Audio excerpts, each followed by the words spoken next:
Reach out your hands, let us heal our earth together. Welcome to the brand new world. We're the children of our Mother Earth. Reach out.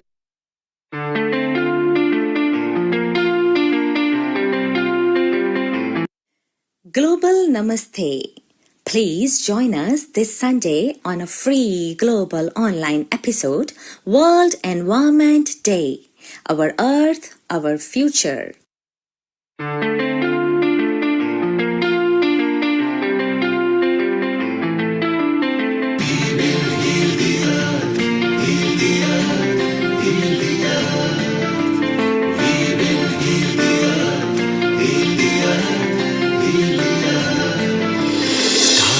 They can tell you stories which are brighter than yesterday. The streets have never been so quiet. The squirrels found a new hideaway. Tomorrow will never be the same. There is so much hope in our hearts. Brick by brick we shall overcome and walk right into a new start. Welcome to the brand new world. We're the children of our Mother Earth. Reach out your hands, let us heal our earth together. Welcome to the brand new world. We're the children of our Mother Earth. Reach out.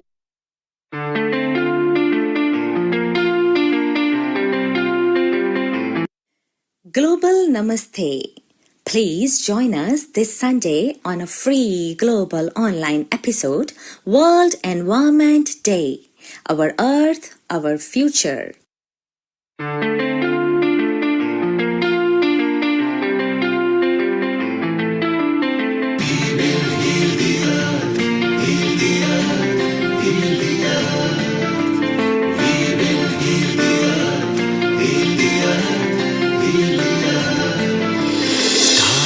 They can tell you stories which are brighter than yesterday. The streets have never been so quiet. The squirrels found a new hideaway. Tomorrow will never be the same. There is so much hope in our hearts. Brick by brick we shall overcome and walk right into a new start. Welcome to the brand new world. We're the children of our Mother Earth. Reach out your hands, let us heal our earth together. Welcome to the brand new world. We're the children of our Mother Earth. Reach out.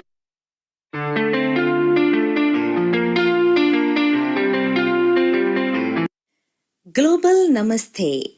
Please join us this Sunday on a free global online episode, World Environment Day. Our Earth, Our Future.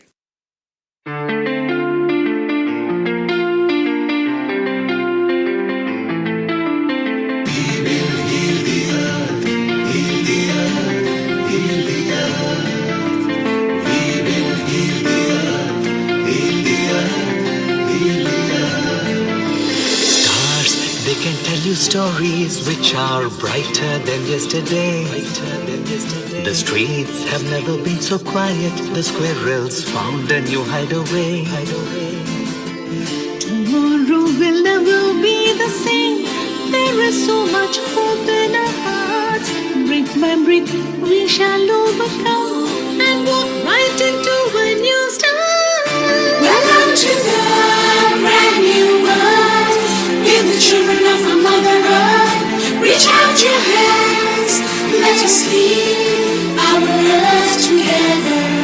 Welcome to the brand new world.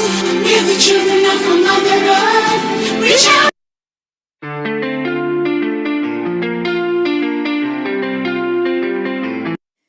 Global Namaste. Please join us this Sunday on a free global online episode, World Environment Day.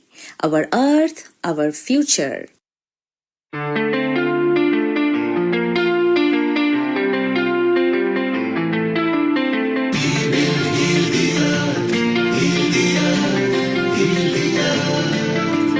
We will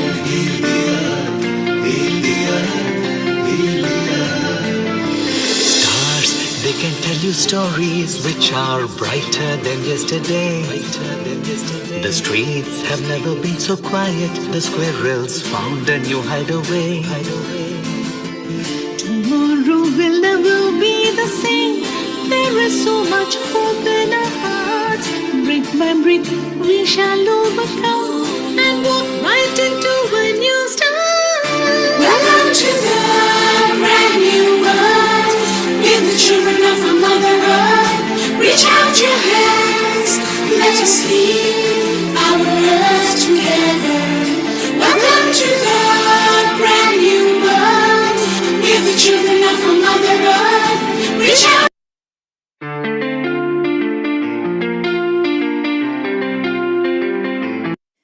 Global Namaste. Please join us this Sunday on a free global online episode, World Environment Day. Our Earth, our future.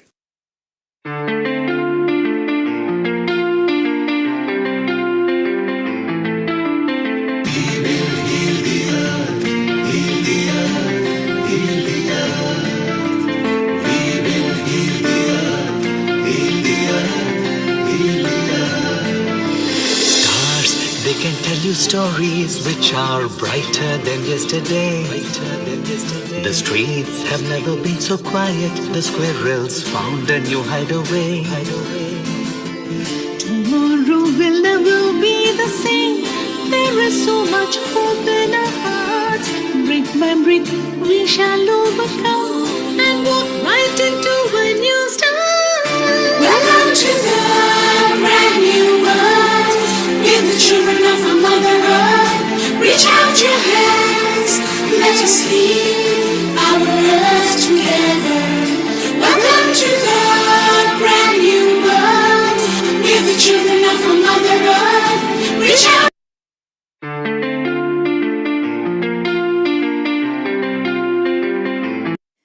Global Namaste. Please join us this Sunday on a free global online episode, World Environment Day. Our Earth, our future.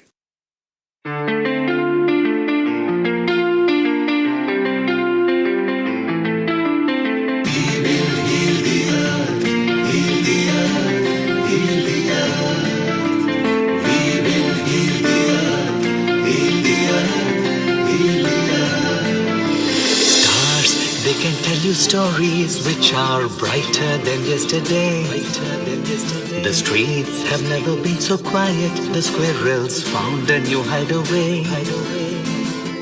Tomorrow will never be the same. There is so much hope in our hearts. Brick by brick, we shall overcome and walk right into a new start. Welcome to the brand new world. We're the children of our Mother Earth. Reach out your hands, let us lead our earth together. Welcome to the brand new world. We're the children of our Mother Earth. Reach out.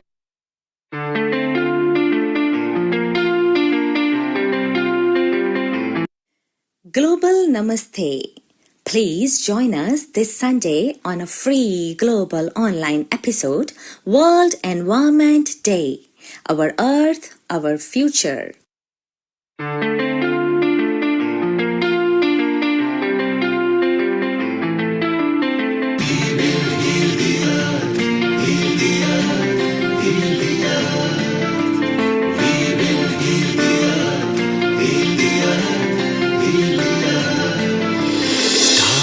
They can tell you stories which are brighter than yesterday.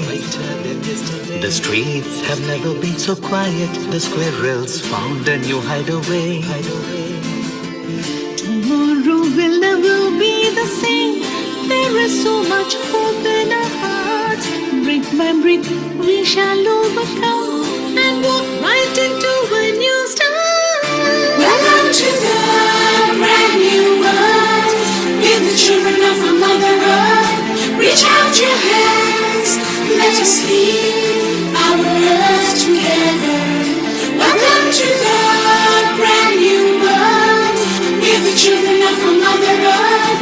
Reach out.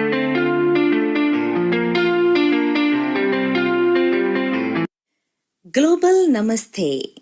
Please join us this Sunday on a free global online episode, World Environment Day. Our Earth, Our Future.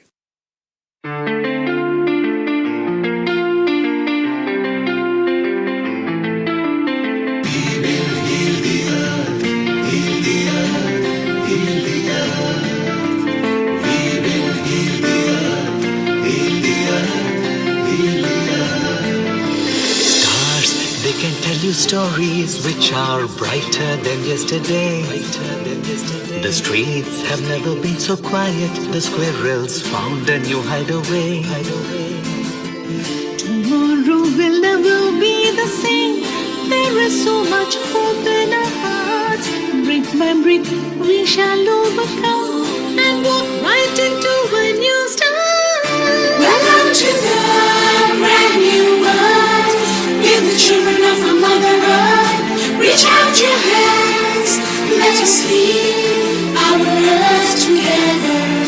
Welcome to the brand new world. We're the children of our Mother Earth. Reach out.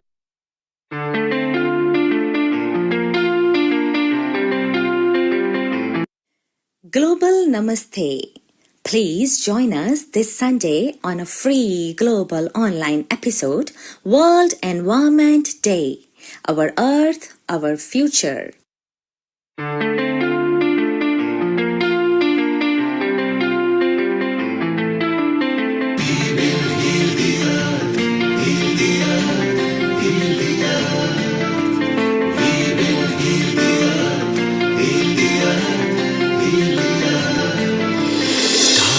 They can tell you stories which are brighter than yesterday. The streets have never been so quiet. The squirrels found a new hideaway. Tomorrow will never be the same. There is so much hope in our hearts. Brick by brick, we shall overcome and walk right into a new start. Welcome to the brand new world. We're the children of our Mother Earth. Reach out your hands. Let us lead our earth together. Welcome to the brand new world. We're the children of our Mother Earth. Reach out.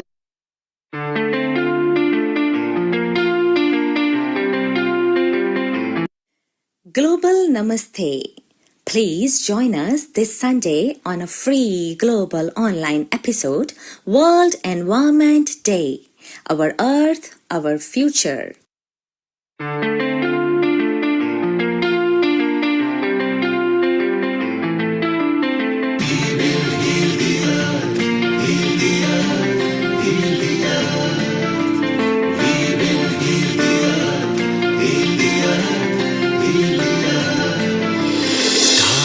They can tell you stories which are brighter than yesterday. The streets have never been so quiet. The squirrels found a new hideaway. Tomorrow will never be the same. There is so much hope in our hearts. Brick by brick, we shall overcome and walk right into a new start. Welcome to the brand new world. We're the children of our Mother Earth. Reach out your hands. Let us lead our earth together. Welcome to the brand new world. We're the children of our Mother Earth. Reach out.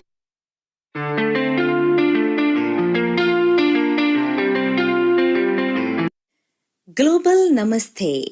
Please join us this Sunday on a free global online episode, World Environment Day. Our Earth, Our Future.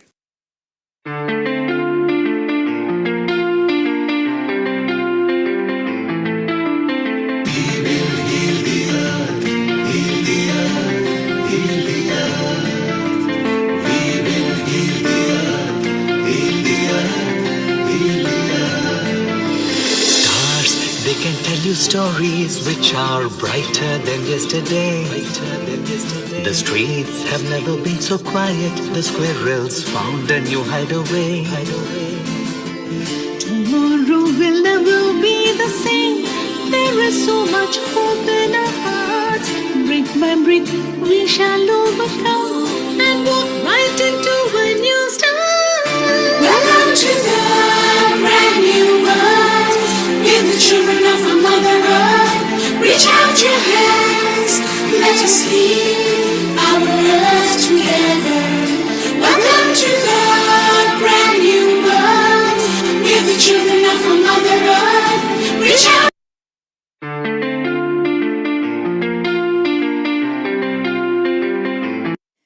Global Namaste. Please join us this Sunday on a free global online episode, World Environment Day. Our Earth, our future.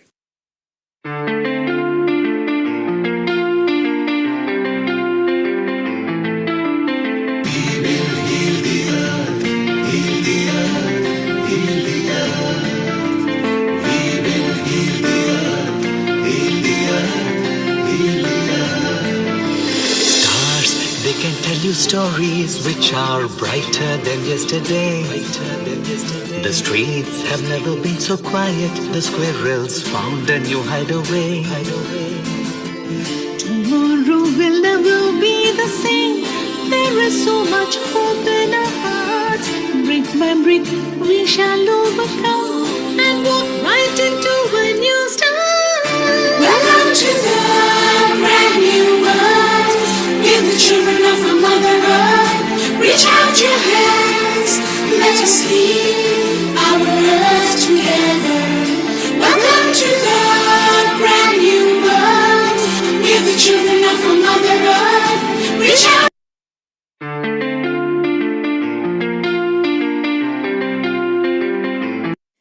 Global Namaste. Please join us this Sunday on a free global online episode, World Environment Day. Our Earth, our future.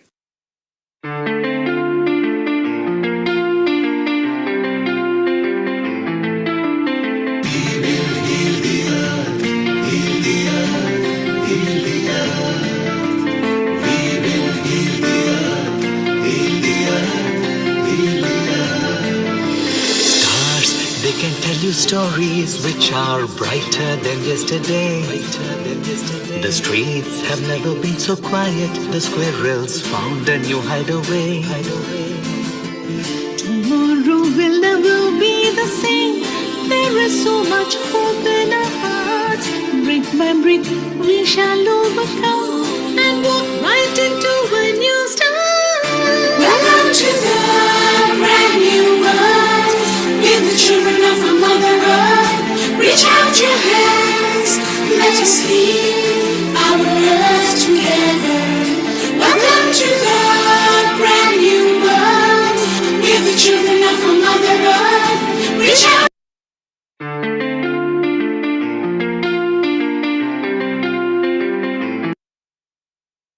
Ten, 9, 8, 7, 6, 5, 4, 3, 2, 1.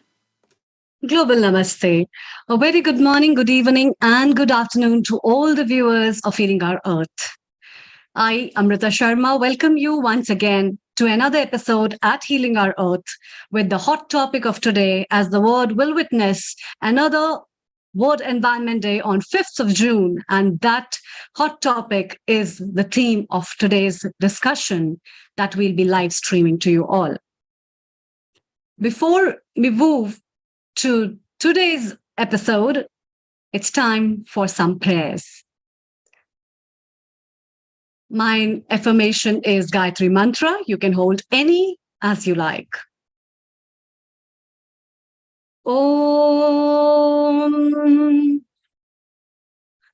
Om Bhur Swaha Tat Savitur Varenyam Bhargo Devasya Dhimahi Dhiyo Yo Na Prachodayat.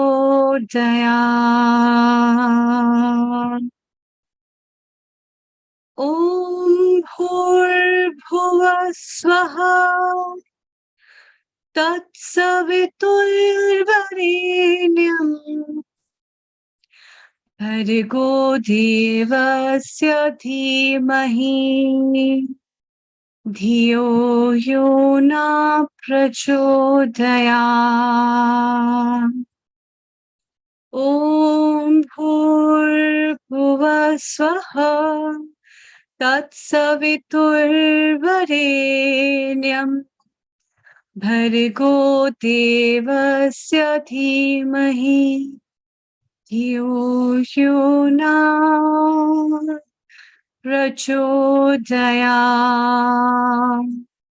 Om Shanti Shanti Shanti.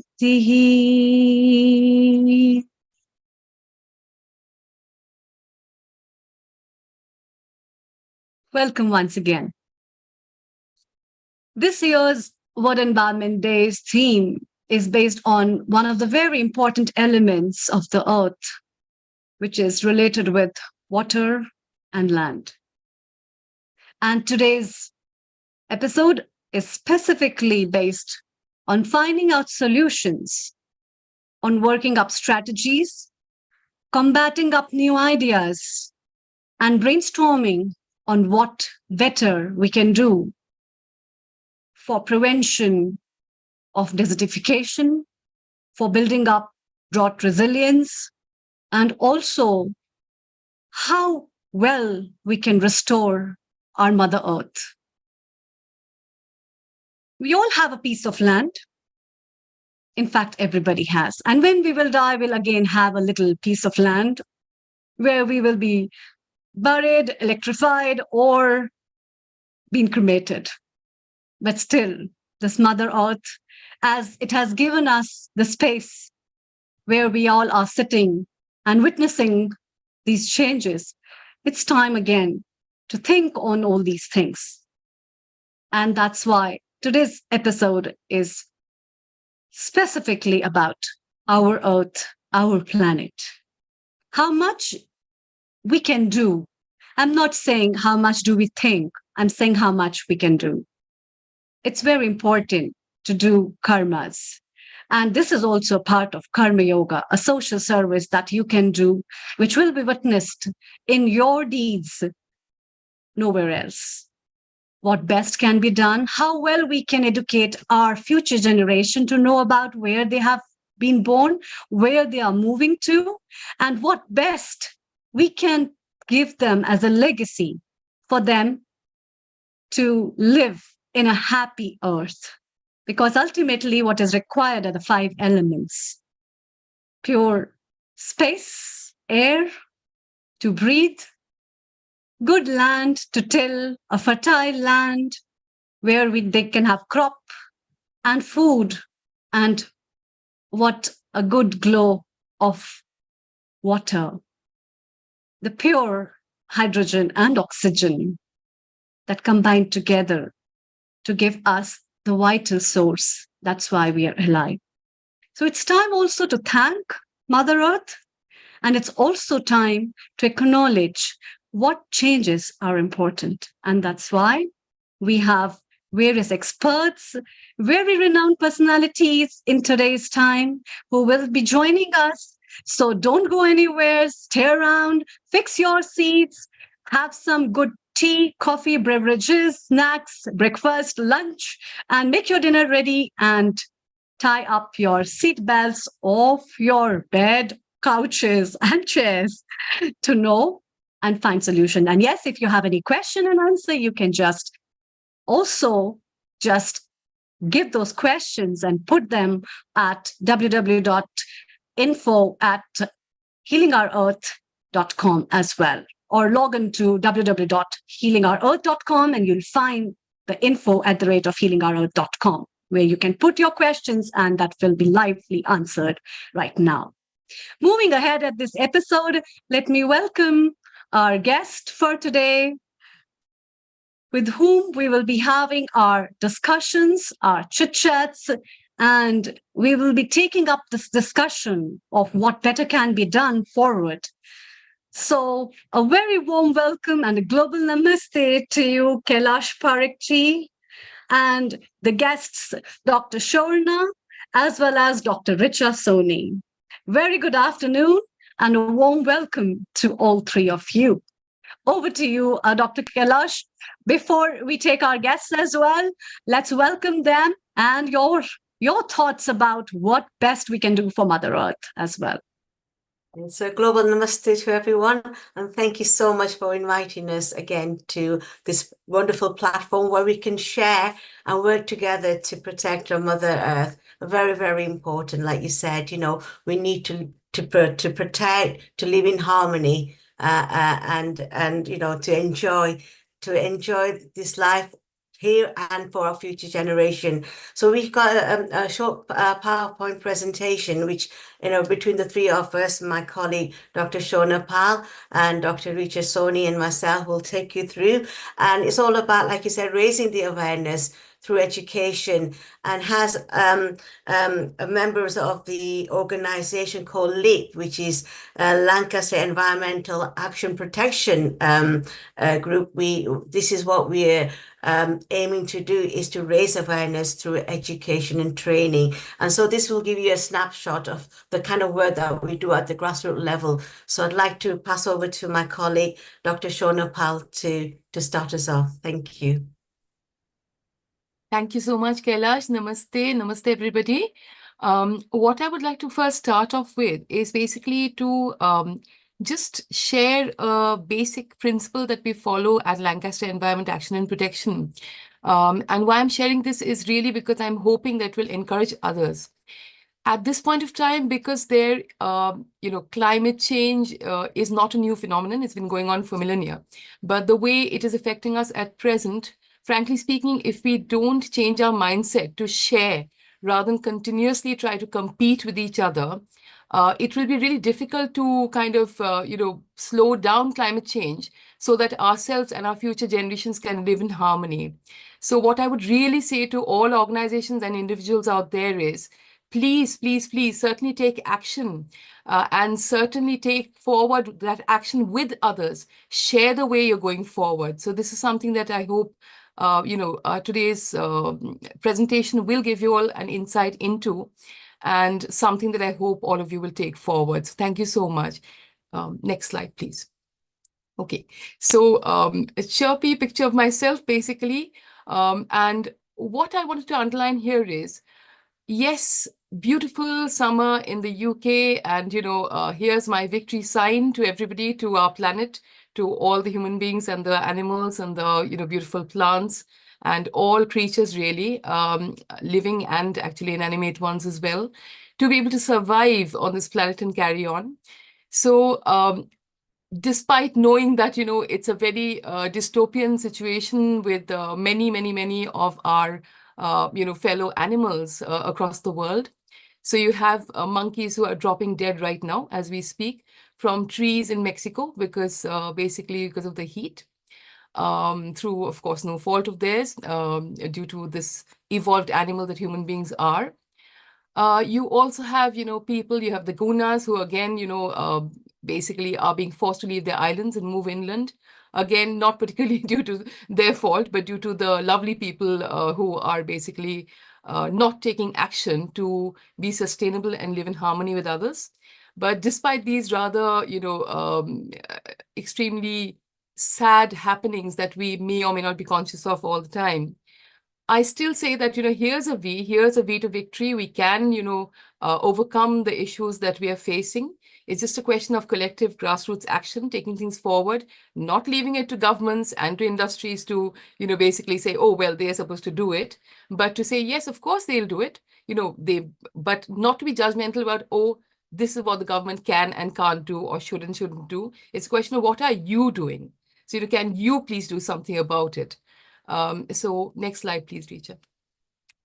So with Lancaster Environment Action and Protection, what we serve to do is we serve as an environment partner for communities. And because we really think the action is happening there.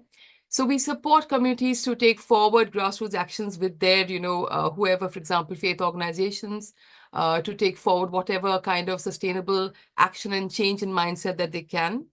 So we enact this through four, kind of areas. One is, of course, research and policy. So there is a lot of research going on in the background. So right at present, for example, we are talking about, we are kind of researching, looking into what's happening with the clothing fashion industry, fast fashion and its impact on climate change. We've got schools action. So schools action is working with schools to support their green teams, to help these flourish, as well as, for them to take it forward. Because like faith organizations, schools have a huge impact in being able to reach not only their pupils, but the families of the pupils. And that's how we're trying to reach out. And of course, youth action. So we have a wonderful Lancaster Environment Action and Protection Voices of Youth. So quite a, mouthful. So I'll just call them Leap Voy, who are doing some wonderful work, which I'll share briefly on the next screen. And of course, we have the community organizational action, which is, you might say, a very big part of our forte, which is working with faith and non-faith communities through their community organizations to take forward environmental assessment and management. So thank you so much, Richa. So again, to just very briefly touch on this, so my favorite, which is basically Leap Voice of Youth. You can see, I think, from the kind of work that they're doing, that they are really taking forward something very fantastic. So just very briefly, the Eco Festival booklets are things that you can download from our website.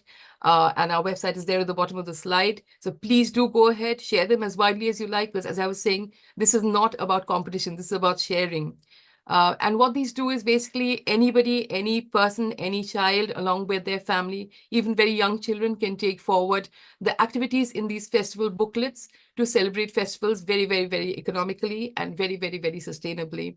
So that's something that we're particularly proud of. Of course, we have other, partnerships with UNESCO and with the Art of Living. And, we've had some wonderful national sustainable quizzes, which have been spearheaded by the Art of Living. And we've worked alongside with them, where our Leap Voice of Youth have basically been a part of that. Moving on to very quickly, the schools action. So with primary and secondary schools, as I was mentioning, we work not just around the Green Week, but at other times as well, having sustainability, superhero competitions. So really changing the mindset again, that, to be a superhero, being, sustainable, being recycling, these are things that actually are really fantastic in becoming a superhero. So change the definitions really, helping young people feel valued as people. If you're picking litter off the streets and you're, actually putting it into the recycling bin, you are a superhero. So changing the mindsets of young people and their families. And basically also, as I was saying, the energy at home, that really links into the larger environmental assessment and management that we are taking across, that we conduct training for, which Kailash will be going into great detail about. Just to speak in terms of community organizational action, we have been massively supported by the Hindu Forum of Britain. So this is what we need. We can, certainly cough up the goods. We can make these wonderful toolkits, but unless community organizations take it forward, they're not going to go very far. And the Hindu Forum of Britain, basically led by President Mrs. Trupti Patel, has been massively supportive in, rolling out this environmental assessment and management training across to, many, many temples and organizations. So to take forward, look at their activities, celebrate what they're doing well already, and take forward or think about what other activities they can do. Again, the toolkit is absolutely something you can download free of charge from our website. Again, it's about sharing and not about keeping all the goodies to ourselves. You can always come up with new and good ideas to, take it further forward. You don't need to compete. And I think basically with that, I'll kind of wrap up. There's also some exciting stuff going around with Preston City Council with the climate jury that Dr. Parekh served on very recently. But I'm not going to go into all the, LEAP actions, because I think at that rate, we won't leave space for others to speak. So handing over, I think, Richa, I think the next slide is straight onto yours, probably, to Dr. Richa Soni. So a very wonderful, director who is an environmental engineer, and she will speak to you about climate change and why it's so important to all of us. Thank you so much. Namaste. Thank you, Sharna, and namaste, everyone. Quick introduction. Thank you for that, Sharna. So my name is Richa. I'll not go into much details about that. I would like to talk today about this year's Environmental Day theme and some action points from COP29. The purpose of Environment Day celebration is to raise awareness and promote environmental conservation. Now, this year's theme is land degradation, the restoration, desertification, and drought resilience. So all this bad things, maybe degradation, desertification, and droughts, why this is happening? I think this all is happening because of some human-led activities. And what we need to do is we need to stop them and stop actually the drivers which are causing that. Stop deforestation, reduce the waste, reduce pollution, because all these activities are actually leading towards climate change. I would say a lot of awareness is ongoing and people, they know what are the harmful effects. But at this point, in my view, what we need is to counter the climate change. So awareness is there, people are doing it, but now is the time to actually act. And for actions, we need to change our habits. We can't turn the time, we can't undo what has been done, but what we can do now is actually change our habits, because it is possible to restore the lands, undo what we have done, at least reduce the effects. But all this can be done if we have the urge to tackle to the climate change and have an urgency to understand that we need to change our habits. So some of the highlights from COP28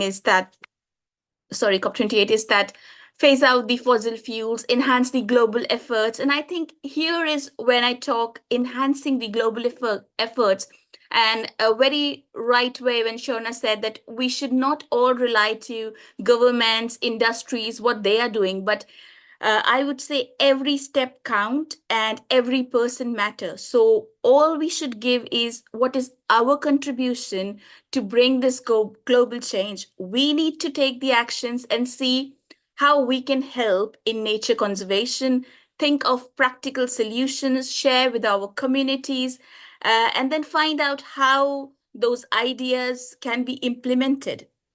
Now, as Sharna has already touched base, and Kailash would later on talk about LEAP's initiatives, I would like to point out that we at LEAP have got onto the job of playing our role and getting this work to counter climate change, roll further.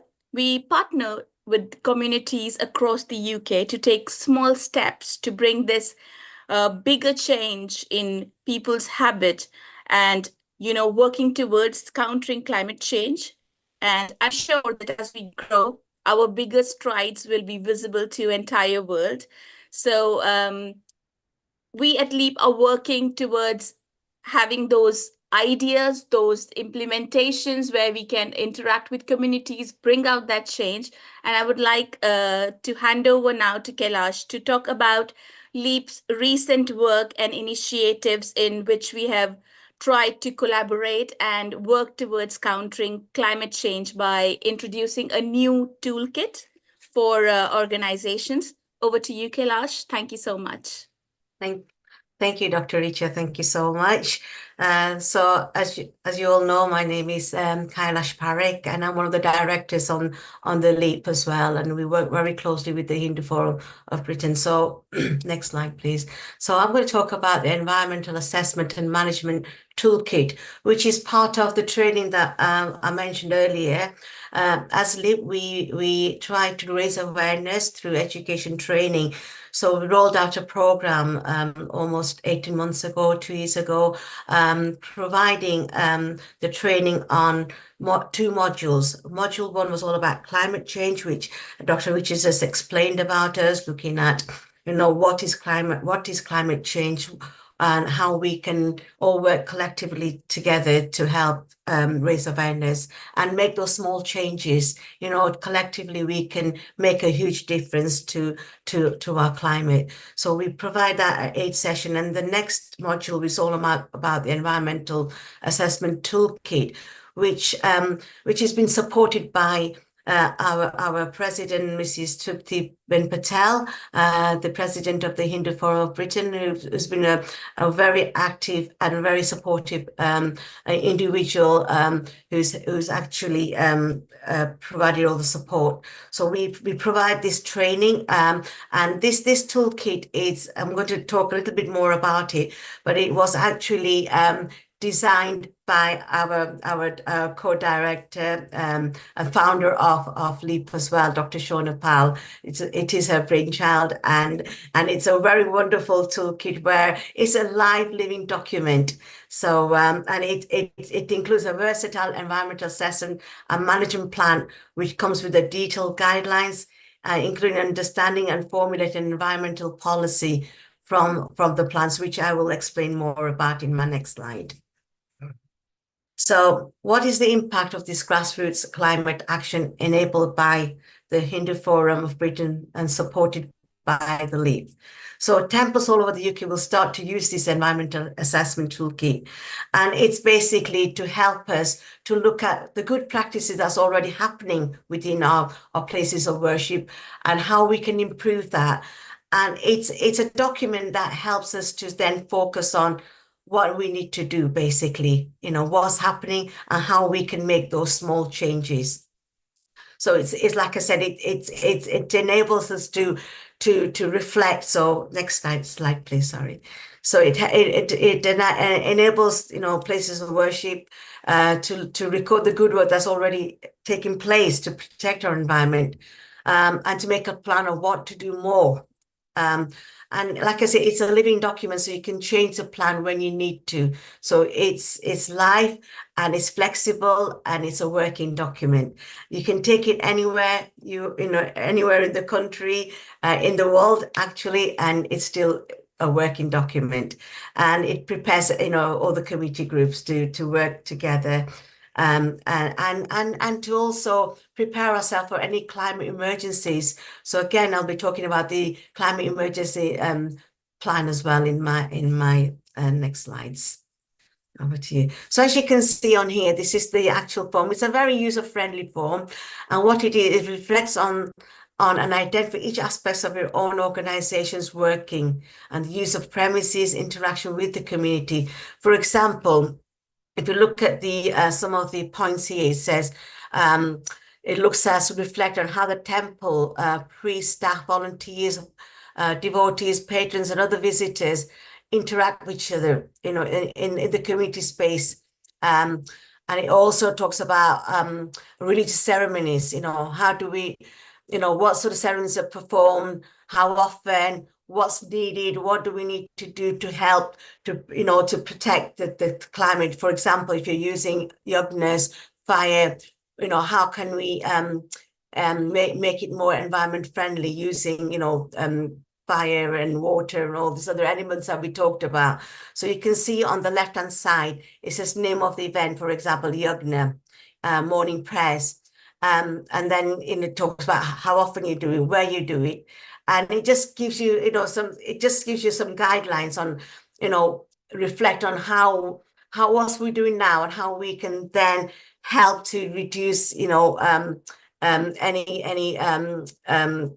climate change effects on our environment.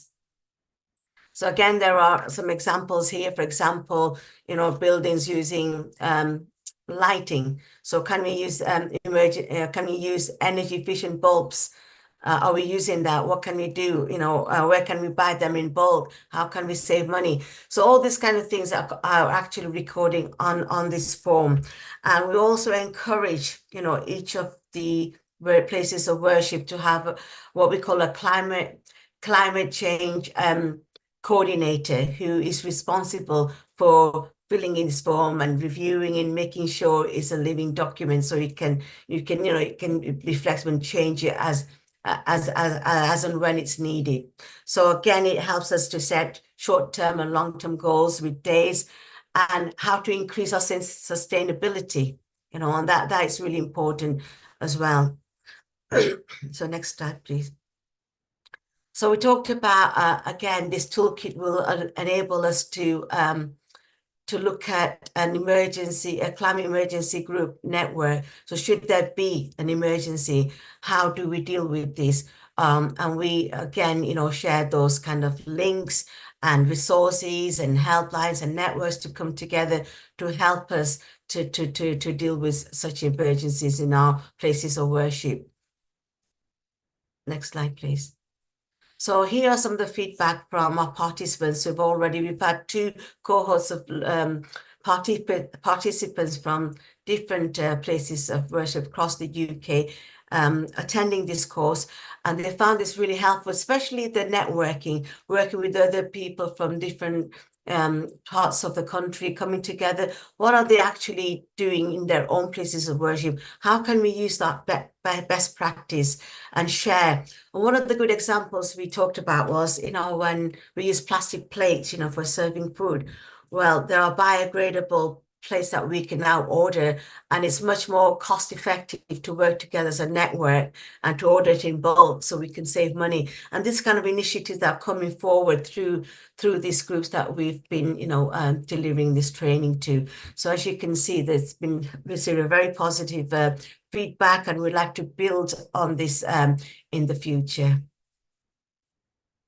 Again, there's a case study that we did for one of our Diwali magazines that came out just recently, last Diwali, and this case study of one of our participants who talked about their experience, tell us a little bit about your organization, what was happening, what initiatives are you taking place to help, with the climate change, and those kind of experience. And they talk about their experience and how they're going to use the knowledge, the understanding, the training that received on the climate change, and how they're going to use that and spread it out with other groups within their organization.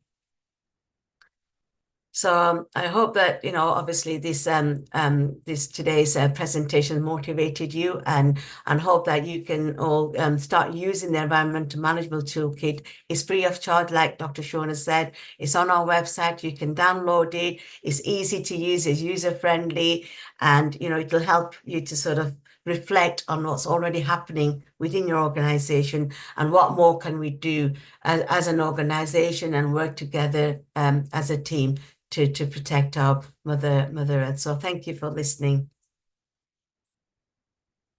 Thank you.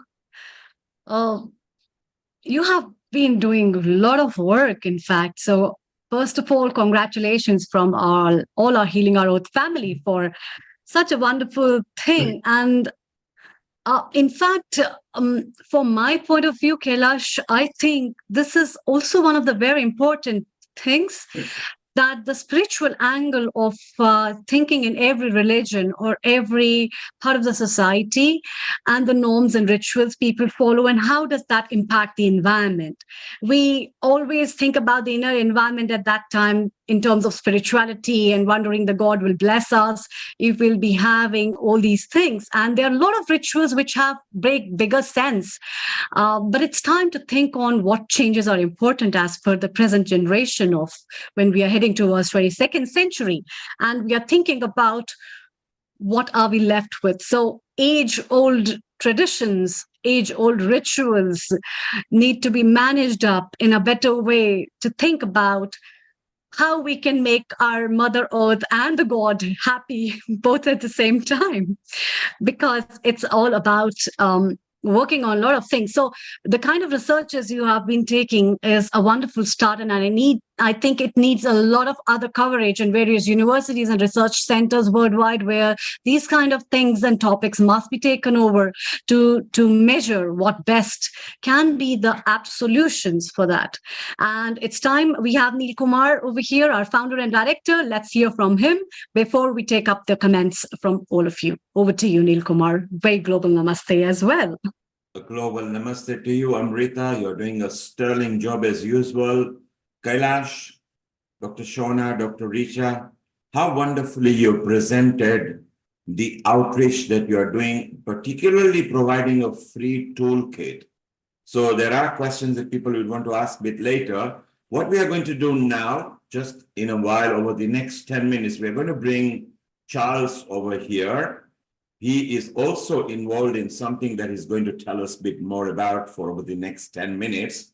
Then we are going to go back to the LEAP group, and we want to know more, particularly also our integrated health lead, Rajiv, who is from North, and our Oman representative here, Sai Chitra Narayan.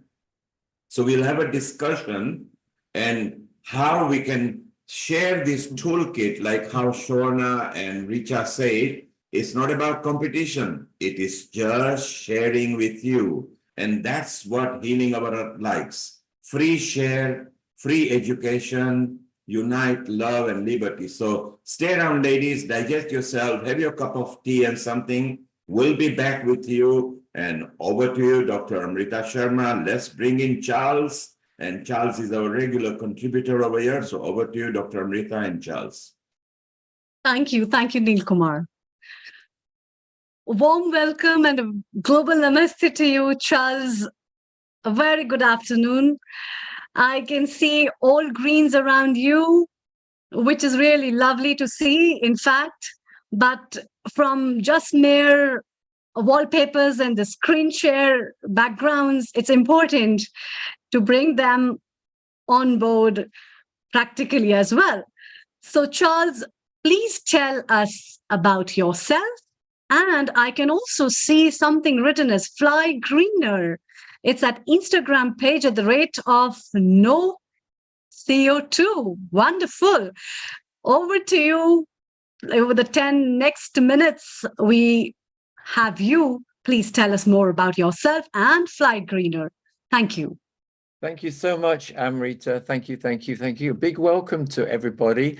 I'm really pleased to have this opportunity to speak with you all. So I'm here in the UK near London, and maybe today we've actually got the first day of proper summer. I mean, after all, it is June, but it is the UK, so anything can happen with the weather. So because it's so sunny, this is a great time for everybody to think, well, summer is here, therefore we need to think about holidays, going away, going on holiday, and me too, right?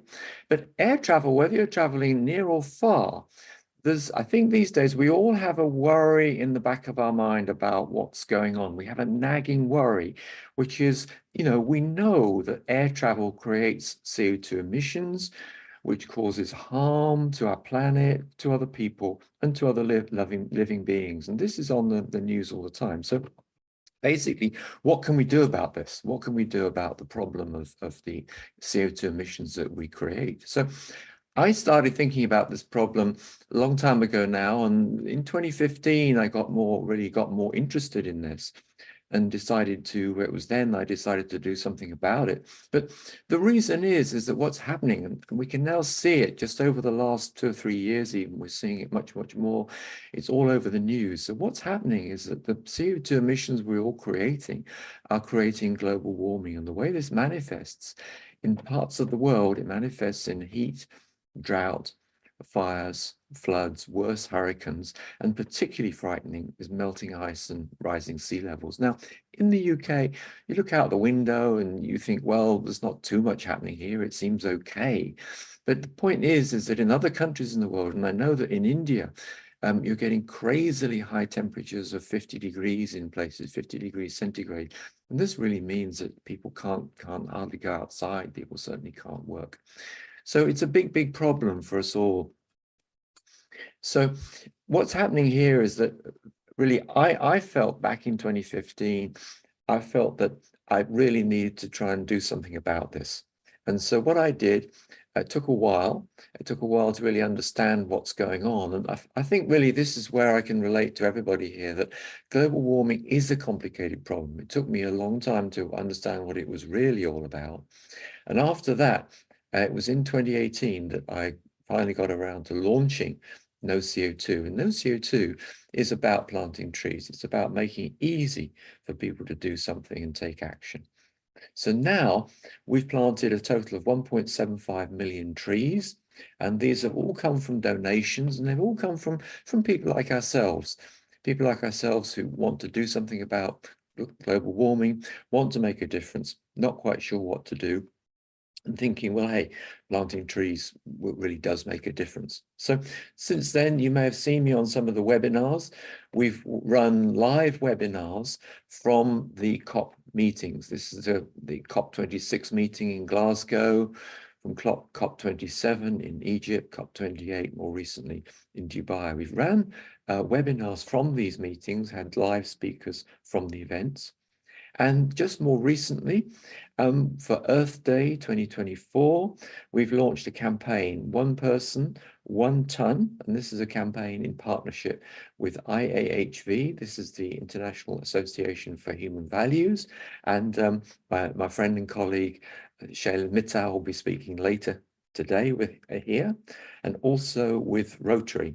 And what we're doing here, we're inviting people to remove a ton of CO2 by planting 120 trees.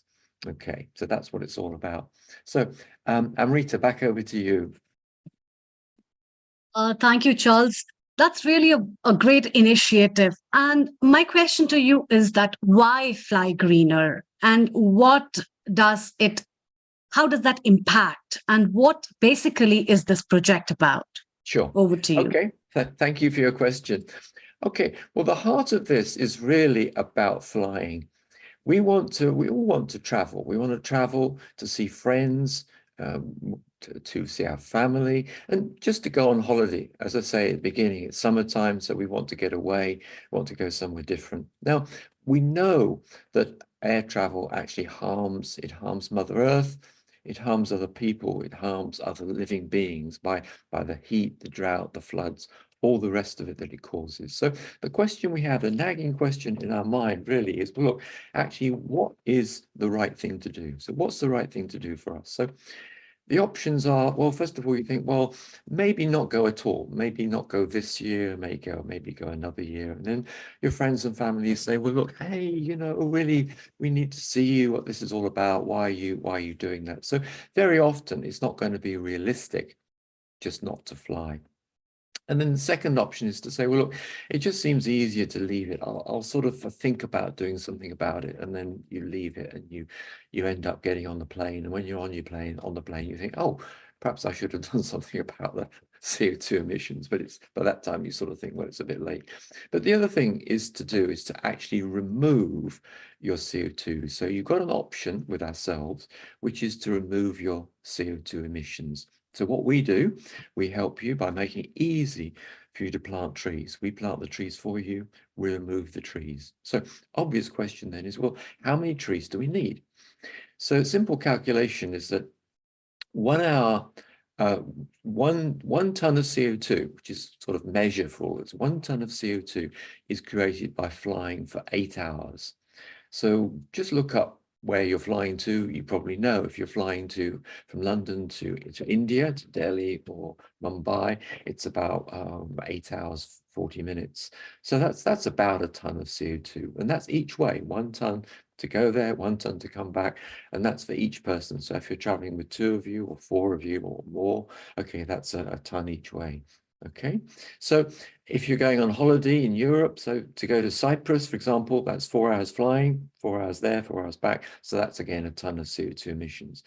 So to remove that CO2, what we do, we plant for you, we plant 120 trees. Now those trees on average will remove a ton of CO2 for every year they're growing. So this covers your removing CO2, not just for the 1 year, the one flight, it covers it for every year the trees are growing. So if you take a look at our Instagram page, which Rita mentioned, if you take a look at this page, you'll see there our Instagram reel about this. And to plant 120 trees, it's just £24. So there's a link there which explains all about it. If you're in the UK, then you can get gift aid on this as well, which means we can plant more trees for you. So it's very, very straightforward. All you do, take a look at the Instagram page, take a look at the reel, that takes you through to the Global Giving page, which was set up by IAHV, set up by a friend and colleague, Shailen Mittal. Take a look at that. I'll put a link in the chat about it if you'd like to click on that link.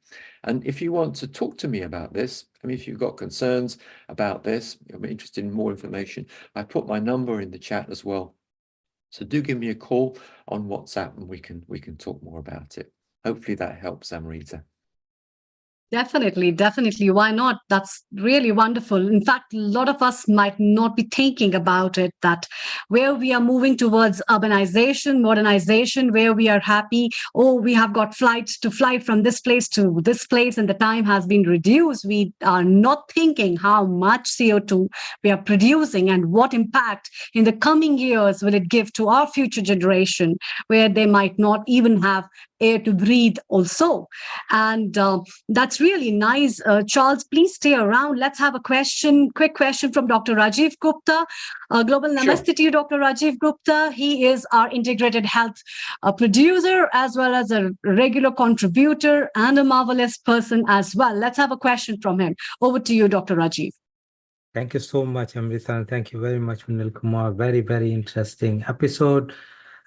Two important questions. The first one was about that we all know that there is global warming. We know that environment is being harmed by many of the acts we do, but very few of us consciously do something every day about it.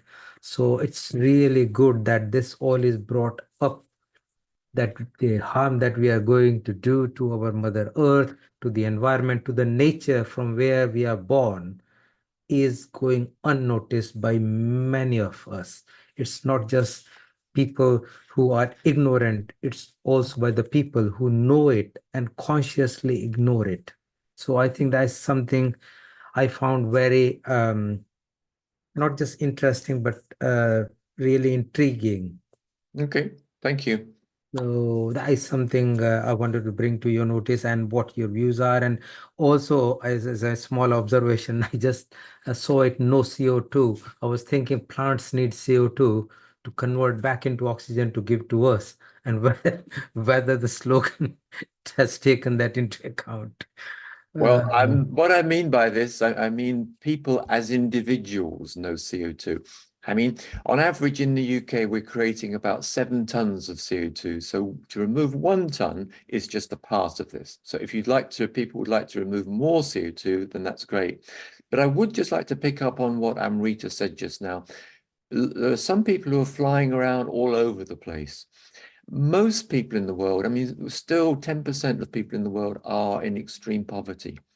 And by planting trees, a key benefit here, it's not only removing our CO2 emissions, it's not only helping protect other living beings, other people, other families, other animals, wild animals, birds, fish, etc. It's also creating paid work for people who are in extreme poverty. So these 120 trees approximately are creating 1 day of paid work for people in poverty. And the other point about what Amrita was saying is that we do have a very polarized world now. We have 10% of the population in extreme poverty. We have a lot of people who are unable to travel. They don't have the money to travel. And then we have a very privileged group of people, of which most people here will be part, who do have the funds to travel. And where we are traveling, a key point for me is that really out of fairness to those people in the world who don't have this, who are basically, very often the subject of the problems that we're creating, which Dr. Gupta talked about, it's really only fair to do something about it. And this applies to so many of the things we're doing which damage the planet. So I'd really just like to put on the table the option for everybody of making a difference by planting trees, going through the links here. And big thank you to everybody here for giving me the opportunity to talk about this. Thank you, Amrita and Dr. Gupta, for your question. Thanks, Charles. Before you go, Yeah. I would like to just mention one thing, because we are bubbling hot in India. To be very honest, what is happening, everybody cannot afford air conditions. Everybody doesn't even afford a fan. And in India, we have got a lot of trees, especially the banyan tree, the peepal tree, where there is already a tree and they have built a concrete around for people to sit, and people have through community service, put earthen pots for people to rest under the shade of the tree, which is considered to be much cooler. And it brings up a cool breeze. It gives good oxygen as well as a feeling of a well being in a very brighter way, which not at all anything can reverse back. And that's what is the primary solution that people are finding out. And you can see how people gathered by the evening when the sun sets over there, chit-chatting and relaxing and thanking God that we are under the shade of the tree. And Perfect. therefore, this also gives a very clear importance of planting trees and having all that around us. Also, very big thanks to you and a great initiative of Fly Greener. Before you fly somewhere, please think about Charles, what he has been saying, or if you get time, space anywhere, and you have land, please plant trees. That's a very big, a huge message. And travel with safety and plan your trip accordingly. That's very important. And let's take up a quick comment from Neil Kumar, our founder and director, and move around with to Oman, as well as with Dr. Richard, Dr. Shona, Kailash, as well as to Uganda. Over to you, Neil Kumar. Thank you. Thank you, Amrita. Charles, thank you very much for yet another initiative from you. You keep on flying, and as you take off, we wish you all the best. You are in a private Zoom room. The audience is in website, YouTube, Twitter. So if you could send your flyer to Vaishali and Amrita, we can put it on a social media. Here it's only the people who are contributors who are talking. So if you could send your flyer, let's make it viral on the social media so we get better exposure. Charles, thank you very much, and we'll see you shortly in some other episode. Thank you. Thank you, everybody. Thank you. Thank you, Charles. Thanks And for what we'll coming. do now, Amrita, what we'll do, Rajiv has got a comment, and as has Robert from Uganda. So we will bring them, and we want to go back to our LEAP organization because, you know, they are offering toolkit and it's free.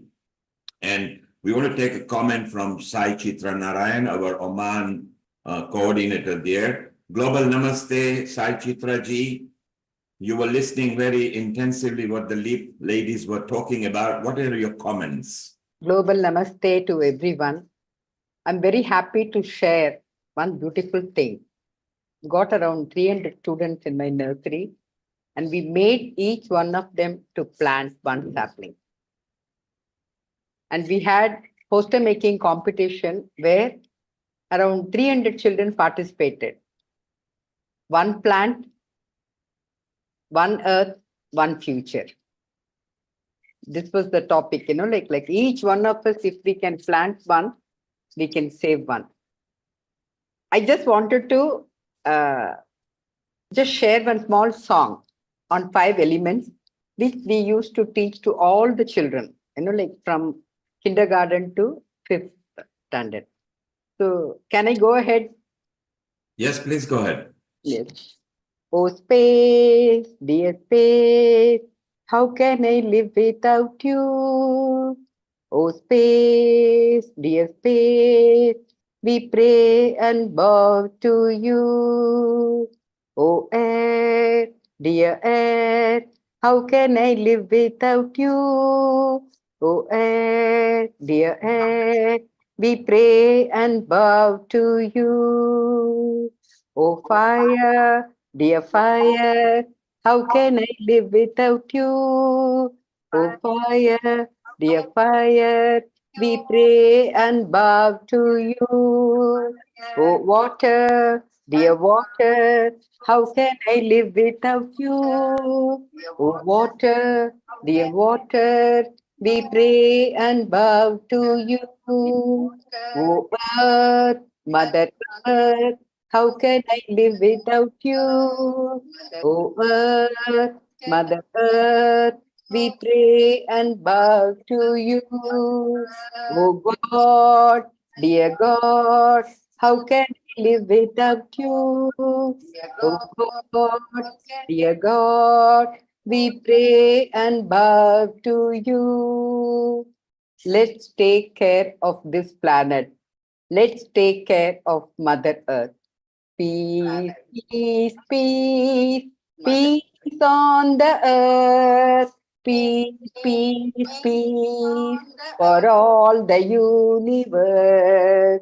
Love, love, love, love on the earth. Love, love on the earth. Love, love on the earth. Love, love on the earth. Love, love on the earth.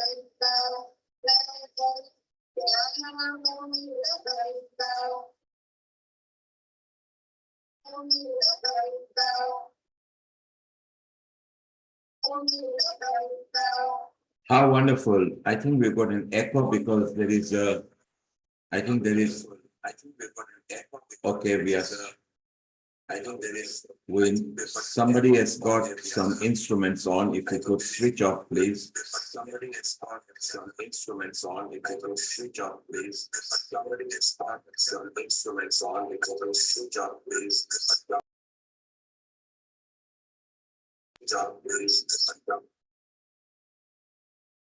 Okay, Amrita, do you read me? Yeah, so that Yes. was Yes.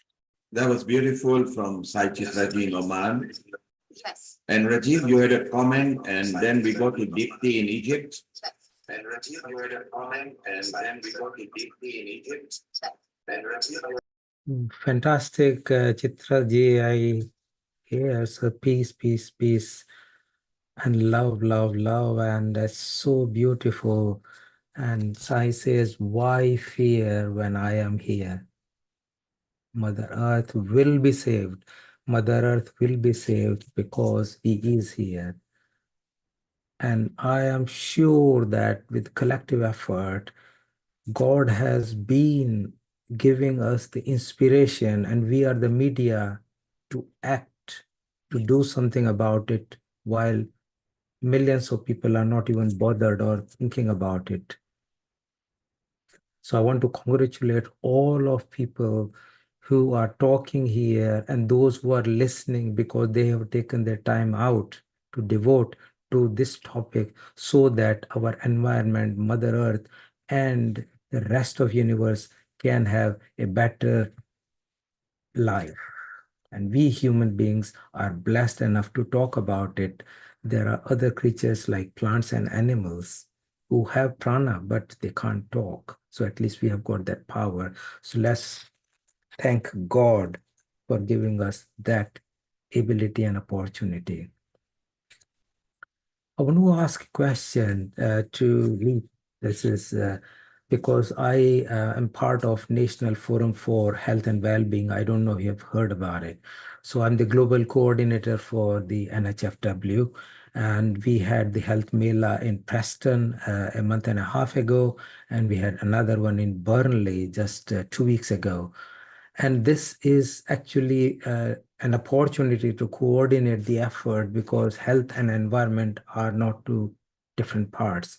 The environment affects the health, and the health affects the environment. And therefore, it's quite good to really connect if we can and help each other and getting some more influence, because you are doing this work, which is amazing, a free toolkit that is readily available for people to use. And it'll be great that if we can help publicize and popularize that, so that we can reach more people can take the benefit of it.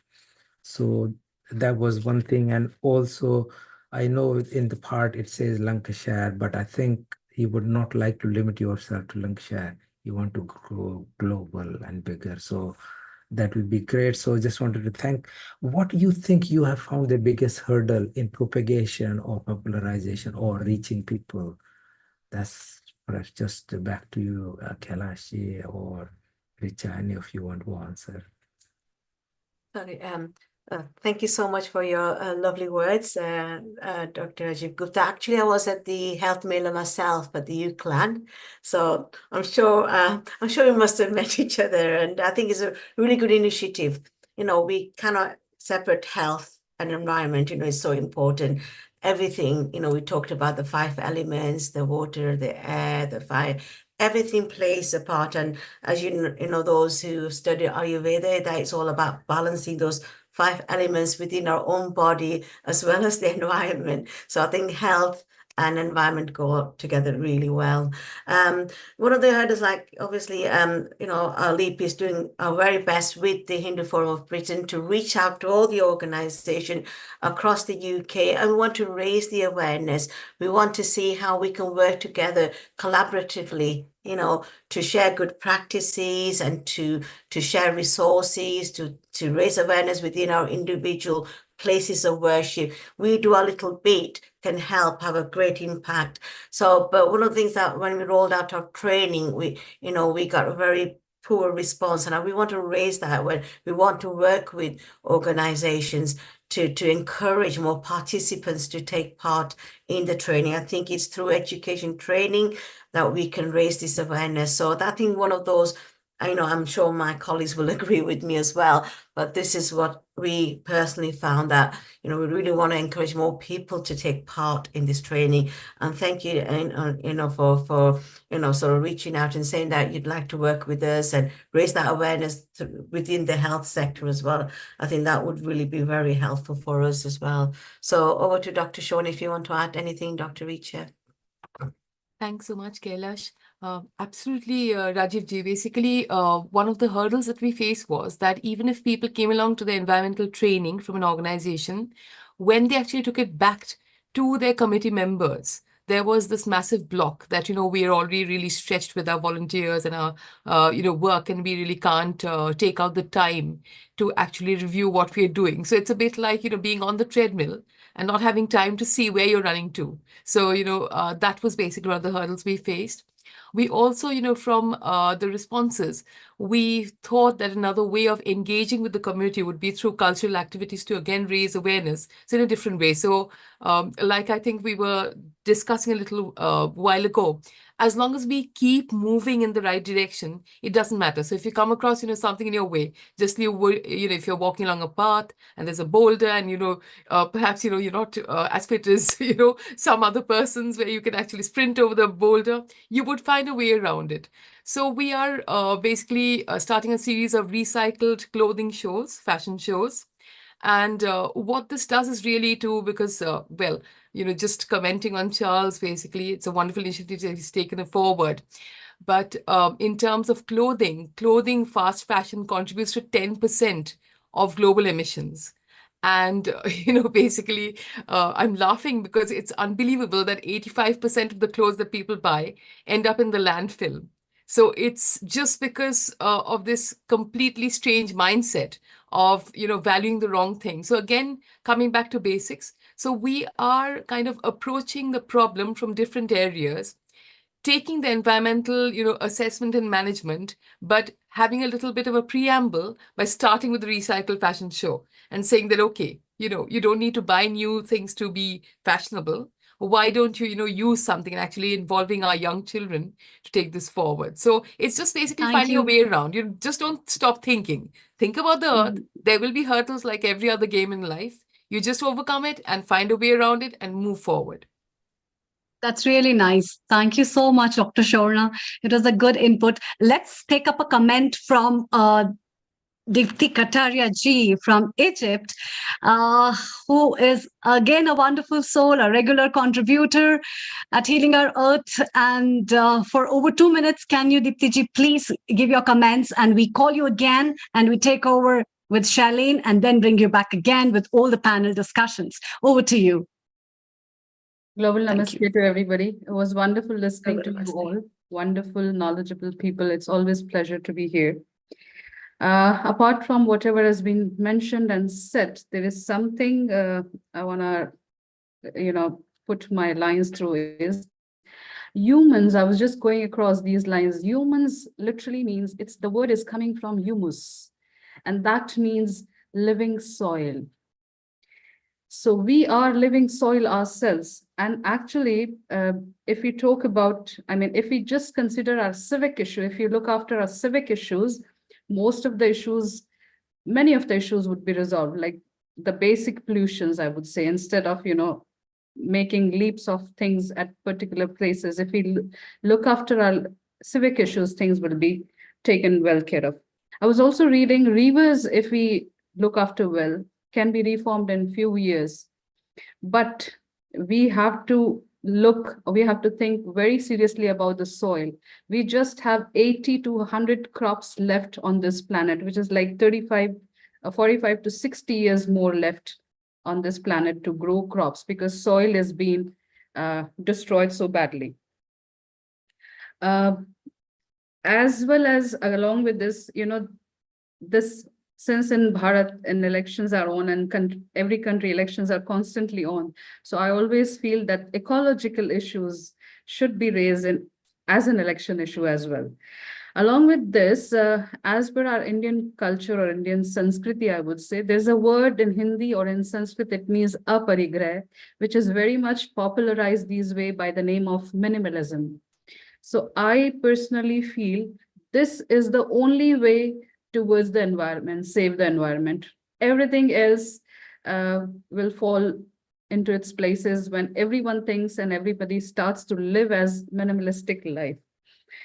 And I mean, as one of the previous speaker was talking, the clothing issues, I've been to that place in Chile, there's a desert, Atacama Desert, where the piles of used and unused clothes are there and they are creating big pollutions. I mean, I'll not talk about the pollutions because we have many experts here. I just want to say that we need to work hard on saving the soil. One of the speakers was talking that how many trees he has planted. This is the new way further. We have to start the vegetation in our planet. Otherwise, this land is going to, the biomass, I just wrote down this 80% of biomass insects have already been disappeared. And we are going to see a very painful and serious food crisis in coming ways. And only the powerful person or powerful country will have the food. You can think about it. I mean, how dangerous it sounds, how scary it sounds. Soil is not just producing food, it's also a carbon, it sinks the carbon. It's a big water soak. It's a basis for 35 to 40% of topsoil is basis for 80% of life on planets. So along with others, the vegetation and minimalism, which is aparigrah, is the next move forward. And at the same time, we always say we have been doing, somebody is doing, but nothing has been happening. I have so much faith in our culture and our transcripts. In Gita, there's a shlok called Karmanyavadhikaraste ma phaleshu kadachanam. Doing your job is only thing which is in your hand. What phal would come, leave it for the time to decide. So let's continue our work. Namaste. Thank you. Thank you. Deepti ji, stay around. And we'll have your comments again. Let's move over. It's time to welcome another guest from UK. A very good afternoon to you, Shailene. Global Namaste. Global Namaste. Thank you, Amrita ji, for having me over. And thank you, Neil ji, for the opportunity. Thank you very much. What have you lined up for us today on this topic of World Environment Day with the theme of land restoration and drought resilience? Over to you for over next 15 minutes. Thank you. Thank you. So I'm going to speak about tackling poverty and global warming through volunteering and Seva project. So before jumping into that quick introduction of myself, during the day, I work for HSBC Bank as part of their wholesale risk compliance. And I'm also part of the bank's climate action committee. My second hat I wear is I'm the board member for 13 years for International Association for Human Values, which is a global nonprofit that has service projects around the world. They're all humanitarian service projects for community intervention. They are based on volunteering and for uplifting human values such as compassion and love and respect. I'm also a trainer for Art of Living Foundation for individuals, for Sudarshan Kriya, for courses and all of that. Personally, I have a 14-year-old daughter. I live in London in Uxbridge with my wife. My hobbies, I like to write poetry when the emotion gets intense. I also collect different kind of coins, and I facilitate climate fresque workshops, which is the science of climate change. and I'm passionate about restoring and uplifting human values in the society. Yeah, so that is in a nutshell, but we're going to jump into what is our organization, International Association for Human Values, doing and what it can offer to the audience, yeah, in terms of climate change and global warming. So would I be able to share my slides? Okay. Actually, my partners in green crime have already spoken here. Charles Appleby, I think Stephen Severus was also here, no? And Dr. Shorna as well. Are you able to see the screen?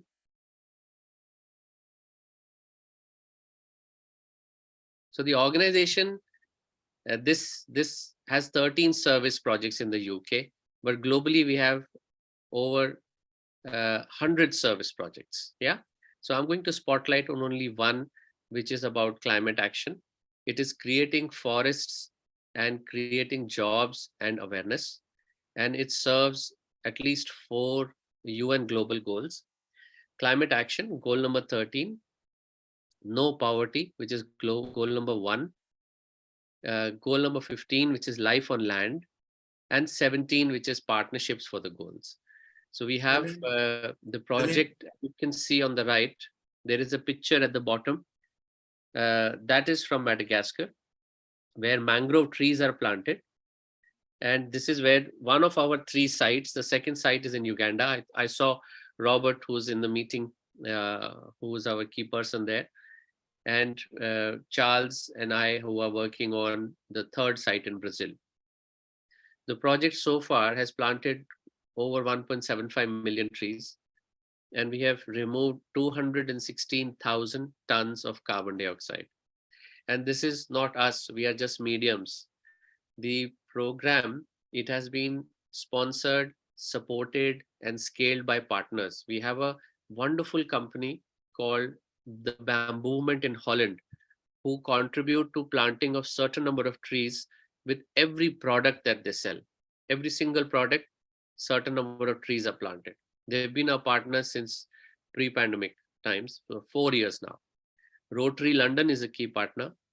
We have generous donors, and we have done initiatives with British Hindu Foundation and LEAP with Dr. Shorna Paul, who was speaking a few minutes earlier. We organized green quizzes for the children. So children put the quizzes together, they moderated it, and children participated. In terms of tree planting, I think Charles already spoke about this. Our project is one of the most cost-efficient projects, reforestation projects of the world. 20p, so £1 plants 5 trees.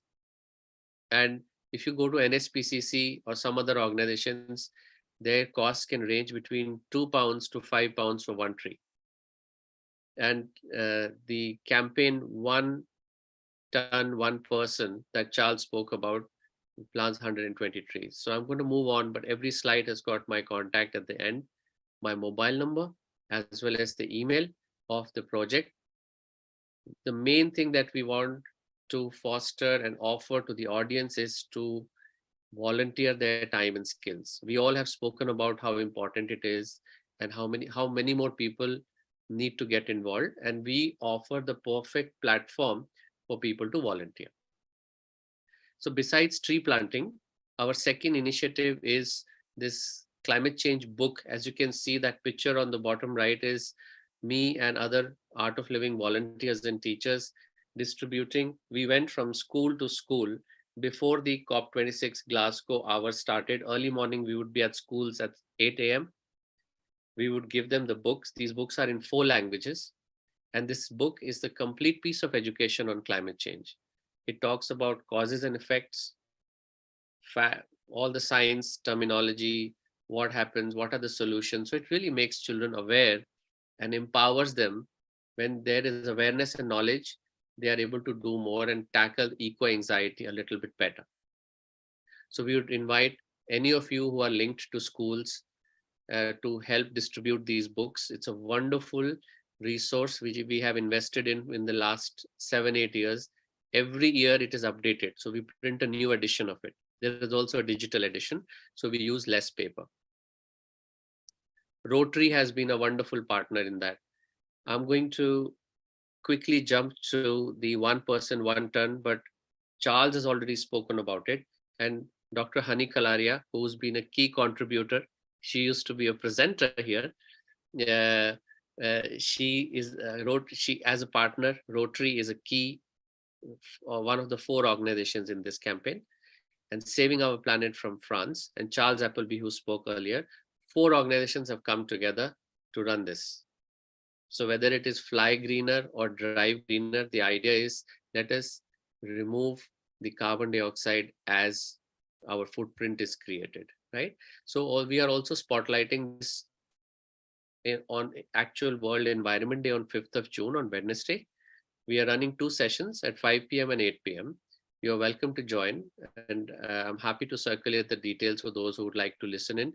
We are going to focus more and more on these campaigns, how more people can get involved. Yeah. Any questions thus far? I'm happy to, only I've been speaking. I thought I'll take a little break. Okay, so we press ahead. I'm a facilitator for this workshop called Climate Fresk. It is based on the IPCC's Science of Climate Change, which is IPCC, for those of us who don't know, is the UN body of 2000 independent scientists. It expands as Intergovernmental Panel on Climate Change. And this workshop, it's basically a game of cards.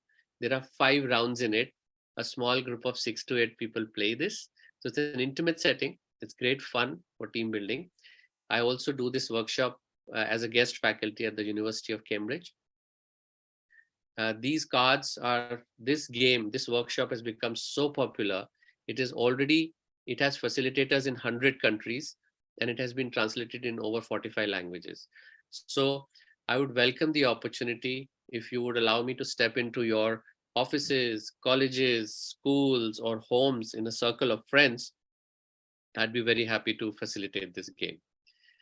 And we have, I don't know if we'll get the opportunity to share this, but there is a wonderful song of the change of climate, which is very peppy.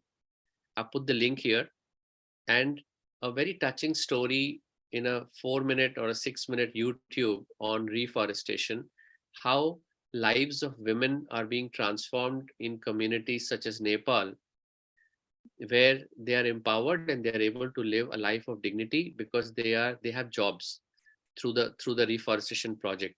So the reforestation is adding so much value to the community. It is very noble. It is just very touching. And it's things like these that inspire me to continue to volunteer and support these kind of projects. I would also highly recommend watching this series called Getting Warmer with Cal Penn. It's a Bloomberg original series, 20 minutes of podcasts.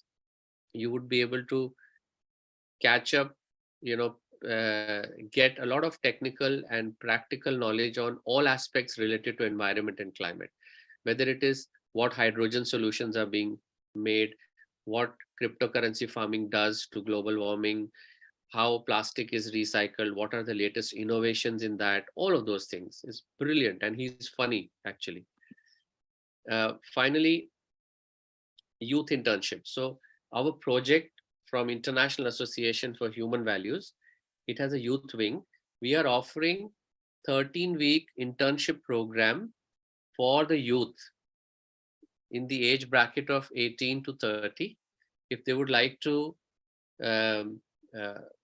volunteer under various causes and projects, such as Climate Action Now, disaster relief, and mental health for youth. We have 2 interventions. One is called Sky Campus, which is a program where youth are empowered in the universities to take care of their well-being. And another one called Wild TP, Youth Leadership Training Program. So this one is in the communities and more in the global south.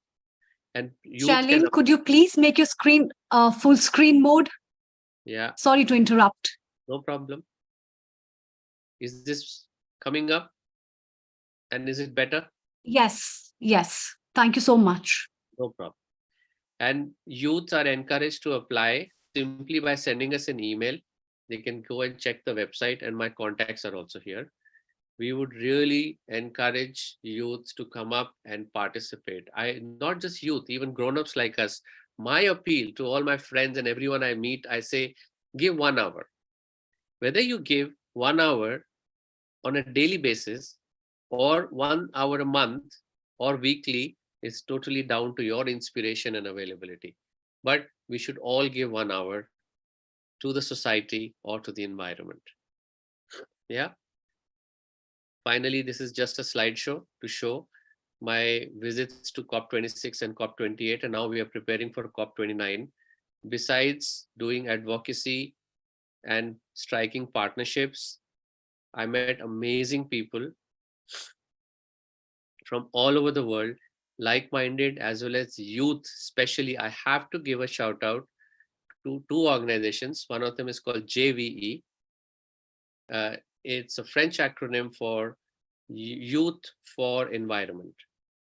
I think they are in 27 countries. Absolutely amazing youth who are really hustling and making a huge difference in lobby, in advocacy, in influencing the outcomes of the conferences, in raising awareness, and in taking more people along with them. The other organization is called CCI, and we have CCL, I think. We have, I'd like to introduce as a next speaker, Solomí Hernandez. And Amrita, of course, please you take over from here. I met her actually in COP28. She's the next speaker, I think. She's the soul of CCL's efforts in the Southeast of America, US. And she's a Southeast regional coordinator and a champion volunteer in Florida, Alabama, Georgia, North Carolina, and South Carolina. So I think her presence truly makes this global namaste and this healing our earth global, because she's a powerhouse. She's drawn her roots from her education in political science, as well as she's a community organizer. And she's been a delegate for the United Nations Framework Conference. She's also a nature lover, and at the heart of her inspiration are her 2 sons. So I'll hand it back to you, Amrita, and welcome, Solomí.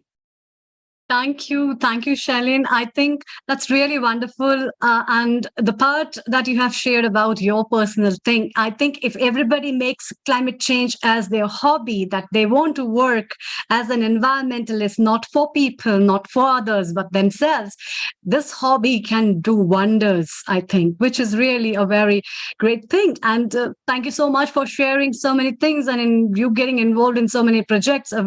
All the best from all our Healing Our Earth team and family around. And as you have already mentioned, Solomí is already here. Very good morning to you, Solomí. A lot of things already Shalin has told about you, and that kicks off my heart to say, oh my God, what a wonderful delight to have you today at our episode. So talking about from your personal journey, what has inspired you to take over with so many things, that you have been a part of so many parts of environment of COP28, and therefore talk to us about your inspiration and your message for people on today's episode. A very warm welcome to you, to Healing Our Earth family. It's your first time over here, and we are really glad to welcome you, and a beautiful morning as well. Over to you for next 15 minutes. Thank you. All right. Thank you so much for the kind invitation. We have been talking about issues and solutions. I'm going to be talking about how civic engagement and public participation builds political will. So, Shanil, I have some slides. I can probably share them too. You can share them for me. So I am joining today from... Sorry, are you able to share them on your computer, because I'm due to leave and I won't be able to move the All slide. right. All right, let me go ahead and You do can share the this. screen as well. By the time, so let me tell us more about your inspirations and your journey in this walk-off environment. I'm gonna go ahead and use my slides because most of the things that I have to share, I got pictures. I love pictures. So hold on, let me just a minute and let me go ahead and share a second. Oh, wait. All right, we got the second screen. It's really nice to listen to people and to get so many opinions. And here we move with Solemi Hernandez. Over to you. All right, thank you. So I work for Citizens Climate Lobby, and I started with this organization as volunteer. Could you make it full screen? Is it full screen, please? Excuse me. Is it not full screen?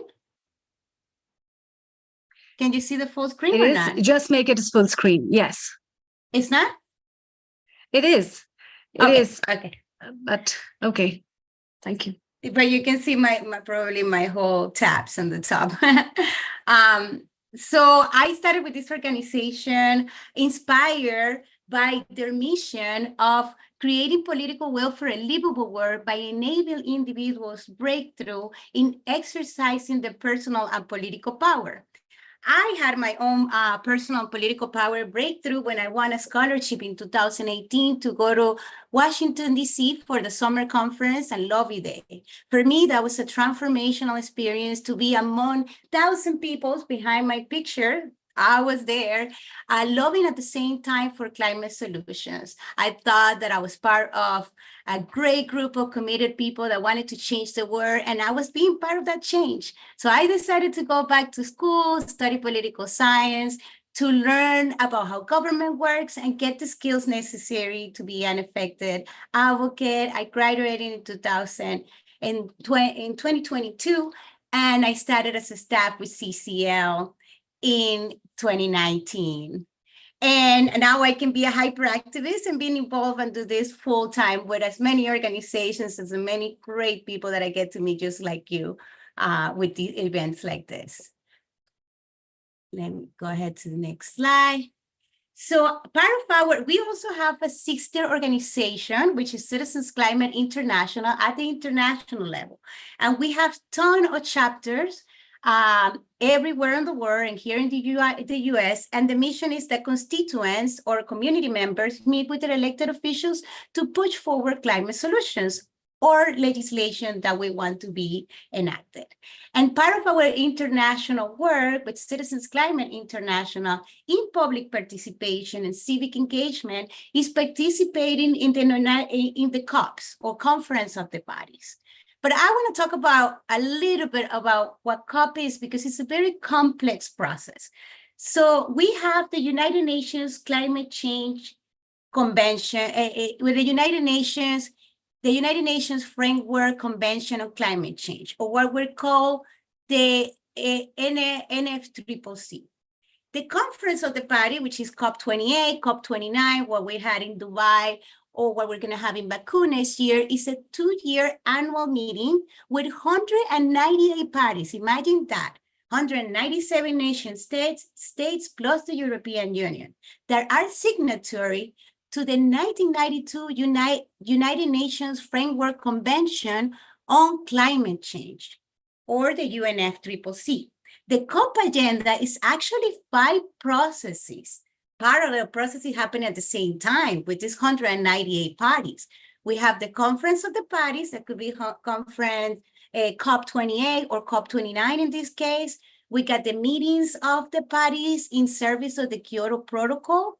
We have the meetings of the parties in service of the Paris Agreement. We have the subsidiary body for implementation and the subsidiary body for science and technological advice that is happening right now in Bonn in June. This is a midterm process that happens in June every year in Bonn to get prepared for COP29. We to our delegations and our partner always tell our observants or party members or participants of the COP to embrace complexity and unpredictability of the process, because and to study the process and get comfortable with a dynamic that change, shift, evolve, and out of our control. So you can ask Shane, I mean, it's just crazy. Things can change from 1 minute on another one within the negotiations. And this is a natural product that happens when you bring together diplomats for 198 parties and observers for thousands of organizations to focus and discuss about 5 detailed structural processes for implementing a treaty that mandates transformational action. We observers and their parties, there are many constituents, interact officially with the UNFCCC process through defined constituencies. Some are named in the convention or other ones are named in the Paris Agreement, but all which have a representing, they have a stand as representatives of stakeholders across the youth. One of these examples of the constituency is Jongo. It's the youth constituents. We have the women's constituents. Another way that the first time I am an observer since 2019 for the COP, the COP of the Conference of the Parties. And when I went the first time, I realized that all the knowledge that was being shared there and the opportunity to engage with decision maker wasn't accessible to the people. My people in my community that someone mentioned before don't have the financial capacity to participate, but they are the ones in the ground doing the work. So we and a couple of the friends decide to organize to build a platform where people could access through their phone, through their computer, anywhere in the world, and they could tune in to all this new information because they also have climate finance opportunities, new technologies. Oh, I learned so much with the new things that they can do now with the AI to accelerate climate solutions. And all of those things, transfer of technology, are things that, you know, our people in our countries that cannot do the travels can be there. So our first try, it was a failed thing. We just can like live stream one event. The platform was terrible. But 3 years ago, we have a wonderful platform where we can live stream around 600 events that are happening live in the UNFCCC, panels, talks, you name it. We also, there's also different pavilions that have their own agenda going parallel and talks. So we have partnered with some of them. There's so many.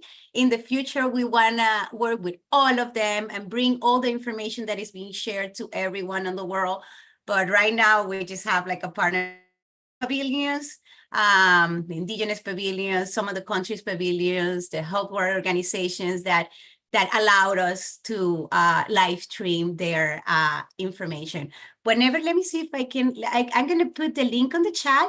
Please welcome to join us. The People Pavilion is also a platform that works like, I'm sorry. Are you still seeing my slides? Yeah? Yes, we can see People's Pavilion. Okay, so I put it on the chat. It's also like a platform where you can share whatever you're doing. I heard so many wonderful things you guys are working on, make new friends across the world. And whenever the COP is happening, you can be there with us, tuning into all those amazing workshops and events that are happening during the COP. So another thing that we have done with our sister organization, Citizens Climate International, is that we have partnered with the Fletcher School at Tufts University to create some diplomacy earth workshops, leadership workshops. So we train about the process, we train about the stakes, we think about opportunities for cooperations and implementations. We also do this before COP. This is completely free. Again, we just did it for the what is happening right now in Bonn. So it just finished, unfortunately, last week, but we're gonna have this ones for COP29, expressing, talking about what the process is, what are the stakes, how can we push forward for international cooperation and implementation and ambition.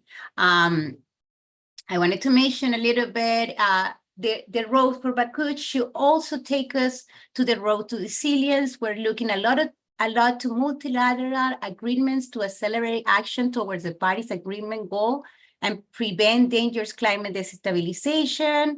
And we have opportunities to evolve international arrangement to value and respect vulnerabilities. We know that there is for developing countries, we wanna reform the whole debt system to make it easy for them once there are, after a natural disaster, they don't have to borrow with so much interest because they're a developing country and they have a worse credit.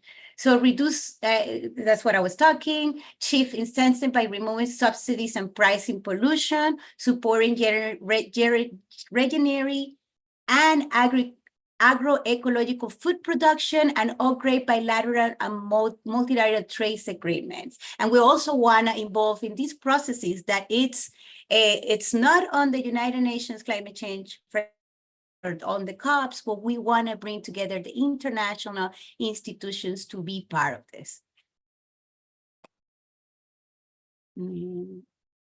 So in our Road for Baku, our conversation continues. Again, like I mentioned before, mobilizing those new financial commitments, ongoing international finance reform, like I mentioned before, and involving all those international financial institutions, vulnerability, sensibility, debt relief too. And I want to add to this that we also want to we want to push for early warning systems when early warning systems and actually effective as well for developing countries for whenever natural disasters happens. Again, we want investment in food mitigation, adaptation. We want climate science data sharing, which is really important. And we need to upgrade our national determined contributions, which is how countries report the work they do on climate change at the national level. And this is by the Paris Agreement. We want to cover a whole economy. We want to cover global emissions, heatings, while engaging stakeholders to support rural relevant policies to then engage in the climate, that public participation, civic engagement. One of the things that I love, and I'm just going to talk a little bit very quick, and Chantel, this is our cup picture here in the right-hand side. We work a lot.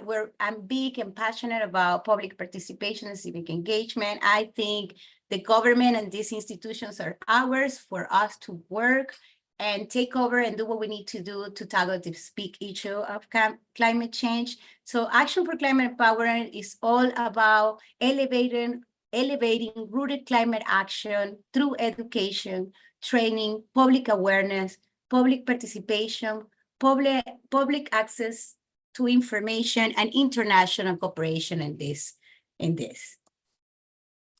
And we are going to have, I'm really, really excited because next week I'm getting ready to go to DC. I'm the Southeast Regional Director, so I get to deal with 69 congressional offices, including senators in my whole region. This is us, and it's the picture I have behind us. We have over 1,000 volunteers that come from all over the world. We even have a delegation from Ghana we had last year. We're hoping from one from Ghana, Sierra Leone, Nigeria, from the parliament. So we're super, super excited. They're doing their own work, building relationships with Congress, but you have the opportunity to join us because we have, we're not going to be doing everything, but you're going to be able to live stream some of the workshops that we're going to have. So I'm going to put that in the chat. And I want to finish with the song that we did last year. Let me put so you can register for our conference and catch some of the sessions online in the chat. And I want to finish with, and I'm going to stop sharing. And I want to finish with a song that we did by volunteers for volunteers last year when we had our June conference. And it's all about what we were lobbying for, and really, really, really, it reflects who we are, what we're for, and what we're doing in this work.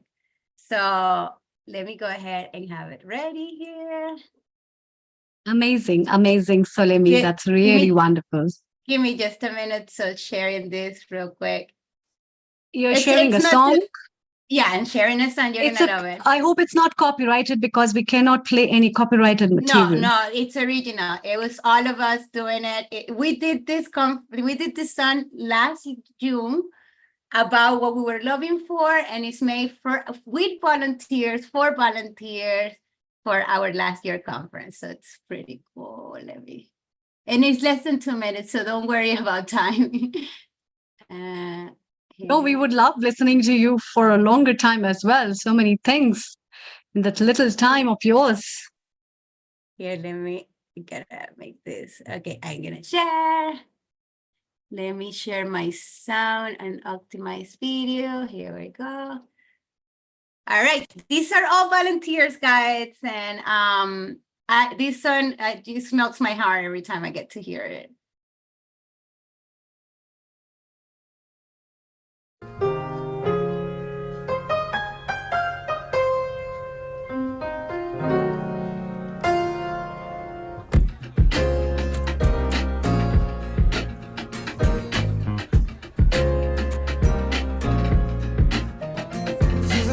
Yeah, using our minds, saving the world by protecting the climate. Less pollution is the way that we align. Market-based solution, get it going in no time. 'Cause heat waves, wildfires outside, our time is up.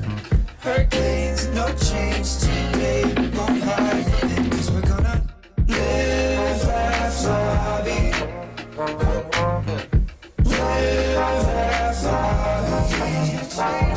CCL at the Army, 1,000 people around me. This is a peaceful army, kind of feels like a family. Showing up for the climate, standing up for the earth. Trying to preserve the future that everybody deserves. Making our voices heard, we don't sit on the side in silence now. Why does it seem like power's always trying to divide us, man? That's why I'm smiling when I reach across the aisle in kindness to you, right behind the science. 'Cause heat waves, wildfires outside, our time is up. Hurricanes, no change today. We won't hide from it, 'cause we're gonna live, laugh, lobby. Come on, yeah. Live, laugh, lobby. So right now, my primary ask, the Carbon Fee and Dividend Act, which means we gradually price these unpriced externalities and make this a fair fight for renewable energy. But besides that, my second ask is to help us with permitting reform. Come on. 'Cause if we can act fast and rise to the task, then that's how we change the world. Come on, because heat waves, wildfires outside, our time is up. Hurricanes, no change today. We won't hide from it, 'cause we're gonna live, laugh, lobby. Gonna change the world. Live, laugh, lobby. Live, laugh, lobby. Let me get the claps in there, say. Live, laugh, lobby. One more time, one more time. Live, laugh, lobby.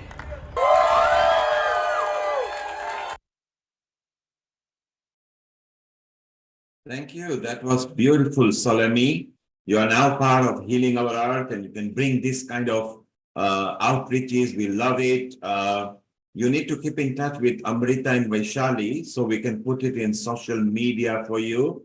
In fact, say hello to Vaishali here as well. She's our resident beauty expert and an anchor and a host here.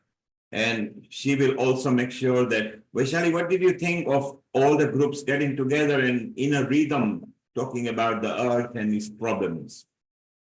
Global Namaste, Solemi. Global Namaste, Amrita, Nil Kumar, and Ishji. What a beautiful song, and the energy and live, love, lobby, and I absolutely loved it, and the way communities are coming together in the whole world. This is called evolution, true evolution. We all know that we want change. And in order to bring the change, we have to be the change. And people like you, people like us, it's our responsibility, isn't it? And I loved it, absolutely. What a community you have and outreach. I would love to, as Nil Kumar said, our founder director, that, we would love to bring more communities together. We need to meet hands more. I loved it, absolutely. And DC, oh my God, I felt like I was actually there. So thank you, I love to Vaishali. do that. Vaishali, thank you. We are going to carry this further. We'll take comments from everybody else. Right now, we want to go to Professor Ish Sharma. He has brought a very good point. He's actually brought a practical solution through millets. So let's listen to a bit about Professor Ish Sharma. Solemi, hang round. Dipti, hang round. Lakshmiji, hang round. Shona, hang round. We will chit chat. Let us see how even millets can help the earth. So over to you, Professor Ish Sharma, and Dr. Amrita, take it over. Thank you, Neil Kumar. Solim, it was really wonderful. All the very best and best wishes. I hope we see you again and again. You keep rocking up the world with the same way. A global namaste to you, Professor Ish Sharma. Professor Ish Sharma is an Ayurvedic expert, Healing Our Earth regular contributor, Ayurveda episode producer, as well as he's presently serving at University of Mauritius on Ayurveda chair. And he has been a vibrant Ayurveda expert, as well as also talking about so many remedies related with environment and health solutions. So it's time to hear him, what solutions he has through millets to talk on drought resilience and land restoration. Over to you. Thank you. Thank you, Thari. Thank you very much, Amrita. Thank you very much, Neil, and global namaste to all. Environment is becoming like such a challenge that maybe one strategy might not suffice. We have to think from multiple directions. And that is where our food can be a very important contributor. What do we select to eat? For example, becoming more and more vegetarian is surely going to protect the environment. That is one thing.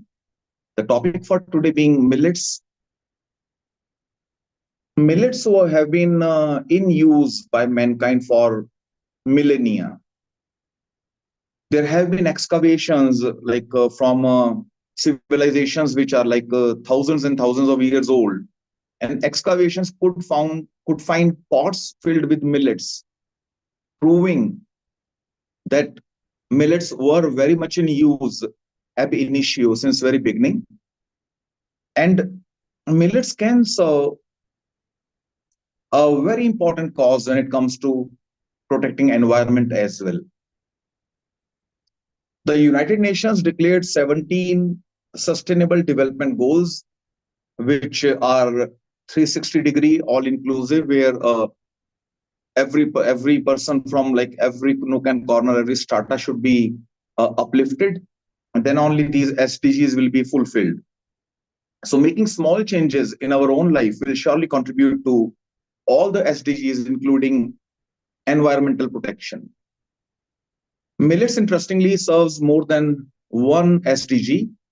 It can cater to SDG number 2, that is zero hunger, SDG 3, good health, SDG 12, that is responsible consumption, and finally SDG 13, which is protecting our environment, the topic of the day. Ayurveda did tell about millets, and those are called as kudhanya. Kudhanya means not the most superior food, not the most nourishing cereal. Why so? Because these do not give as many calories as given by rice and wheat. So these were considered inferior. But nowadays, we all are unfortunately suffering from calorie overload. Starvation is killing lesser, and overeating is killing more people. That is where a food which renders lesser energy, lesser calories, will surely be highly appreciated. And that is how we can see, like 100 years back, having a car was a luxury and cycling was not considered like a status symbol. Wearing cotton was not a status symbol 100 years back, but we have come full circle now. Cycling and wearing cotton is surely very much appreciated and is adorned by all, maybe rich or poor alike. When it comes to health, maybe if I can give a small backdrop, environment is the biggest health risk factor as per WHO. This climate change is number one, and non-communicable diseases are listed at number two by World Health Organization. So climate change is a bigger health concern even than non-communicable diseases. This is by the WHO report 2019, where they have enlisted like top 10 health risk factors, and climate change is number one. How can millets serve against this climate deterioration? Millets are seedy grasses, and these do not require watering or cultivation, whereas wheat and rice are very water intense crops. Rice, for example, will be requiring 3,500 liters of fresh water for growing just 1 kilogram of rice.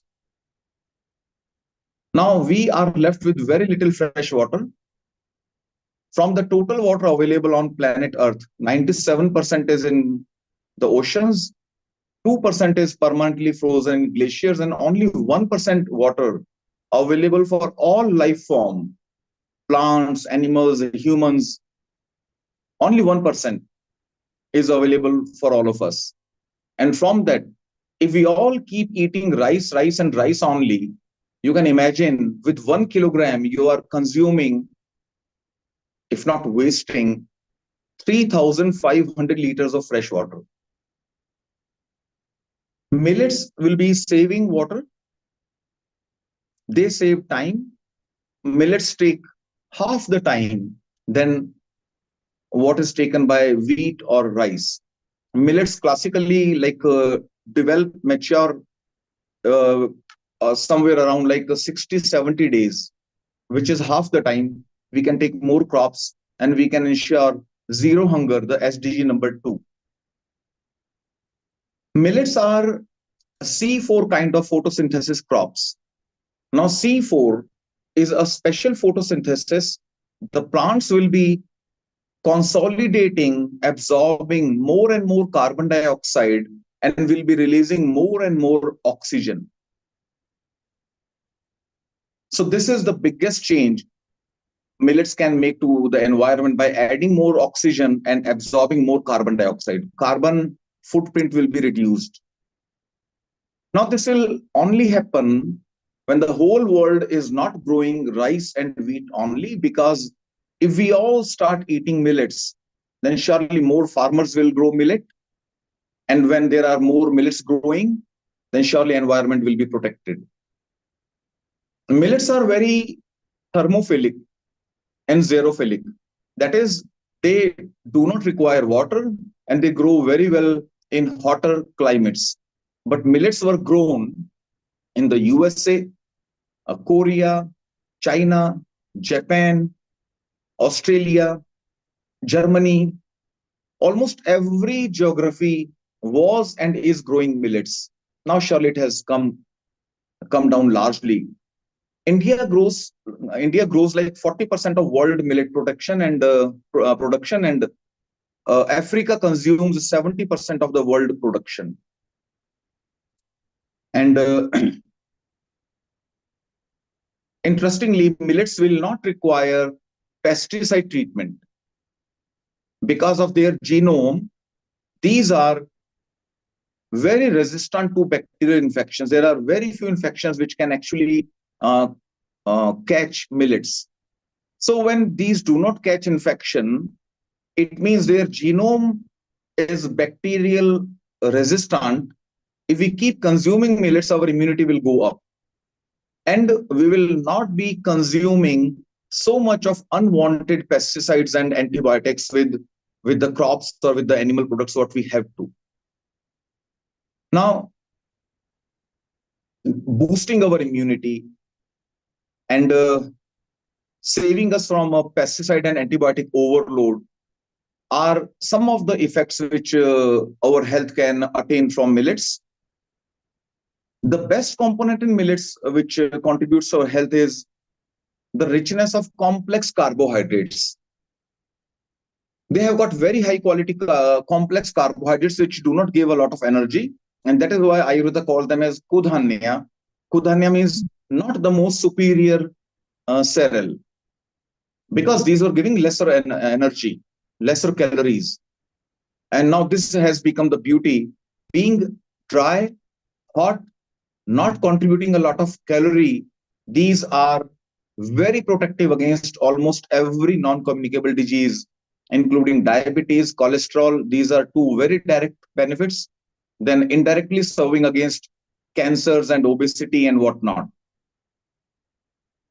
And we see that millets are not like, there are 10 types of millets which are the commonest.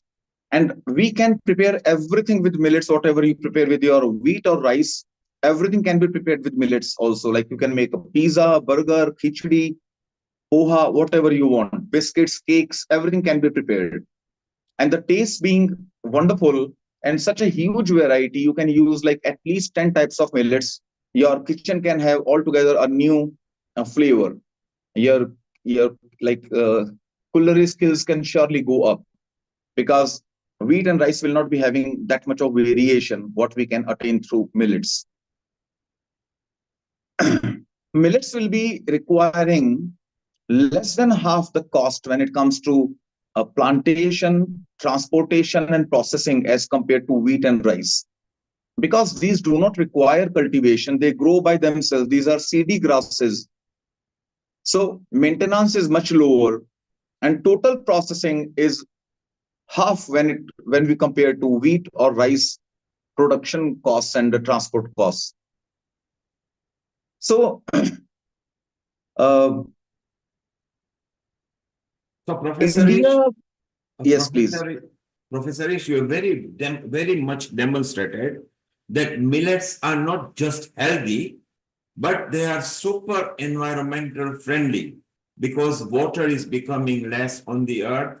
So we don't have to use that much water as maybe rice, which is a staple diet in many countries. Not only have you demonstrated that millets are healthy, but a super environmentally friendly grain. And this is what we need to get to everybody over there.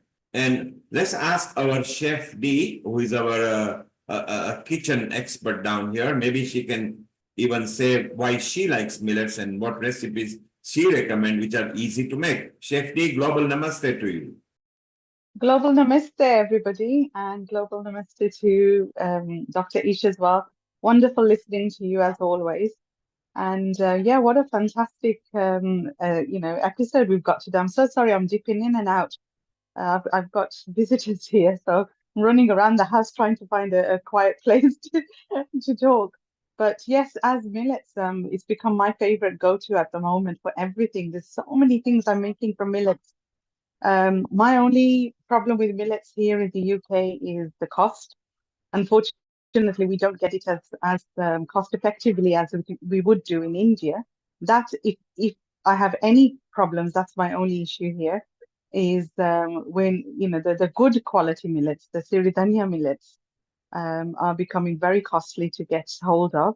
But aside from that, if we look at the regular millets, the jowar, ragi, and bajra, which is readily available here in the UK, there's umpteen amount of things we can make. We can make desserts, we can make main meals, starters. On Tuesday, I made cookies and I took upma, foxtail millet upma to the Consulate General event, and everybody loved it. Absolutely gluten-free, high in protein, high in fiber, absolutely nutritious. So there's really, so far, I've not found anything I can't make with millets. So when I come across something I can't make with millets, I'm definitely going to make a note of that. But so far, everything, we can make a batter from it, we can make flours. There's just so much, and it's definitely a rice replacer. And Chef D, does it taste equally good as other grains or even better? I think even better, because at the end of the day, everything we cook, we have to add some flavor to it. No grains we can eat just as fine. Yes, we're all used to eating rice, boiled rice, but who actually eats just boiled rice? They'll end up putting salt in it. They'll end up putting butter in it or ghee in it. So if you think about it, everything needs to have some sort of flavor added to it. But even if you did just the minimalistic flavors, in millets, you've still got a lovely earthy profile. And I've noticed that each millet has also got its own deepness as well. Some taste, they've got a deep, earthy, grassy flavor, which is still fine. Some have got a complete neutral. You can add anything to it. You won't even know what you're eating. And I find making batters and fermenting it is the absolute fantastic way. There's so many things we can make. And obviously when we ferment things, when we sprout things, we're adding so much more nutrition to it as well. So millets are definitely Shefti, you have obviously demonstrated that millets can be very exciting, very tasty. Professor Ish Sharma has demonstrated that they are very eco-friendly and environmentally friendly. Let's ask Dipti. Dipti, in Egypt, do you use millets? Do the local indigenous population use millets, or has the Indian influence brought their millets in Egypt? Yes, definitely. As India is the biggest millet production country, I'm very proud of that. So, along with my food habits, definitely Egypt uses a lot of different kinds of millets, especially with the corn and the wheat. The millets of wheat and corn, and of course, the cuneo and other millets. They're kind of part of the fashion now. Everybody is on diet, as Doctor Can I mentioned. just stop you? Sorry, I don't want to interrupt rudely, but can I just stop you there? Wheat, corn, and quinoa are not millets. They're not in the millets family at all. Thank you. So we Okay, need to correct ourselves there. So those okay, three but things there are are different kinds of millets who looks like wheat. I'm not sure what's the name of it. It's I don't know what's the name. I know the name, Egyptian name, which is called basaha and all these. I don't know. They look like cracked wheats. They don't. They're millets. They're sold as millet shop, and they are. Are they like a local diet there? Are they Yes, it's a staple food here. Wow. It's a staple food here. So look, even Egypt likes it. Dipti is there. She's seen the influence going there. Daksha, you have made it. Professor Ish Sharma has demonstrated eco-friendliness. Amrita, you use millet as well there in Punjab? Yes, definitely. I prepare chapatis as mentioned by Chef D. Some cookies I have tried. I've got a couple of friends who use it. And I think it's very important to make children adapt to the tastes of that so that they start loving it and realize the importance and what's the difference rather than just living on wheat and rice. And it's very important to give children the taste of different grains for our survival and everybody's survival. Thank you. So the beautiful part is it's not just eco-friendly, environmentally friendly grain, but it's tasty and healthy. So I think we should bring this facet out to the public very much. Vaishali, you were very much concerned when you were doing your master's project for future, where you found that water will be scarce and millet requires literally fraction of water as compared to rice. What are your thoughts on it? And then we go to Rajiv, and then we move to our chief guest, Sister Jayanti.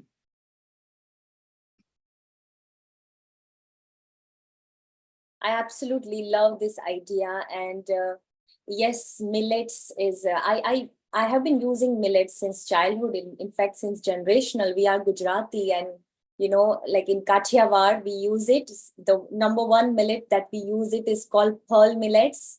So it's a bajra, and we make bajre ki roti, like rotla and good organic jaggery. We add ghee. So, oh my God, it's so mouth-watering. I absolutely love, the bajra roti of pearl millets, and I add loads and loads of ghee. And on that, I add jaggery. So still I eat it in the morning, and it's very, very healthy. Like Ishji said that it is on the lower side of a glycemic index. So it will not add carbohydrates much. I'm sorry, I don't know the exact terminology. I didn't remember that you mentioned in glycemic index. Yeah. Yes. Kudanya, you said. Kudanya. Kudanya. So I absolutely like it, and pearl millet is something that I have been using. However, I don't use much like a proso millet, and some called it sorghum, that jawar, I guess. I'm not much into, honestly, like Chef D and all, much into cooking. But you like millet nonetheless, Vaishali. I love millets. Yes, So absolutely.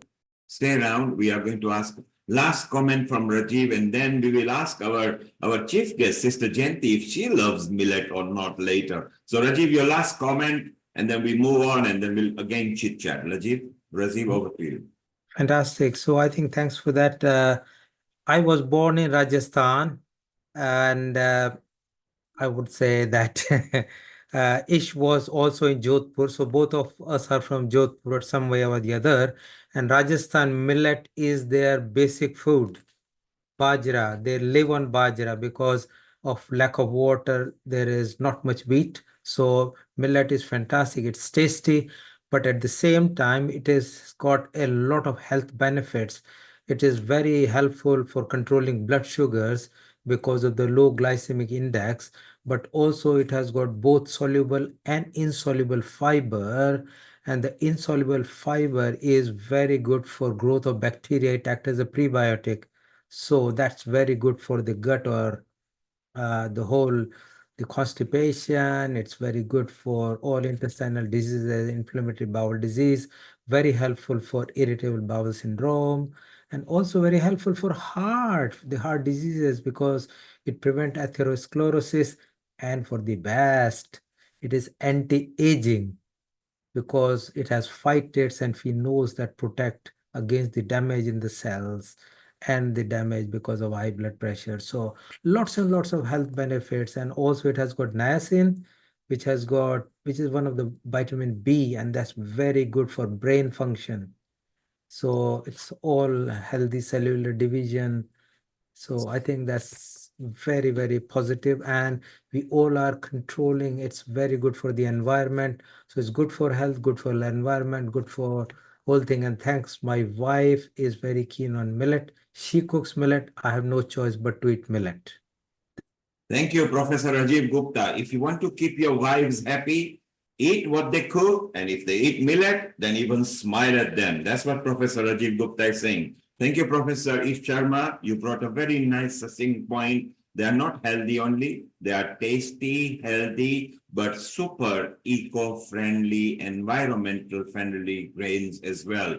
Well, Dr. Amrita Sharma and Vaishali, let's move over to our special guest here, and maybe we'll ask her if she likes millet and her points for environmental friendly tips and everything. So over to Amrita and Vaishali. Thank you. Thank you, Neil Kumar. Global Namaste, Sister Jayanti. Om Shanti.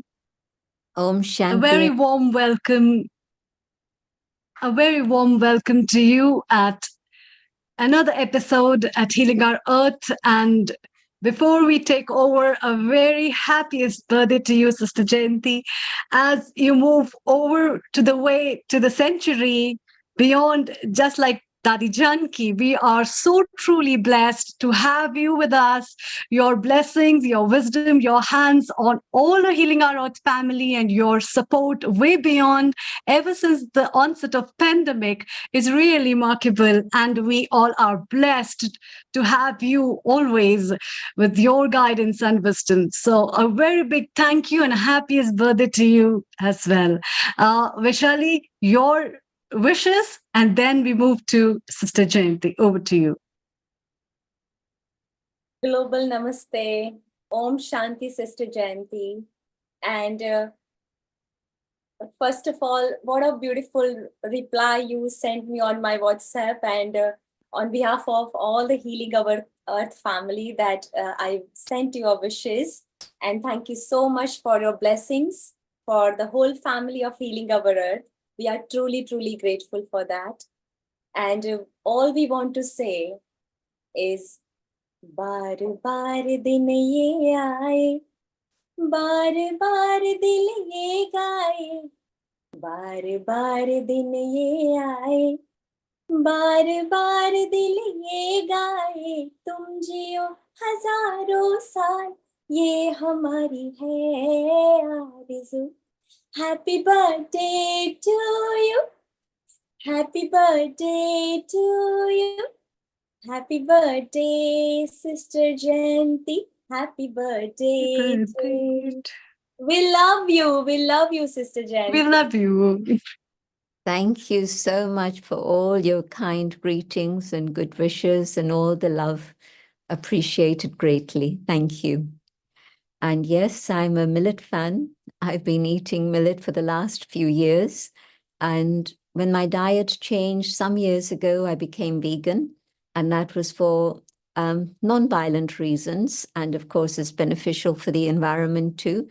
But a few years ago, I also understood that gluten-free diet is important for me, not necessarily so for everyone. Each one has their own system, but and millet is definitely gluten-free, and so it's one of the things that we cook on a daily basis in the ashram here in London, because there are several of us who have made that choice to have millet rather than wheat.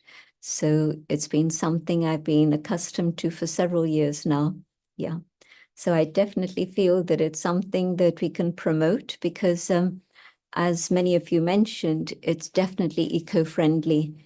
And in some places in India, definitely, maybe not so much the UK, but in India, definitely, there's a huge water shortage. And so millet is the right grain for diet in those areas especially. And in terms of World Environment Day, greetings for that particular day, which is coming up in a few days on the 5th. And it's part of the UN honoring of the earth, because the UN started the decade of recognition for the restoration of the ecosystem. And it's a crazy thing that human beings have done. We've actually destroyed our own home, this entire ecosystem. No other species has ever done that. And yet we're the ones that are blessed with brains, intelligence. And so maybe there's things that we've forgotten. And I think we've forgotten that we are custodians, we are trustees of this earth, and we have a responsibility to look after it and care for it and support nature. What we've done instead is to plunder, and absolutely we've had violence against nature and destroyed our own home. And we're seeing the results of all of that now. And so it's so important to begin with children and to instill in them this awareness of how sacred nature is and how food comes not from a little package in the supermarket, but it actually comes from earth which is around us, and maybe even in your apartment, maybe if you have a garden, if you teach the children to do a little bit of planting, it'll be a wonderful experience for them. I remember being 9 years old and planting dhania seeds. And when I saw the dhania plant come out from the earth, very fragrant, I thought it was a wonderful thing. I got so excited, I remember. So we were planting dhania seeds and also fenugreek seeds.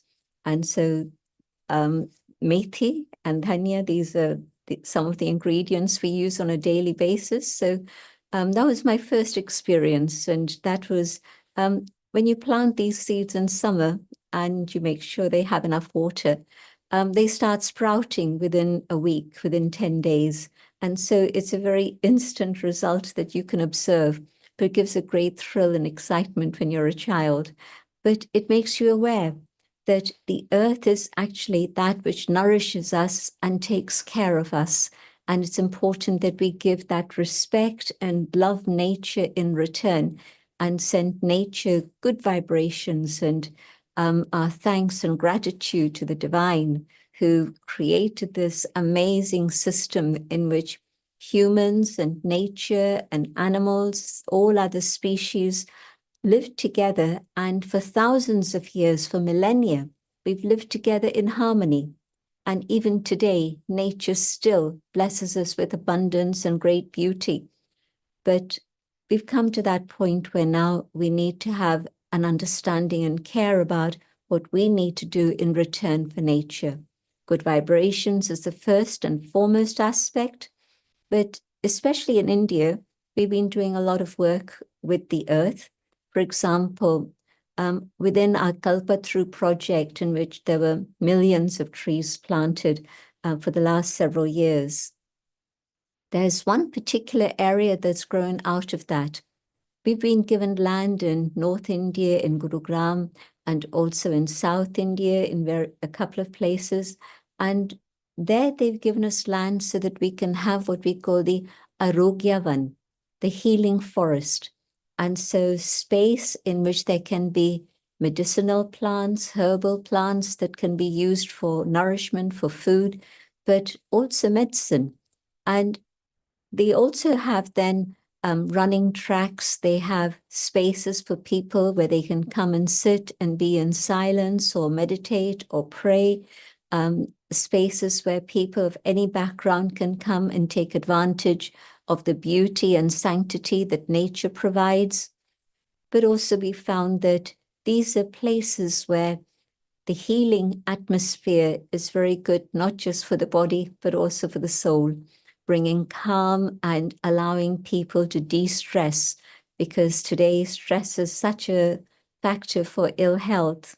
The doctors will, of course, have told you something about that, or they will do. But if we can create spaces where people can come and de-stress, then that is a great service to humanity also. And so we've been doing that.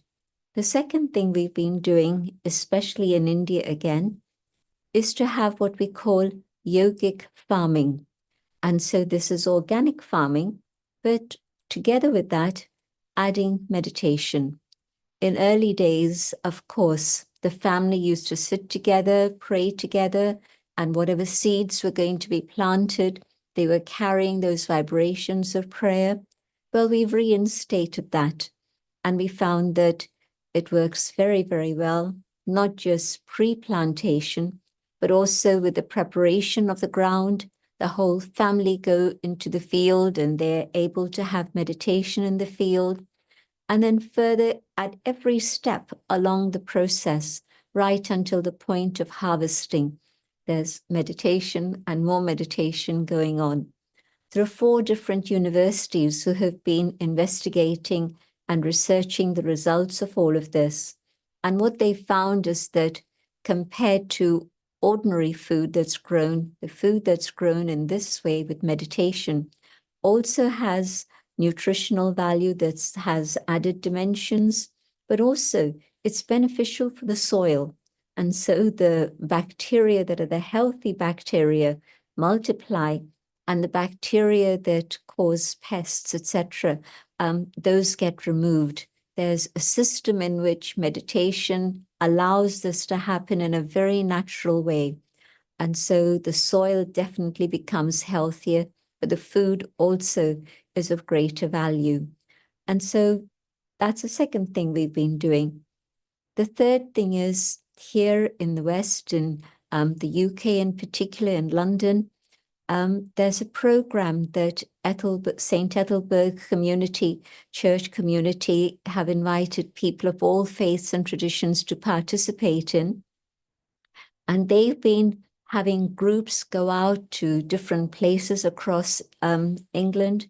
And what they do is plant native trees to allow the hedgerows again to flourish. And I think around 600 trees were planted within the last couple of weeks, few weeks since March and April. And so these things are all happening in different ways around the planet. But I think that the basic understanding that human beings are part of this eternal cycle in which nature and humans work together under the awareness of God's love.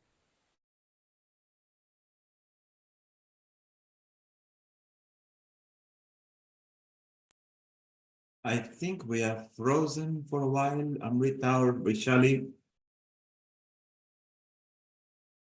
Yeah, I think we are frozen at the moment, and we have lost the signals, I guess. Yes, we will wait. We will wait Yes. for sister to come back.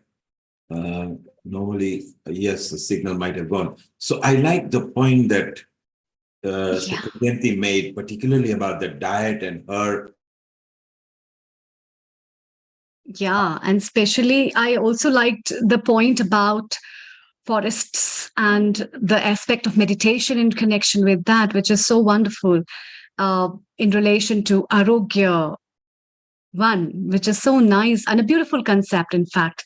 Recently, where Ayodhya Raman, that Pratishtha has been done, they are planting trees. So we are back with Sister Jayanti, and we'll be hearing to her again to know more about what else really beautiful thoughts on environment conservation.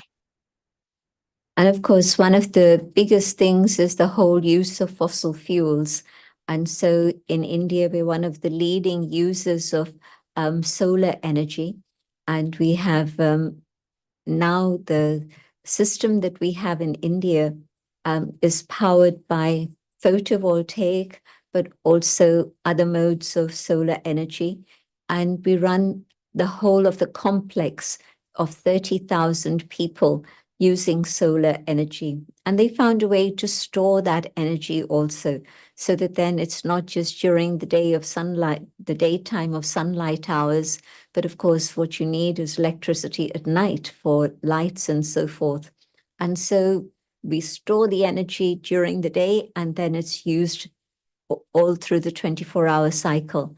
And so there's been a lot of research done by our own people in this area, and that information and knowledge that they've acquired is shared freely with many, many others. Whoever comes to the ashram has the opportunity of seeing these. And then we've also run classes, courses for people to come for a few days to stay and then understand how solar energy is not just for a little home, but it can be used on a wider industrial scale too.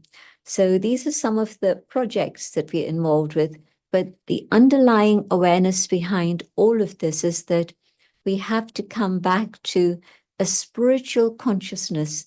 In the last 100 years or so, everything has become very, very materialistic.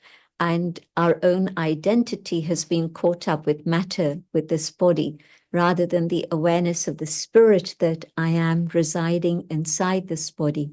And so first and foremost, we say the consciousness has to change. And when consciousness comes back to the reality of who we truly are as beings of light, not just beings of matter, once we have that awareness, then other things can change. So often people say, but it's so difficult to make lifestyle changes.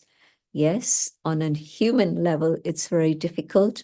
But if I'm a meditator and I'm used to taking power from the divine, then this power is part of the whole system of willpower that we carry within ourselves, but we've forgotten. And so forgetting to use my willpower to move in the right direction means that things have become very topsy-turvy. And so I can develop willpower through silence, through meditation, and things can then start moving back on track. So these were some of the things that I wanted to share with everyone. And I'm open for comments and questions now.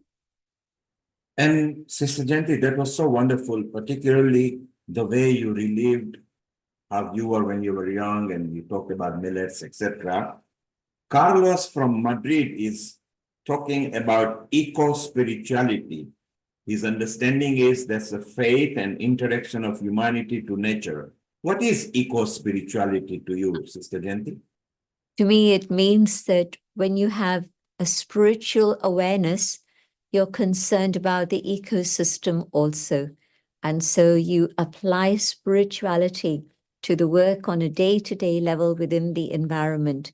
So it's not just meditating and thinking about something theoretical for the future, but spirituality is being applied in a very practical way, and in particular in this case, to revive and restore my home, this ecosystem to which I belong. Well, Carlos, I hope it helped you.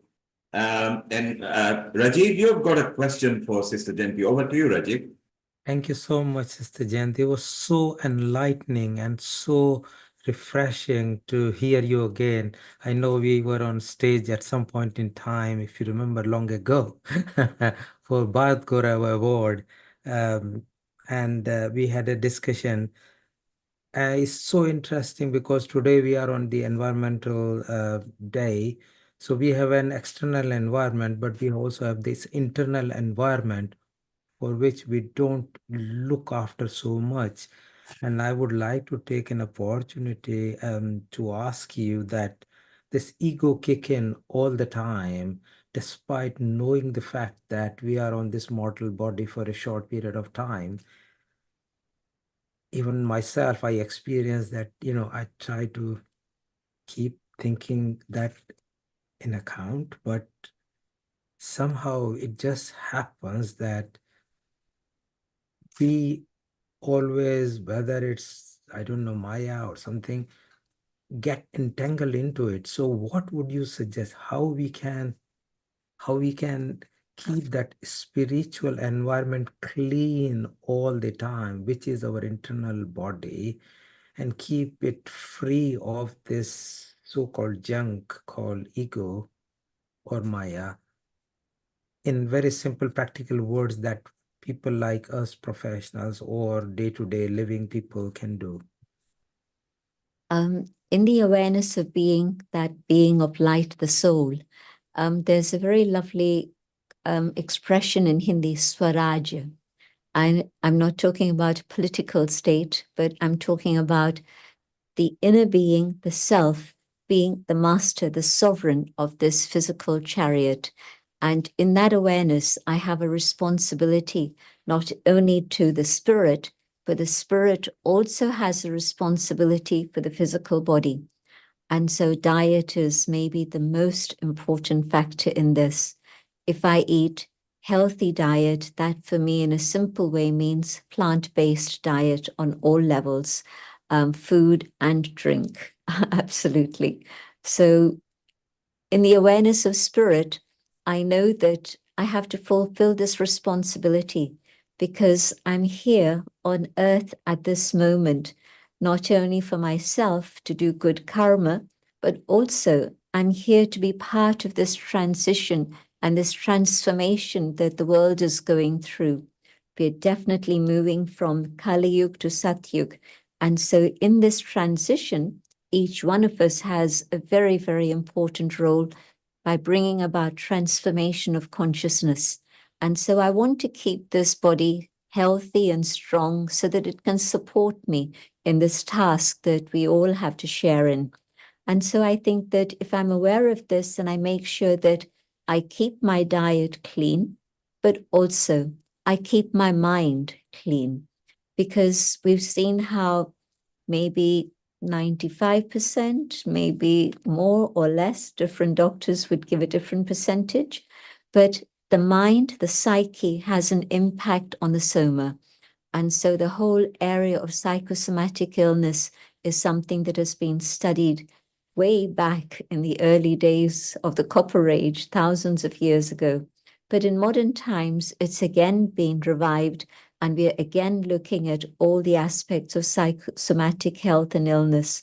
And if my mind, my psyche is kept clean, pure, free from anger, lust and greed and ego, attachments, all these things, then the impact of that on the body is that the body can have strength and last. Dadi Janki is an excellent example of that. She was able to serve until she reached 104.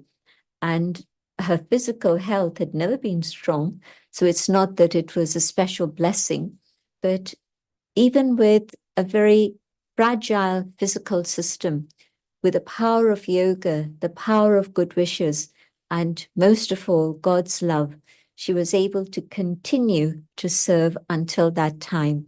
So I think that if we're becoming aware of the power of the soul and we become the masters, the sovereigns of this body, then we take care of it, but the body then also supports us in whatever we need to do. Thank you, Sister Jayanti. Very nicely answered. And you again mentioned Dadi Janki, who we all loved, and you, 75 and counting to century and way beyond. With the love you are spreading, reaching even more countries, we wish you all the best and very nicely answered. Vaishali, you've got a question for Sister Janki. Over to you. Yeah, Sister Jayanti, first of all, what a beautiful explanation, and yogic farming and solar energy and whatever you explained to us. What clicked to me, and my question is related, the way you said that it's not easy for humans to change to bring a change in a lifestyle. It's not easy for humans. However we want to do, it's becoming tougher for us as a human because human body has limitations. And you mentioned that, but divine energy pushes you, it helps you, it actually holds your hand, and it will put you exactly at the right place. It will give you the willpower. You also explained the willpower. So my question is, because we have an audience from all the religion, all the countries, all the continents, and the supreme power has no religion. And what you explained here, I would like to know that what is a universal way, a simple tip, if you would please give us, that how to connect with that divine energy, a simple tip, a simple way, a universal sound or any technique that we can get in touch with our own divinity. And that way we can bring the change within us first, and then we can bring to the humanity. Thank you. Over to you, Sister Jayanti. It's very, very simple. First step, coming back to the awareness of the inner being, that this body is my property, but within this body that I call I, the inner being, am a spark of light, just a tiny spark of conscient energy shining in the center of the forehead. And if I can come back to this awareness and hold this, next step is to know that there is a being who is a supreme. And here we've shown you a tiny point of light, which is a reminder of that form of the inner being, the soul. There's also the form of the supreme being. And so when I connect with the supreme being, just simply knowing that the divine is a being of light, the source of all positive attributes. That's it. It's not a question of belief. It's not a question of mystery or magic, but experimentation. Experiment with this idea of being the energy here and connecting with that supreme source of light. And I'm sure that in this awareness of the soul, the awareness of the supreme, the divine being is able to surround me and give me that experience of divine light, of love, of truth, of joy. And it's available for everyone, anyone, whatever their age, whatever their physical condition, can do this. Thank you, Sister. Sister, we say hello in Ghana to Grace Lopez Charles. Global Namaste to you as well. Namaste to you. Om Shanti. Om Shanti to you. Thank you that you joined us as well. And whenever Sister Jayanti comes, she brings sparkle and light and a glow to all the audience, particularly those who are listening on the YouTube, Facebook, Twitter, website, and they're really enjoying that. Dr. Lakshmi Vyas, would you like to say hello to Sister Jayanti here? Privileged to say hello to you. I wish you a very happy birthday on this occasion. And I liked the Gurugram subject that you mentioned and how you do the farming, as well as yogic farming was something new that I've heard. And both of them, gave me a lot of energy, to follow this system of whatever we were talking about millets. So putting all these together, I'm sure the consumption of millets will really help a lot of people. and it will also make us much more healthy.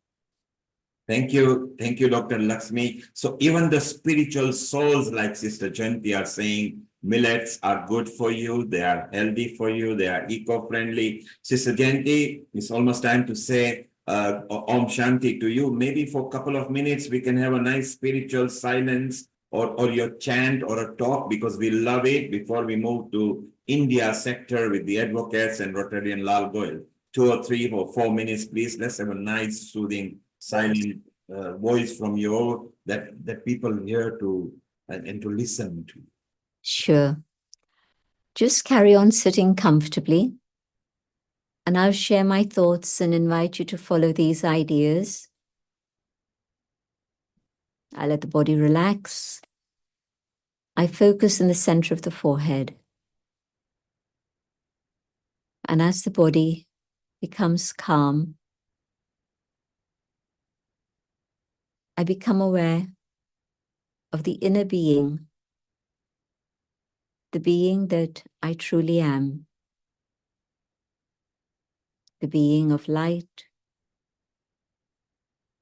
infinitesimal spark of energy.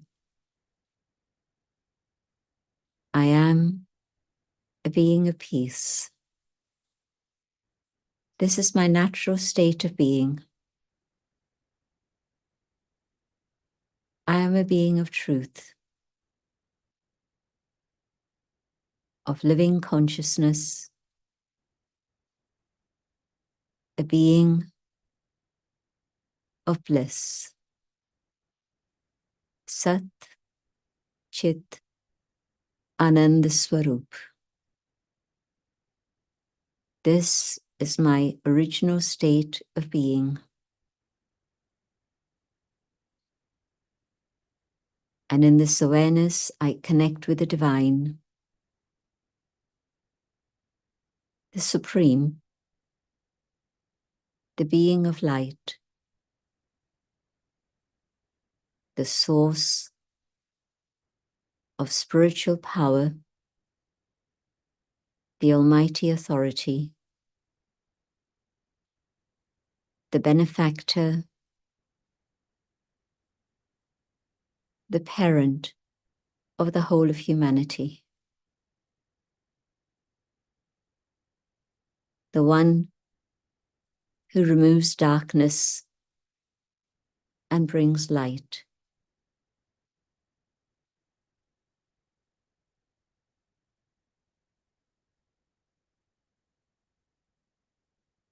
And in this silence, experiencing this divine connection,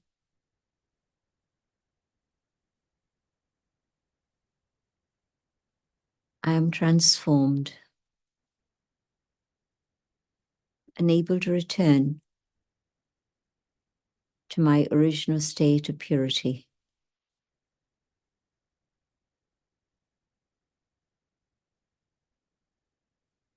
I hold this awareness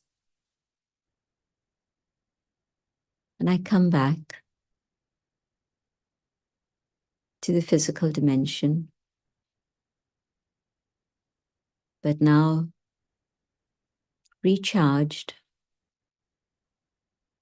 carrying this power and purity from the source to be able to use in all the things I do in my life. Global namaste to all of you, and a big, big thank you to our brother Neil Kumar, but also the whole team of Healing Our Earth. Thank you so much. Om Shanti. I take your leave. Thank you so much. Thank you, Sister Janti. Om Shanti. Om Shanti. You always bring peace, unity, love, liberty to everybody wherever you touch. Thank you. Om Shanti to you. Well, Amrita, Vaishali, let's move over to India now, and then later we'll go to USA, where even Dr. Lakshmi Vyas has got 2-3 guests coming after 6 o'clock. So The episode is extended for 1 more hour today. Dr. Mamta will be there as well. So what, Amrita, Vaishali, what did you think of what Sister Jayanti delivered? I'm like actually, you know, I'm sure Amrita, because we all are meditators here, and I'm sure everybody who has witnessed this, you know, there was something, a sensation here, and I could actually felt that Swarajya that, you know, she talked about, that here is our third eye chakra. I could actually felt the connection. What a divine energy and the vibration she created, isn't it, Amrita? What did you feel? Yeah, that's true, Vaishali. And I think everybody will align with these thoughts that eco-spirituality, your spirituality within, your calm mind, cleanliness of your inner environment is utmost important to realize and clean the outer environment. And that will be our social responsibilities on the part of where we are born, where we are living, and whose resources we are taking. So it's just that kind of acknowledgement, a thanksgiving note, and a wonderful responsibility that as a human being, we all will be sharing. Over And to you, Neil Kumar. And Amrita, our Seema was there as well just now with and Seema and Dims actually went to Brahma Kumaris last week into London. And our Rotarian Lal Gohel, whose episode it will be now for the next hour with our esteemed guest Kishan Chand Jain, who is also ready and going to give us the tips. So Seema, what did you feel? Oh, as with Sister Jayanti, it's always very blissful. I joined it towards the end, but like Amrita said, you know, when we meditate, as we take a shower every day for our body, it's very important for us to take a shower for our inner mind as well, you know, to refresh, recharge, you know, so we can be more present in the moment. So very beautiful, wonderful session. Okay, Seema, stay around. We'll be with you. Let's now, we left America, we left Ghana, we left London. Let's go all the way to India, where our Rotarian Lal Gohel, who was with us in London just a week or two back, Vaishali, was he not? Oh, that was an amazing experience, and meeting Lalji for the first time in person was a great experience, and what an energy he shared with all of us, and the aura, and we discussed so much about the possibilities, and the experience was amazing. Yeah, I'm sure the same experience that Lalji felt meeting Healing Team. Thank you, Vaishali. And Amrita, over to you and Rotarian Lal Gohel, and let's move with the tips from India. Thank you. Thank you, Neil Kumar. Thank you, Vaishali. Let's move over with our next guest, Rotarian Lal Gohel. Rotarian Lal Gohel is a founder and charter president of Rotary Club of Organ Donation International, and also a chairman of Organ Donation India Foundation and Gyan. And let's have him with the guests, Kishan Chand and Vinita Hariharan. And so, Global Namaste to you, Rotarian Lal Gohel. A very warm welcome to you and to Kishan Chand as well.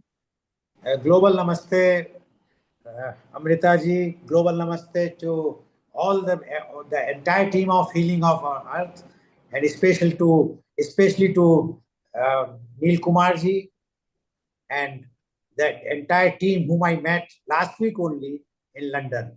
It was really a great experience by meeting in person, and Vaishali was there and other members were there, and we discussed almost everything whatsoever we can discuss in a very, very short time.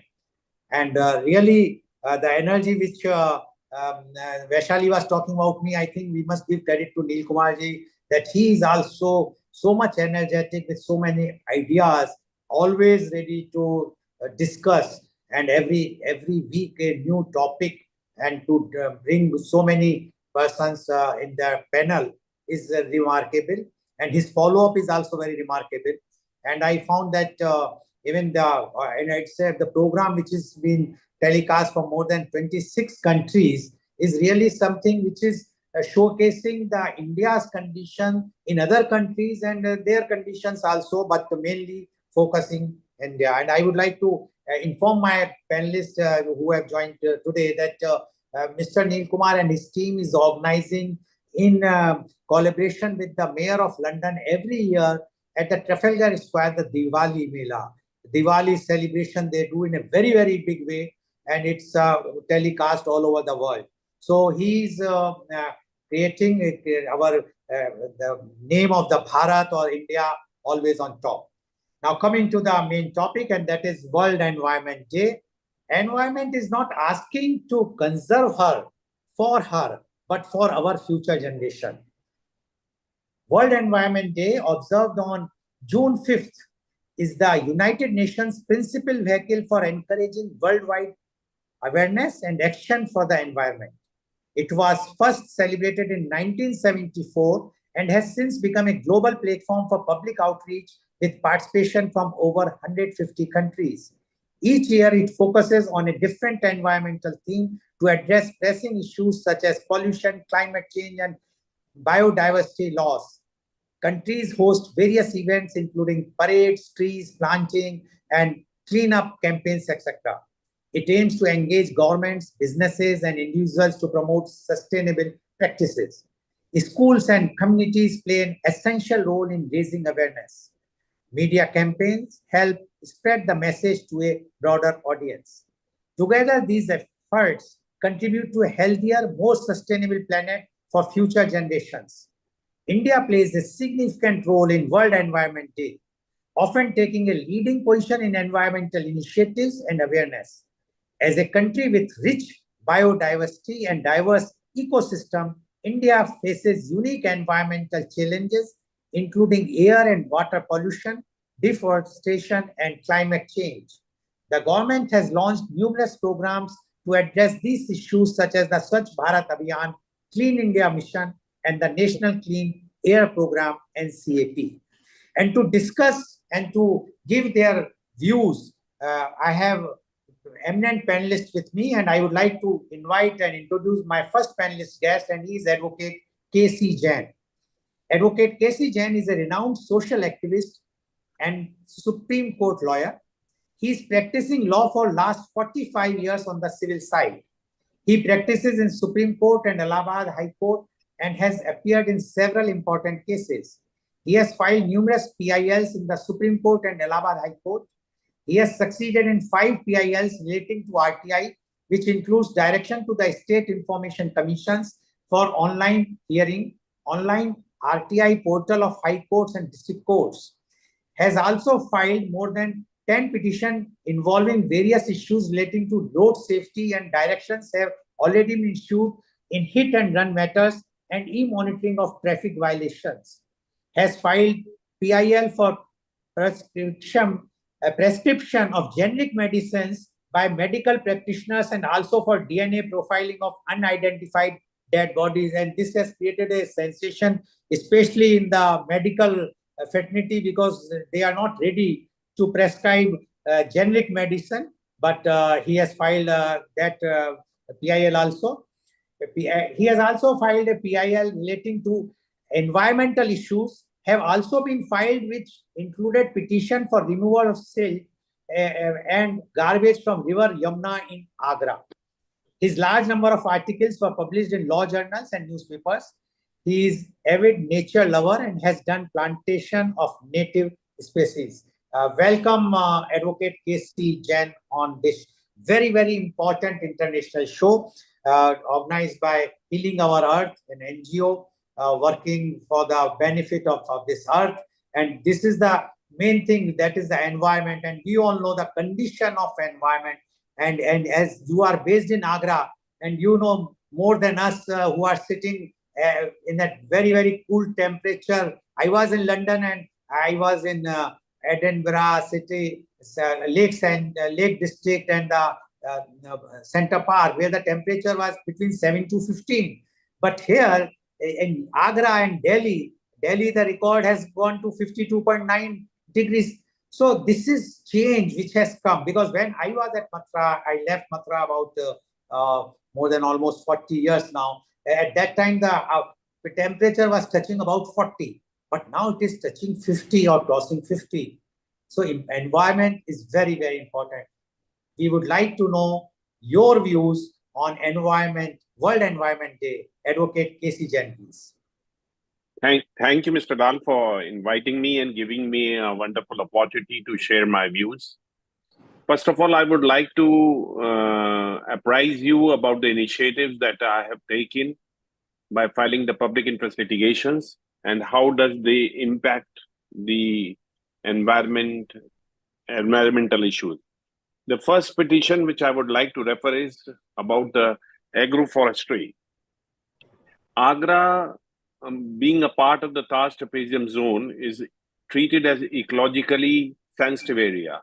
Here, the trees are not allowed to be felled, but it has affected the other way also. Private people are not coming forward to plant trees because they know that they will not be allowed to fell them.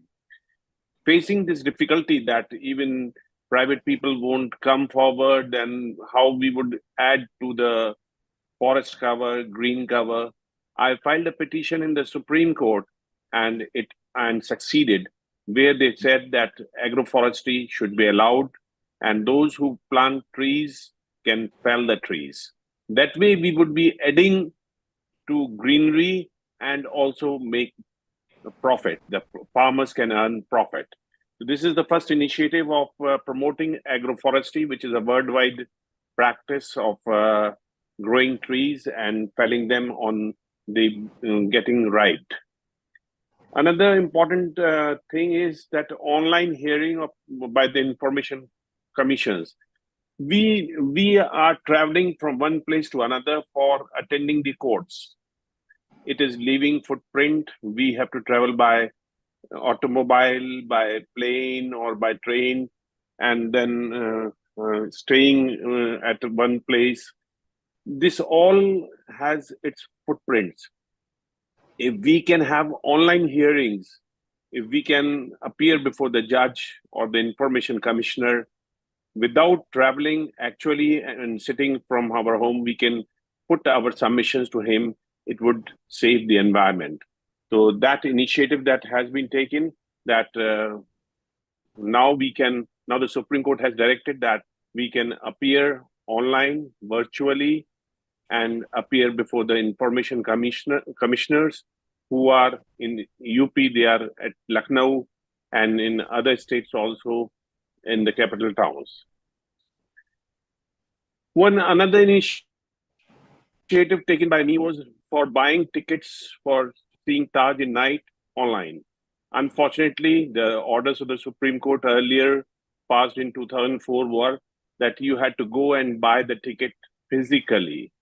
Now that has been changed with the petition being filed by me, that now you can buy it online.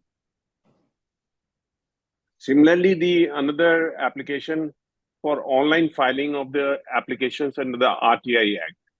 You have to physically send through courier, through postal department, an application along with a postal order or money order or some draft. But now you can file it online. You can make online payment also. So that is a environment-friendly method of moving an application. Another important initiative is desilting of Yamuna. Agra is situated on the river bank of Yamuna. Taj is also located on Yamuna bank. But unfortunately, the river Yamuna has become very shallow. The riverbed has risen because of the deposit of silt, garbage, and ultimately the depth of the river has gone down. It has reduced substantially. The water storage capacity of the river has it has become very less. Therefore, we need to remove the silt, garbage, and the plastic that gradually got deposited on the riverbed, and ultimately this water body will store more water, which will percolate and which would recharge the groundwater. The Supreme Court has given directions that yes, it is required to be carried out immediately. We hope that River Yamuna will become in a better condition. Such a big water body would be able to store more water. Another important thing is e-monitoring of traffic, motor vehicles. Now the policeman is to stand there in a normal course to create challans, to find out what violations the automobile is causing. But now the Supreme Court has directed that it has to be done electronically. The cameras that would read the number plate automatically would help to find out the violations also in case that concerned automobile so causes. These initiatives ultimately will help to reduce the carbon footprint. Some other initiatives that have already been taken, but we are awaiting the outcome, is the standard operating procedure for plantation.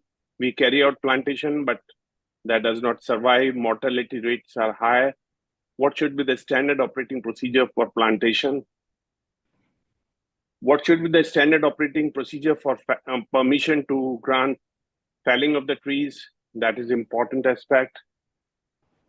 And another important aspect and initiative which we have taken by moving the application and petition in the Supreme Court is that the commercial vehicles which are not to load or unload goods in the city should not be allowed to enter in the city either in daytime or in nighttime. So these are the initiatives that I have taken. Coming to the how we can reduce carbon footprint. Again, I would say that judicial proceedings, or whether they are administrative proceedings, we should go for online hearings, e-filing, emails, e-messages. Instead of physically attending the courts, we should virtually appear. It would save our traveling, not only expenses, but also it would reduce the carbon footprints. Supreme Court of India has taken initiative. Now we appear virtually before the judges of the Supreme Court. The Supreme Court has also directed that all the high courts and the tribunals functioning under the central government, virtual hearing is obligatory. They are to provide virtual hearing, and those who opt for that can appear virtually.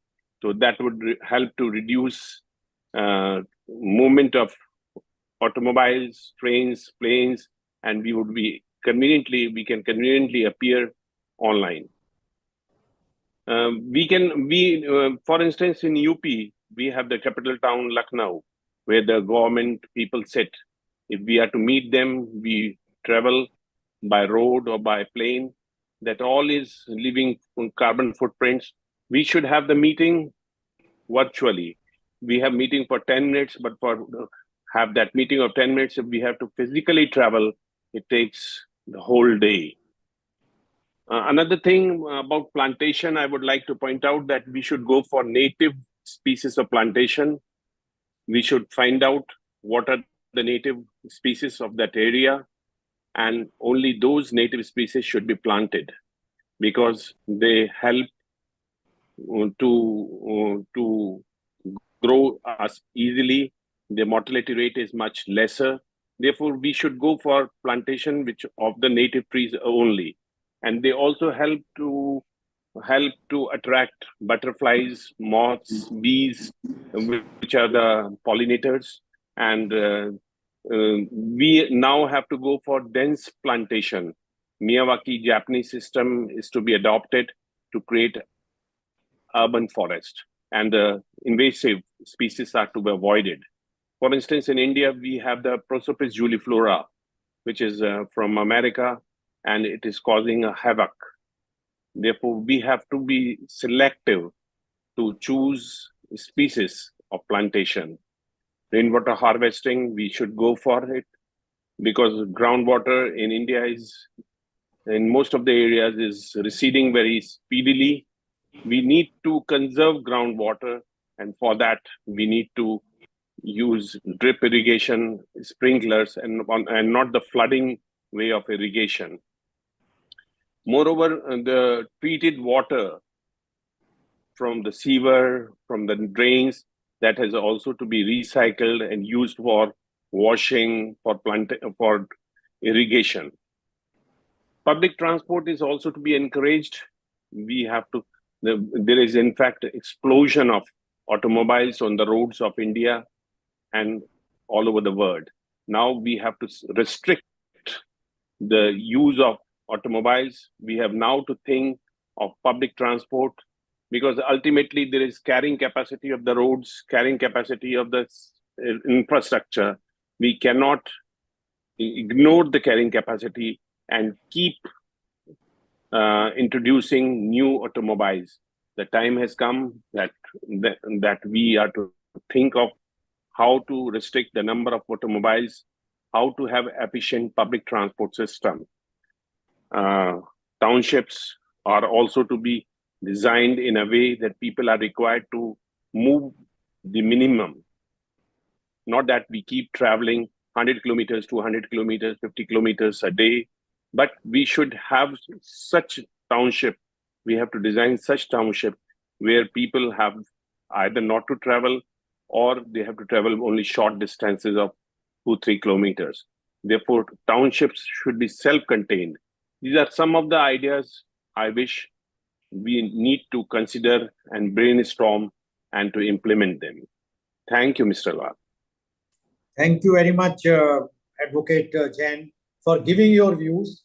And you have mentioned about that how one can increase the plantation, and you have done so many initiatives by filing the PIL, although one should not go for that way. The government should come forward, but we know that it is not possible to get the things done so easily. And I'm really very appreciable for you that you are doing such a great social service by filing the PILs and getting the orders which have been implemented, and the results are being shown, and many other things which I am reading almost every other day on the newspaper from Agra about your initiatives. So thank you very much. Be there. We will be coming to you for the questions afterwards.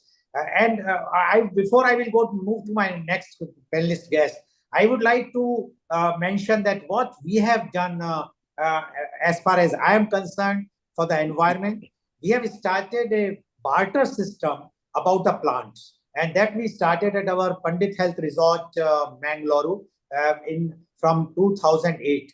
So almost now 16 years passed. In that, we are sending the plants. Suppose somebody is having roses and they want some other species, like they want other flowers. We will send them those flowers we have, and they will, in exchange of that, they will send those roses. Now we are not charging anything, neither we are paying anything. Only the cost of the postal cost that they are bearing when they are sending and when we are sending. And it has succeeded like anything because it is going all over India. People from north, from northeast, and many flowers which are not prevailing in a particular city are also, because the person who is sending, they mention what types of conditions are required. So that also can help if we start this type of initiatives where the saplings will be giving to others so that they can also do the things. So thank you very much, Advocate K.C. Jain. Now, I would like to invite my next and introduce my next panelist guest, and she is Ms. Vinita Hariharan. Ms. Vinita Hariharan is the national level public policy expert. She is the Chief of Programs, Ministry of MSME, Government of India. Ms. Vinita has had an illustrious academic journey and an exemplary professional and public life, an alumnus of the prestigious School of Planning and Architecture, New Delhi. She worked for a decade in leading private and public sectors of the country. At this juncture, driven by the aim of donning the hat of a decision maker from an implementer, she pursued her mid-career Master in Public Administration from the Lee Kuan Yew School of Public Policy, National University of Singapore, on a scholarship from the Singapore government. This proved to be a game changer as she gained a wide international perspective in policy making. Post this, she has been with various multilateral and bilateral agencies with the Government of India, where she designed national policies and led the implementation of several flagship programs of Government of India in the domains of rural, urban, and livelihoods.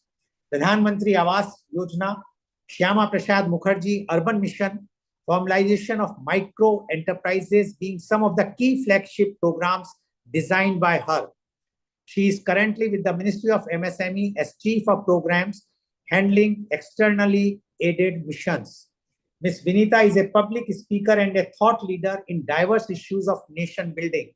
She is on the board of studies of leading global institutes and a mentor to social foundations that work towards empowering women and the girl child. Ms. Vinita was recently given the Women of Excellence Award from the Indian Achievers Forum for her outstanding contributions to the field despite all hurdles. Welcome, Ms. Vinita Hariharan on our show. Ms. Vinita Hariharan, you have heard Advocate Jain, how he has to go to take a route to file PILs to get the policies changed. And you are in the government department and you are heading some departments where you are making the policy, you are involved in the policy making. When we are talking of environment, and you know, although you are from Kerala, but you are mainly in Delhi because of your work, and you have seen the temperature is going up like anything. It's burning. Its conditions are very, very bad. Why don't you think the government policies should, you have to take some more proactive things that in spite of going to Supreme Court to get some policies changes, if the government, which is doing lots of things, no doubt about it, under this our present leadership, but still we require so many drastic changes from your side. So first we would like to hear your views on World Environment Day, and definitely afterwards, if you can reply this thing also. For Ms. Vinita Hariharan, please. Thank you, Lal Govilji. A pleasure to be on your show after a long time. And I am really grateful for all the points that you've given. And also to my earlier panelist, Kishan Chandji, very relevant points and what the citizens can do in terms of protecting our environment and to be environmentally conscious citizens. I think he drew out a kind of a charter for citizens, so to speak, which is the ideal scenario. And we are moving towards that definitely, surely, but slowly but surely, we are moving towards the goal of being an environmentally sensitive country. So if you look at the the theme of the day, which is World Environmental Day of 2024, the topic or the theme that they've chosen is restoration and resilience is the theme for this World Environmental Day, this year's World Environmental Day. Which is again reflective of many of the policies and programs that the government of the day has been running over the last decade in restoring and providing resilience to our various alternative systems, be it the alternative systems of conservation, alternative systems of water consumption, alternative systems of healing like Ayurveda and yoga. It taking reference in the last session that we just had on the meditation and the yoga. So this present government has been extremely aggressive on alternative systems and on renewable energy and the circular economy per se. So if you talk of the circular economy, it's important to reflect on the plastic waste management crisis, which is a very, very imminent theme in this entire umbrella of the environmental awareness that we are talking about globally. If you see the global crisis of plastic waste management, about 300 million tons of plastic is actually generated every year, and of which half of it is single use, which a plastic which cannot be used again. So they just get they just block the systems, they block the drainages and all of that. So that's the big crisis that we're facing globally. And of the 300 million tons is what the plastic is produced, and the waste generated, the plastic waste generated, if you see, more than about 250 million tons of plastic is generated annually, and 12% of this is part of the municipal solid waste. Only about 9% gets recycled, and much of this plastic waste actually goes into being disposed as landfills across the globe. And in India too, we face this crisis. About 10 million tons of plastic is generated annually, and only 60% is actually collected, and less than 10% is recycled. So this is what the crisis was for our rivers like the Ganges, and which actually gave way to the big project, which was Namami Gange, which the government of India ran because of the collective degradation of the river basin and the disposal of plastic waste and all of the other solid waste, and liquid and the plastic waste was generated over so many years.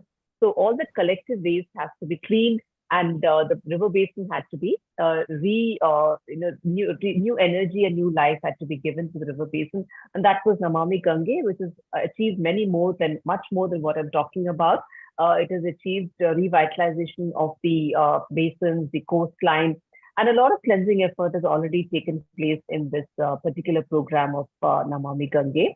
Apart from that, talking about plastic waste management per se, we have the plastic waste management rule of 2016, which was brought in by this present government, which actually mandates the municipalities to adhere to solid waste management and plastic waste management framework of recycling and the circular economy principles, and also mandates what are called as the polluters, importers, and brand owners, which is like companies like Coca-Cola and Unilever, to be responsible for all the plastic that they generate, to collect them and recycle, and to be responsible for the entire life cycle of plastic that they produce and generate. So that is a big rule that has come in India, which is the extended producer responsibility, which actually mandates a lot of all the brand owners that by 2025, not less than 25% of the plastic has to come from recycled polymers.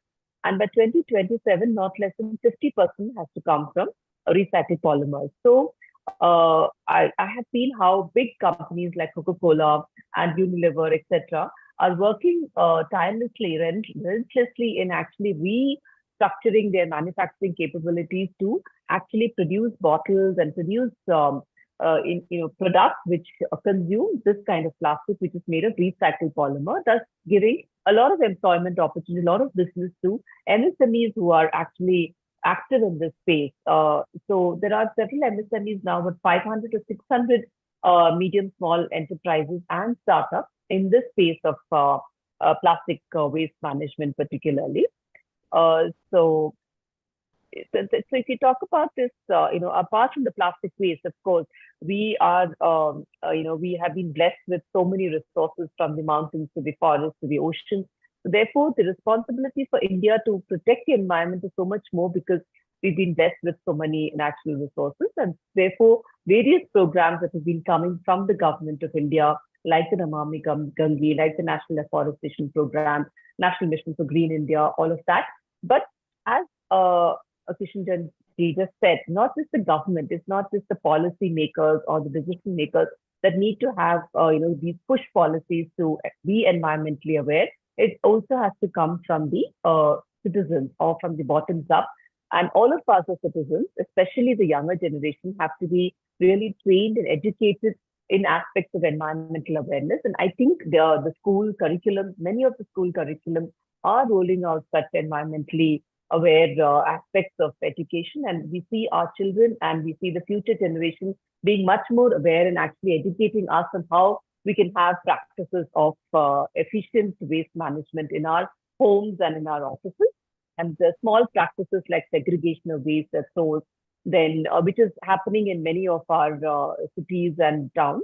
But of course, rural waste management is still a long way to go in our country, and we need to work towards aligning circular economic principles with the rural systems of living, which is actually going back to our traditional ways of living, which is what the topic is, restoration and resilience. So, and also our other programs like the conservation of water, like the Jal Jeevan Mission, which also focuses a lot on conserving our ponds and our traditional water systems that we have in temples and all of that.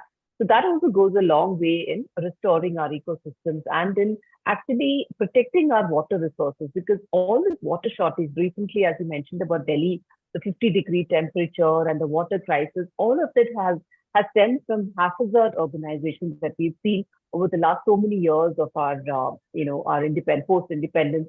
We've had cities coming up organically because of the need for economic survival, the need for jobs, the need for livelihoods. So we had rapid industrialization and rapid urbanization. And today, India has cities which are one of the most urbanized in the globe, but they're not necessarily, cities which have been following the principles of ideal urbanization, like the bylaws or the urban planning principles, like what Kishan mentioned, the walk to work principles. All of that needs to be again readapted. So therefore, we have the smart city mission, which is about making cities more efficient with minimum intervention, like using technology to improve our traffic systems, using technology for various other aspects of our working, like work from home and all of that. The digital revolution that you see in India is also going a long way in actually moving towards achieving our environmental targets, I would say. And also the international cooperation treaties, that's very important as well.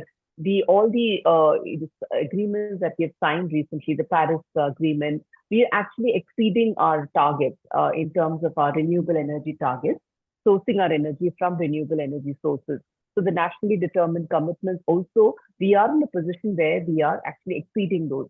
So that is what you can see in the aggressive drive towards solar, saturation of energy sources with solar energy, wind energy, tapping wind energy, and hydrogen, of course. Hydrogen is another new energy that we are looking at. Electric vehicles, that also is a big push that is being driven by the government, but it's not enough. We need to do much more in terms of facilitating electric vehicles, in terms of having our fueling stations with much more frequency than what it is there today, making the automobiles more affordable, electrical vehicles more affordable, and all of that. And shared private transport and increased usage of public transportation systems, and the last mile connectivity between the public transport to the homes also needs to be with eco-friendly, with e-auto rickshaws and transport.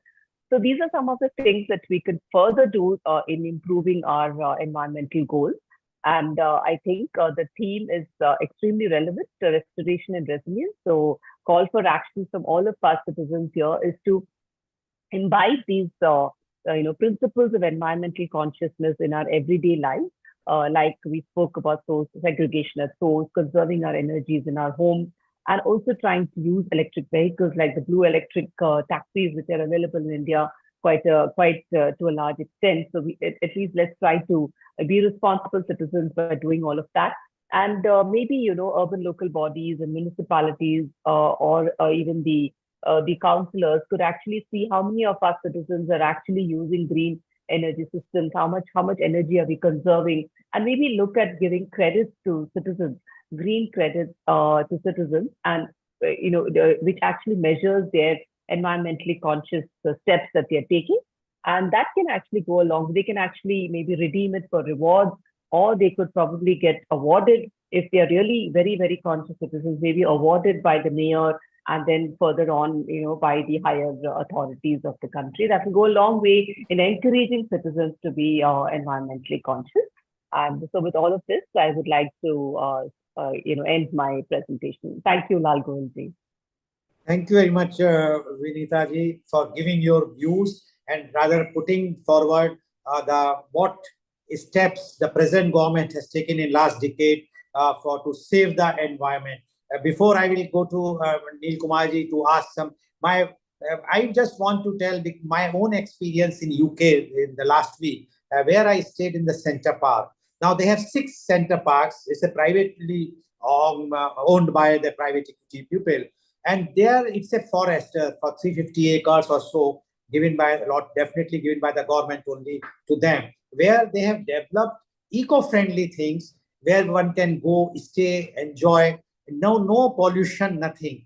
Don't you think such type of forest it's in the city, it's not far from the city, it can be developed in India by giving some initiatives to the private participants, private parties, so that people can go and spend time. At least they will have more forest thing Even in Singapore, where you studied, your masters you have done, you have seen so much emphasis on foresting. In India, why we are not giving, the government is not giving that initiative so that the more and more forests can be put on in the near to the metros or to the big cities. Definitely, Golji, is a very relevant point. Urban forestry is an important and upcoming theme globally. India too, we tried with greening vertical gardens in the metro pillars. That was the extent to which we could go in terms of urban forestry, and also having the terrace gardens and the multi-story apartments. On top of that, we used to we've actually implemented some of these urban forestry measures in those apartments, but those are really private driven measures and not so much of the government. So agree with you, the government can imbibe these in the policies that they disseminate, especially the urban planning principles. We can make that a part, like rainwater harvesting has now become an integral part of the building bylaw. Similarly, we could have this urban forestry measures also imbibed in our bylaws. And do you agree with in the Glasgow summit last year or 2 years back, where our Honorable Prime Minister has declared that 2070 India will be a zero emitting country? Yes, definitely. The measures that we are taking, we are going really aggressive in terms of sourcing our resources, energy resources from renewable energy, and we are already kind of surpassing our commitments in the Paris Agreement. So with this kind of pace, I think definitely we'll move towards a zero emission country by 2070. Okay, thank you very much. Mr. Neil, over to you, Mr. Neil Kumar. You have questions, please ask the questions. Thank you, Rotarian Lal Gohel. You are all in India at the moment, with you and Vinita being there in Delhi, which went to 52.9 degrees. Now the body starts shutting off after it's 48, 49, 50. Vinita, how do the local poor population that live on the streets in Delhi, how can they survive in such extreme temperature? And you are there right now.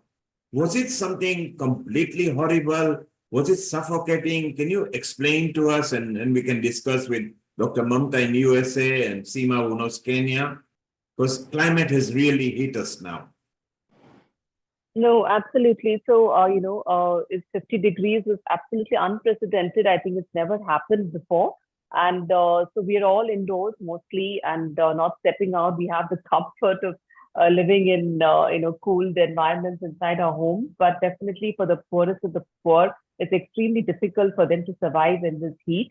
And I was even thinking of why doesn't the government look at cloud seeding and providing artificial rains as a respite to the citizens, at least for a while. So I was thinking of even holding a show on that and discussing with experts on the scientific after effects of doing cloud seeding. So because it's that bad, and then we have the floods in the other end of the country, in the where I belong to, the southwest tip, Kerala is flooded.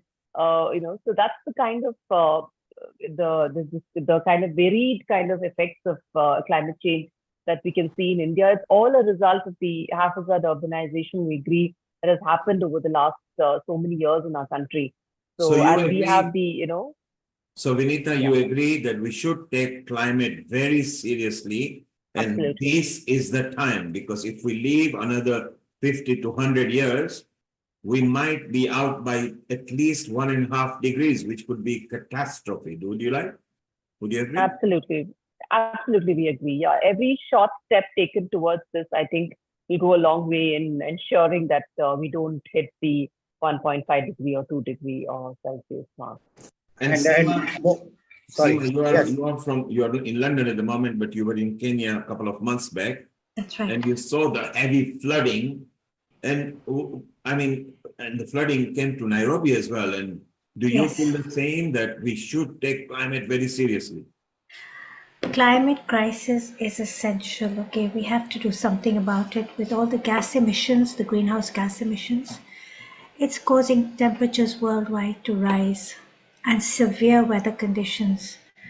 Sea levels are rising, ecosystems are being disrupted, and we need to approach it with a multifaceted approach. We need to transition to renewable energy, and enhance carbon sequestration. Now, I am part of the International Association for Human Values, and we are planting trees. We have a great project known as Climate Action Now. Trees absorb more carbon dioxide. So my question to you, Vinita ji, is how aggressively is India moving on planting trees? Because So planting trees, how aggressive is India? Vinita, can you shed some light on it, please? Yes. Planting trees is a national afforestation mission is there, which actually talks about, for every tree that you fell for causes of urbanization, you actually have to replant it somewhere else. So that's a mission that's being driven. But all of these on a large scale, and if you see many of these pilots are again driven by private sector, like the civil society and the NGOs, and as at large scale by the government, I would agree that we need to do much more in terms of planting trees. Maybe it can seep down to one of the mandates or the charters of the urban local bodies, that they be given a target of planting so many trees in their own jurisdiction, and right down to the mayor and to the councillors of every ward. I think that can be one of the targets for them. But my question here is, Neil Kumar, I want to come in. In Mumbai, there are two very big green belts. One was the RA colony, and that's because of the development issue about the metros, etc. The trees were cut. Now there is a green belt that is a Mahalakshmi ground, race course, etc. They are also privatizing it and giving for the development. Don't you think that this will, and whatsoever you will say to the private developer that you have to plant so many trees, and as the advocate Kishan Chand Jain has very rightly says, you are planting the tree, but who is going to see that whether the plant will survive 3 months or 6 months or 1 year? Nobody is there to check that. How the India is going to survive if you will, for the development's sake, if we are cutting all our trees, all the greeneries we are destroying for the name of developments all other countries have done. But they are still, you go anywhere in the country, any country, you will find lots of green places. Why not in India? What government is going to do in that? And then I want this same reply from you also, Advocate Kishan Chand Jain, what the government is doing and what you think, how it can be done. Yes, first you say, Ms. Vinita here. Yeah, so like I mentioned, our traditional master plans, if you look at the spatial planning systems, there is allocation for so much of green space in a particular layout. So which was initially in the nascent stages of our building of our city systems, it was adhered to. But as and when urbanization, started going on in haphazard manner and corruption stepped in, and development authorities started taking fines in lieu of increased FSI, etc. That's when all these green spaces started getting encroached, and then there was concrete jungles in place of all of these places where there should have been gardens and there should have been green spaces. But now increasingly it's being ensured by, again, private builders that within their layouts, they do mandate green spaces within those layouts. And in the new cities, now our brownfield cities is very little that we can do. We cannot destroy Mumbai. We cannot destroy all of Mumbai and rebuild Mumbai. So there are satellite towns coming up. There is, there are other satellite towns, Navi Mumbai, where a lot of these planning principles are deployed. We have New Raipur. We have a lot of satellite towns coming up in India, which are following all these urban planning principles. And slowly, we could adopt measures like urban forestry, as you mentioned, to make our living cities more green, which is the need of the hour. As we all have agreed, the 50 degrees in Delhi is absolutely, it cannot be tolerated by any citizen. And the thing that because of this heat, the organs of a human being is going to be affected. The kidney will be affected. All other organs will be affected. What is going to happen after 5 or 10 or 20 years? How the people are going to survive if this heat temperature will be increasing? What do you say about this, Advocate K.C. Jain? Do you agree what Vinita ji has mentioned? The government is taking so many proactive actions or for this thing, or you think that is still lots of things to be done? In my opinion, the urbanization policies in India are most effective. why the unauthorized colonies are coming. Barring some towns like Noida, Greater Noida, Maholi, or in Delhi also in some part, that there is planned development. Otherwise, you witness unplanned growth of urbanization, where no green spaces are left. What to say of the master plan planning? Master plans are prepared, they are brought into force, but the green spaces that are earmarked in the master plan, they are never developed. They are encroached and unauthorized colonies come up. Unless the government has a policy to acquire that green spaces earmarked in the master plan, we can't see the new green spaces. The small areas that builders are leaving within their colony or within the multi-storied complex is not sufficient, because that area is comparatively very small. Big patches of green spaces we can conceive only when the government come ahead, acquire that land and develop it into green patches. Coming to the plantation, in UP, we are doing plantation of crores of trees, saplings, 25 crores, 35 crores, and probably for the year 2024, it is 35 crores saplings that will be put in. Question is not only putting plants, question is their survival and which species you are planting. You have to plant such species where the mortality rate is least, and that is only by adopting and going for native species which are hardy and which can survive in that particular climate.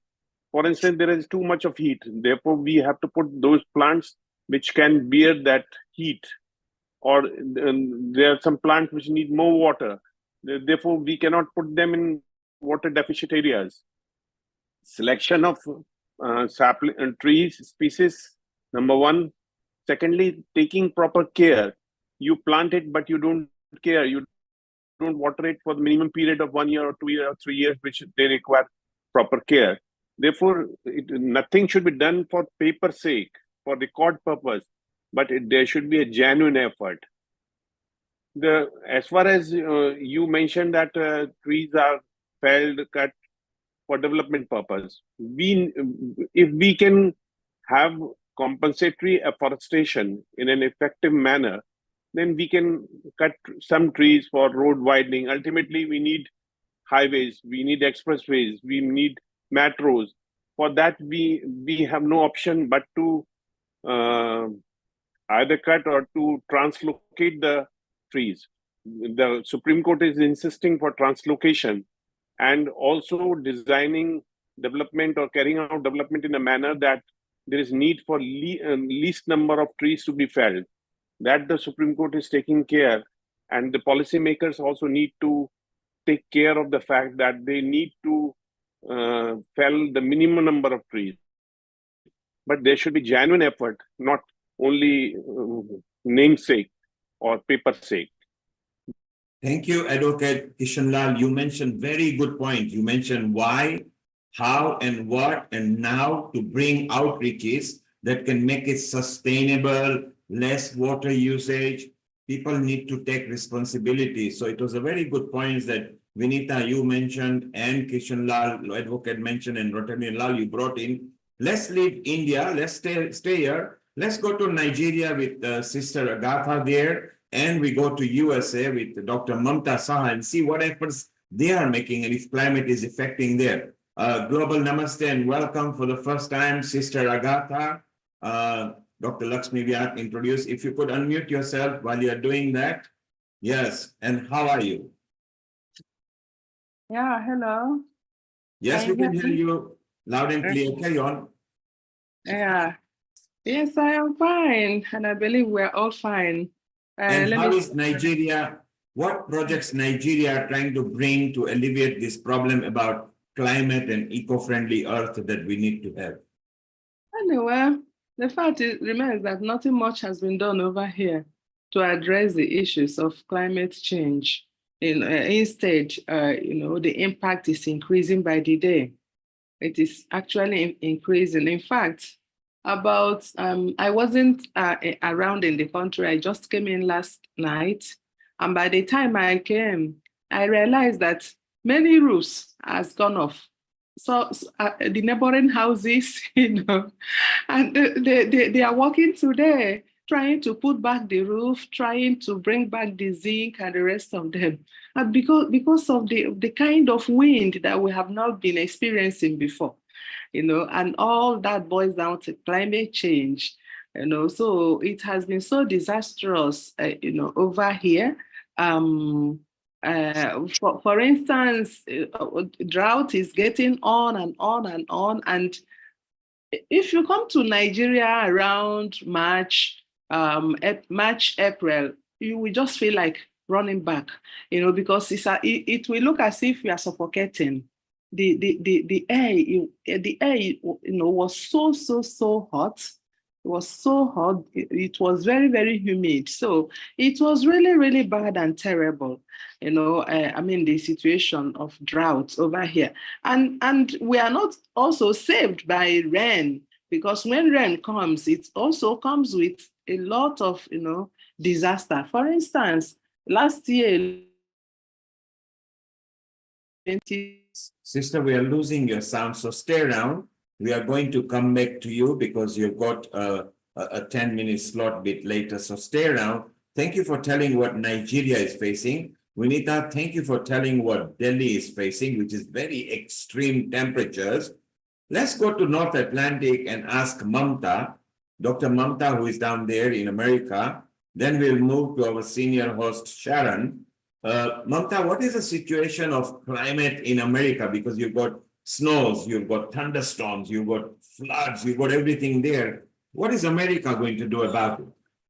If you want me to really speak on these things, I would like to take with my presentation, because my presentation is totally, what I'm looking at since I have come to this panel is everybody's talking about the effects of the climate change and not the cause for the climate change. Okay, and I think we are going to come to a slot. We are going to come to a slot bit later. This was just a quick comment to see. We are traveling continent just to see what you are facing. And then later you can tell us about it, okay? Okay, no problem. All right, thank you. So isn't it wonderful that we've gone to all the continents and they're all facing, right now, today, they are facing climate issues. So we need to know what's going on. Sharon, Global Namaste, welcome. Amrita, let's take it over, introduce Sharon. Sharon, you've got a nice video lined up for us, and later you've got some speakers, and we'll bring back Dr. Mamta and Sister Agatha in about half an hour or 35 minutes from now. How are you, Sharon? And a global namaste to you. Global namaste, Neil, and everyone in our beautiful audience. I'm very happy, as always, to be here today with you and have some wonderful guests and a video for you to show you what we are doing here in Crestone. So let's start with that. Yes, and Amrita, extreme temperatures there in India. You are in India, Amrita. Are you facing extreme temperature too? Yes, we are facing extreme temperatures, and I want to just share a very personal experience that I experienced very recently. Okay. Before that, before Sharon is like sharing up the screen, let her share up the screen, and then I'll share my experience. Over to you, Sharon. Go ahead. Okay. Here we go. Yes, please.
Global Namaste, everyone. Sharon Rose here, Healing Our Earth, American correspondent, and we're here in Crestone today for World Environment Day, and I'm going to be interviewing some wonderful people that are deeply, deeply involved in environmental preservation, protection, and much more. Global Namaste, it's Peter May in Crestone, Colorado, USA. And here's an update for our project and our perspective on what we've been doing for the past year plus. As a firefighter, we noticed that things like fires are getting much bigger and stronger and more intense. And so we took a look at that and we started to see that a lot of fuels had accumulated on particular sites around where we live. And we're asking and partnering with nature to help us. And we began that last year with the mushrooms, the mycelium. Mycelium can eat the wood. And what we're also finding is that the fire can actually bring back the mycelium. And once the mycelium is in place, it seems to draw more water or hold more water or both. And we're also partnering with beavers and the effects of beavers to slow down the water so it has time to soak in to the surrounding areas in the riparian zones. And then we're also partnering with the mother trees. The mother trees partner with the mycelium, and they tend to distribute the water and the nutrients all around the forest wherever it's needed. And so as you can see, it's a big partnership. And it's very exciting because we're seeing plants come up that may have been thwarted or stalled or smothered for a long time. And just by removing the dead wood, they're coming to life. And what we just did in the last several weeks was we took away that wood, and now we're spreading the native edible oyster mycelium to hopefully grow into mushrooms to help also take care of the wood, to decompose the wood. And we've also put in numerous beaver dam analogs, which can then help to slow down the water and hopefully invite the beavers to come back, because we don't have to be this, we don't have to be so alone in this. You know, oftentimes we get overwhelmed. And so in the sense of restoring the landscape, we often try to do it with our money and our machines, when actually nature and the components of nature such as bees and beavers and mycelium are often overlooked, but they can help us. And I think each of the animals and plants for that matter can have a role in what we're doing. And so we're embarking on this. We've begun the Biodiversity Initiative, which is we've taken lists from over 30 years of observations here. We put it together in a booklet. We pass them out, and we're inviting people to see if they can still find these species. We're also doing an iNaturalist online that you can check out. It's Saguache County. And if we can't find them, or we find them in such limited numbers, we're going to ask the question, why? Is it because of lack of water? Is it because of lack of fire, maybe? Is it because of something we're doing as a species to maybe stop? And we already know that because we seem to not have supported our beaver population for a number of years, and we are learning that they are the important water steward for North America. And we've also put out fires when, because we have values that we don't want to burn, but at the same time, we've also stunted the way nature rejuvenates itself. So this is quite the task of joy, because when you get to see nature respond, it is like it's coming to embrace you, maybe just a little embrace from little plants, and then as they get bigger and bigger and bigger.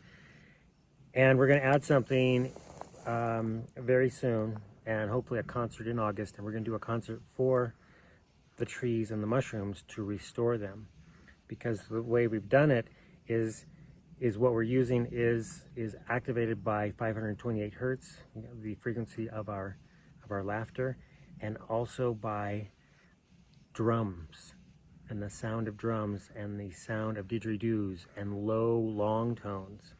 The mycelium seem to be really, really restored and rejuvenated by that frequency. So hopefully mid to late August, we're going to be hosting a concert that for the folks locally, but we also want to film it. And we just heard that one of our local groups here is going to send their taiko drummers and perhaps their youth taiko drummers.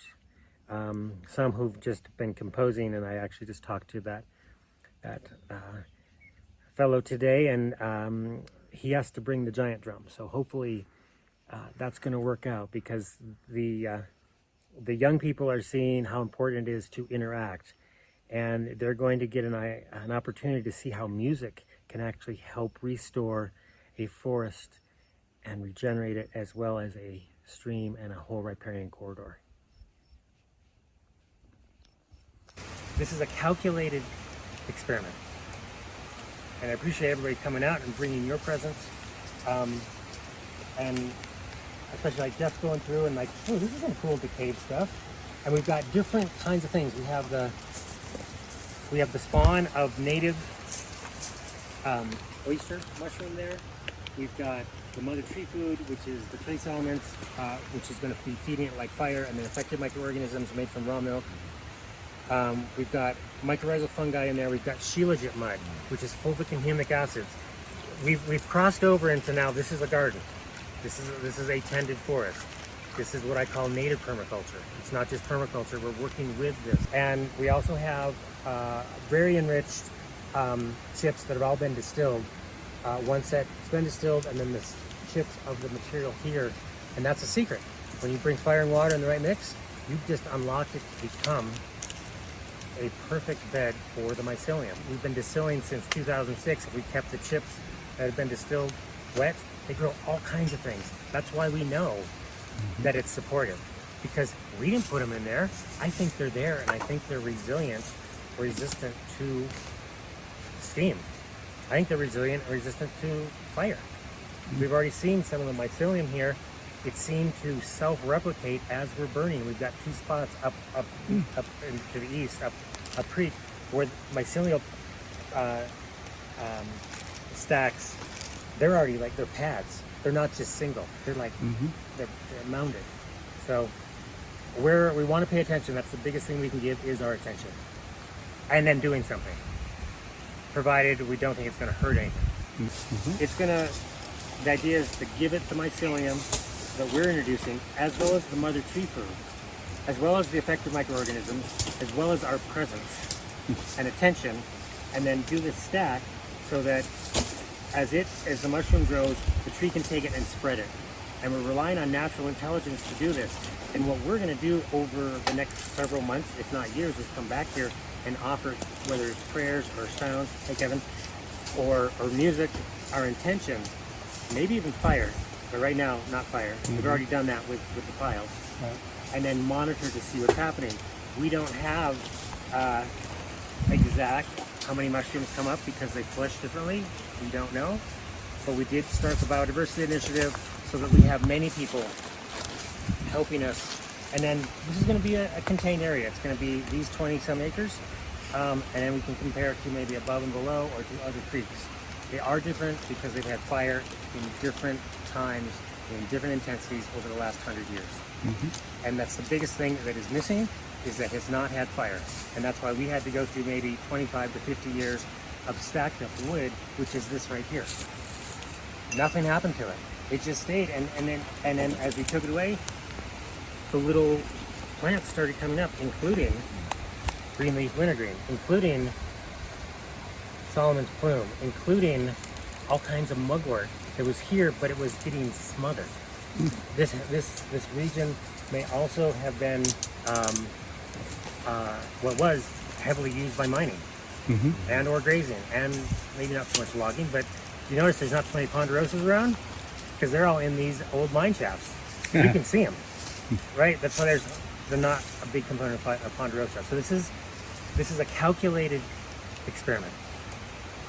And I appreciate everybody coming out and bringing your presence, and especially like Jeff going through and like, oh, this is some cool decayed stuff. And we've got different kinds of things. We have the spawn of native oyster mushroom there. We've got the mother tree food, which is the trace elements, which is going to be feeding it like fire, and then affected microorganisms made from raw milk.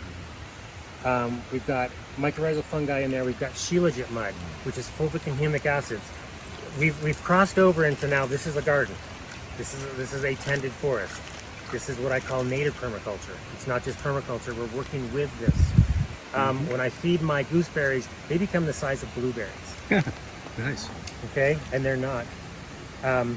And we also have very enriched chips that have all been distilled.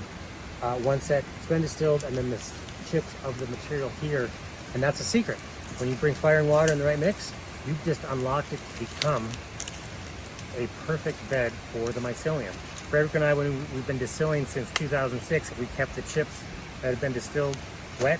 They grow all kinds of things. That's why we know that it's supportive, because we didn't put them in there. I think they're there, and I think they're resilient, resistant to steam.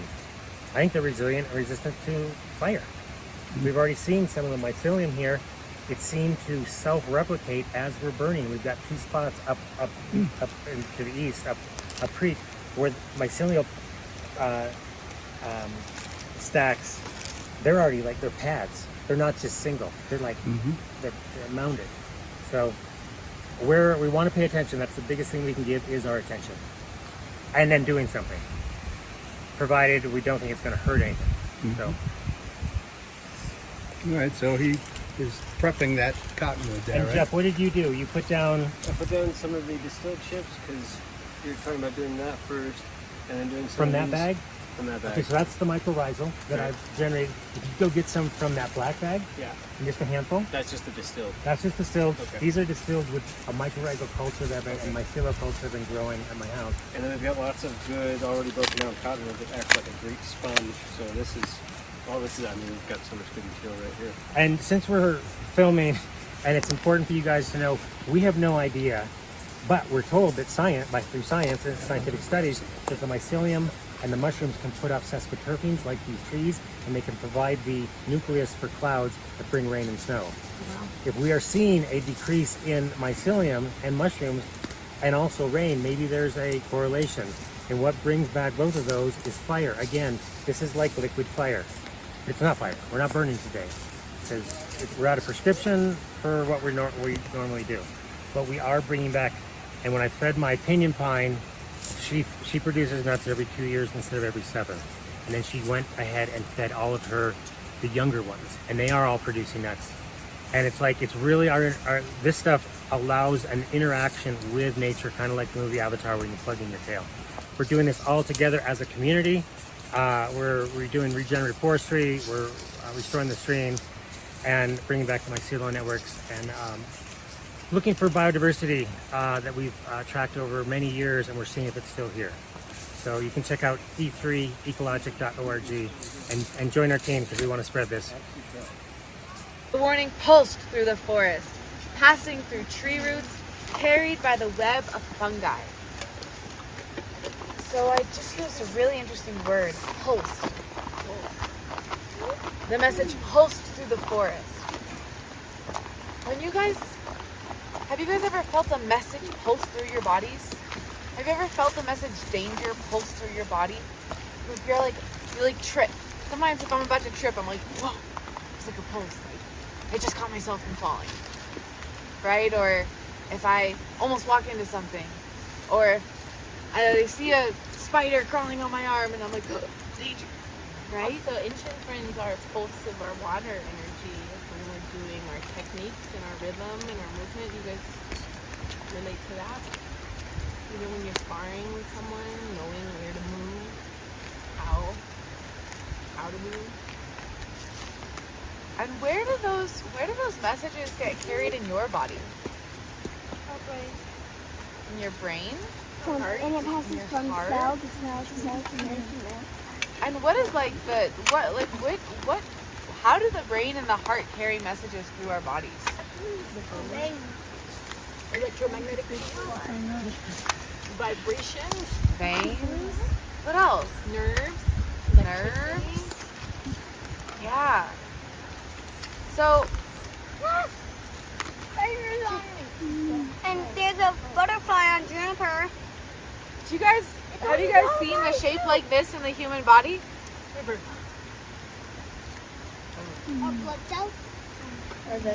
Arteries. Looks a little bit like the nervous system, right? It also looks a little bit like our veins. Yeah? Other than the bugs. So it's interesting. So our bodies carry messages through our nervous system and our blood. Very similar to how things are happening underground. So it's almost like our skin is very similar to this earth and underground. There's under our skin, there's all these messages being carried, right?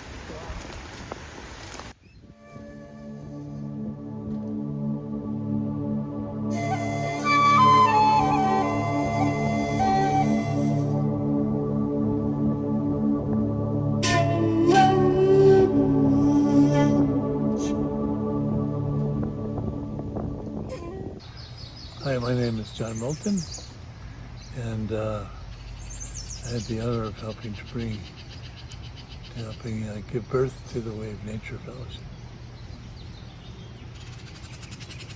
Hi, I'm Eleni Ana Sofia, and I work with this amazing man in the capacity of project director, and now I'm involved in a very exciting project to bring the legacy of John P. Milton to the world, and I'll speak more about that shortly. Global Namaste. My name is Brad Collins. I'm the program coordinator with Way of Nature, which was founded by John P. Milton. I've been very much involved with, in the old days, helping get the environmental movement going in the mid-60s, and then I realized that if there's no foundation of authentic connection to nature, it'd be very difficult to have an environmental movement that would be sustainable.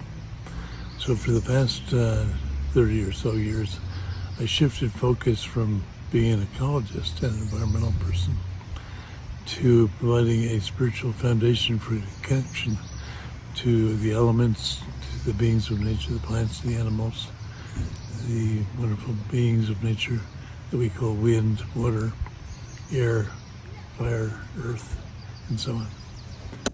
And the Way of Nature focuses on a training process that helps people make a very deep connection to these fundamental aspects of nature, and also to discover the same things in themselves. So they go through an experience of deep communion with all the different aspects of nature.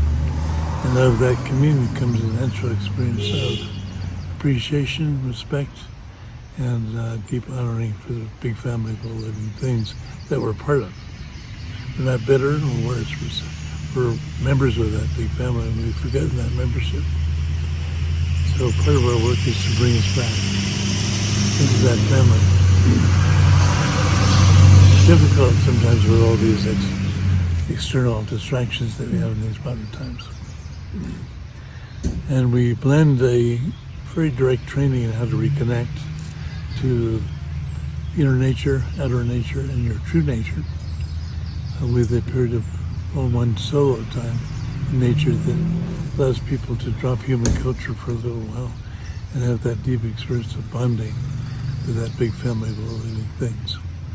And if we experience that, then we naturally want to be helpful, compassionate, and in service to our family. So that's the basic foundation of the work I've been doing for the past 30 or 40 years. So with the Way of Nature, working with John Milton and our guides with the Way of Nature, we take people into sacred wild areas of nature, help connect people to the 9 perceptual fields that we all have, and then follow that sensory experience into cultivating a flow of universal energy that's naturally flowing through us. We bring that into greater connection with nature directly in wild areas. And through opening those energy flows through these practices of greater connection, it opens our heart, which naturally provides a greater flow of energy. And in that heart opening, we directly connect in personal relationship with all the beings of nature and remember our place in the family of life. And from that perspective and that place of connection, we build not only our own personal resilience in our lives, but also we're shown how to connect with the natural resilience of nature and follow that wisdom and bring that more into our lives and into our communities and families as well. And one of our primary methods for doing this is our programs where we take people into sacred wilderness areas in nature that are undisturbed and undistracted by too much human activity in those areas. So they're very protected areas. And we invite people to join us in all of our international programs. We're actually trying to bring more programs to India and Asia. We're working on some initiatives to start some programming over there. We're currently very active in Brazil, Europe, the United States, Canada, Mexico, Costa Rica, a number of Latin American countries, and we'd love to have more presence in Asia and Africa to offer these programs. Global Namaste, everyone. I'm honored to be here and sitting with this beautiful family that we call the Way of Nature.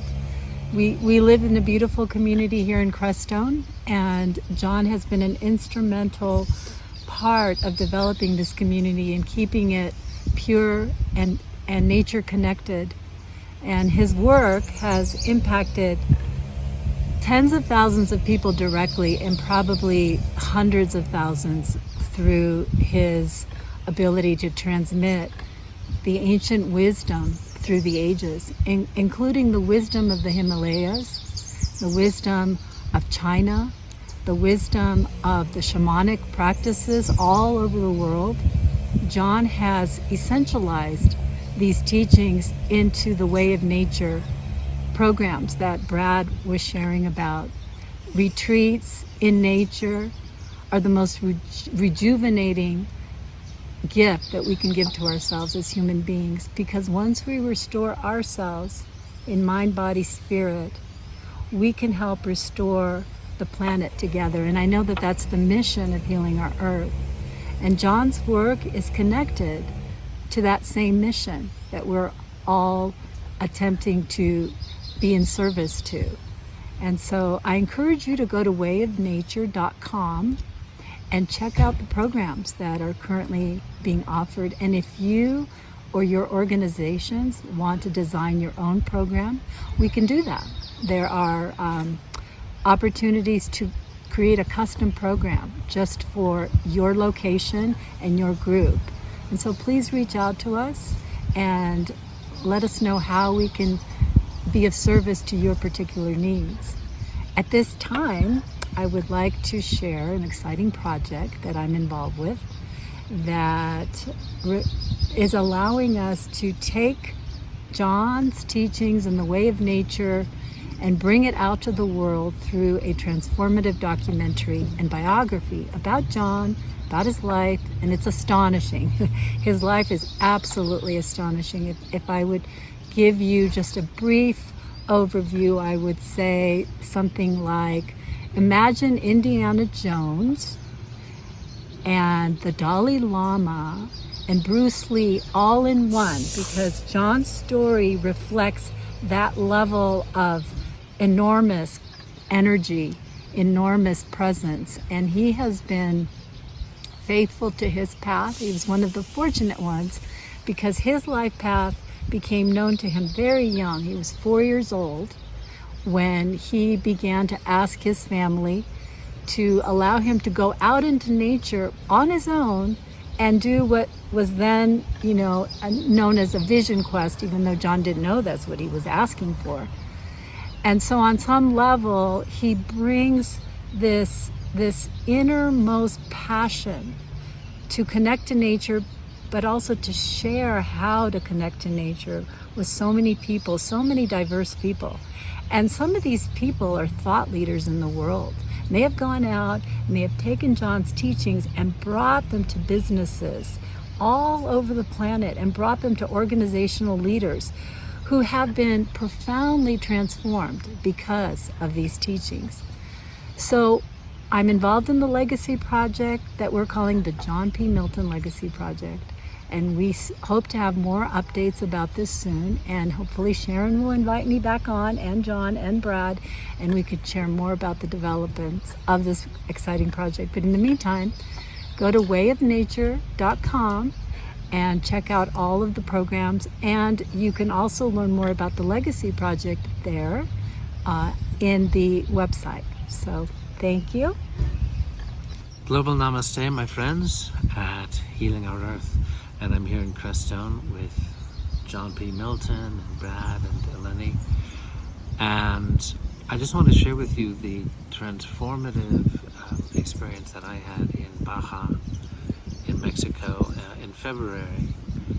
And I had heard about the transformative impact that with the right understanding and approach to communing with sacred nature, that we can return to and reconnect with, tune into our own true nature, which essentially is identical with Divine Mother, as I have always experienced her, the approach to the divine that has always touched my heart.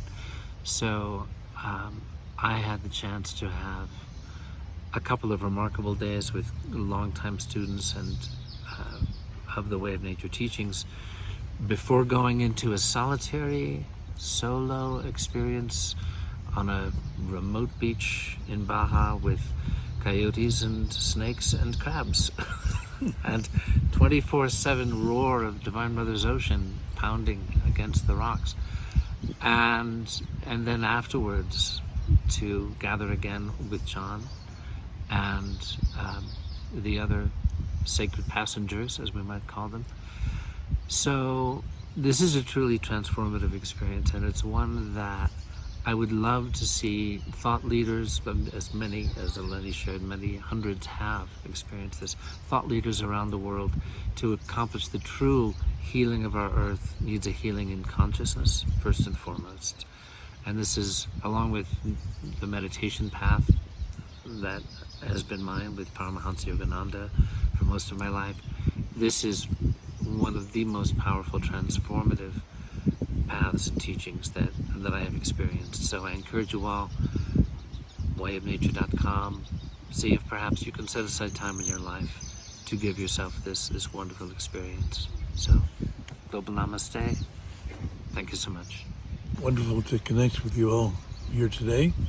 I did want to mention that we have been very successful in seeing groups form around the Way of Nature process, which are now fully formed and doing this beautiful work of reconnection to outer, inner, and true nature all over Europe, in many different parts of the United States and Canada.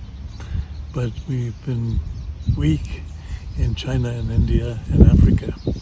So we would love to see more engagement in India and Africa. I personally was powerfully moved by my time of, spent close to 15 years on and off in the Himalayan region, and it really changed my life in a very powerful way. I was working mostly with a number of one tantric teacher, Vasudeva, and then pretty extensively with the Tibetan community in the higher Himalayan region as well.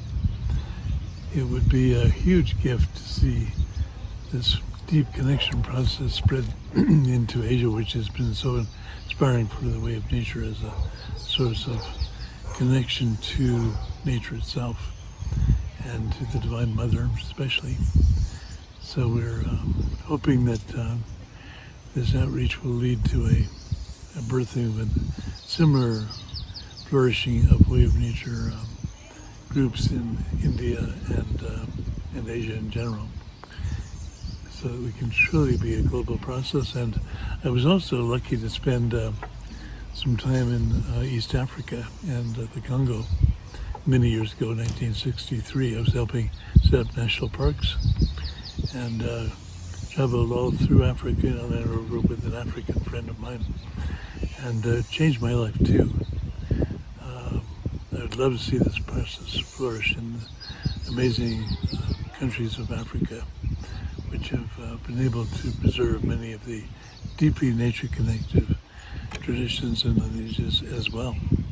Wherever we do a wave nature process, we always honor the local indigenous culture and their ways of connection as part of what we encourage and support. And I hope the same thing could happen in India as well. Wonderful to be with you here today, and I look forward to spending more time with this wonderful community. Namaste.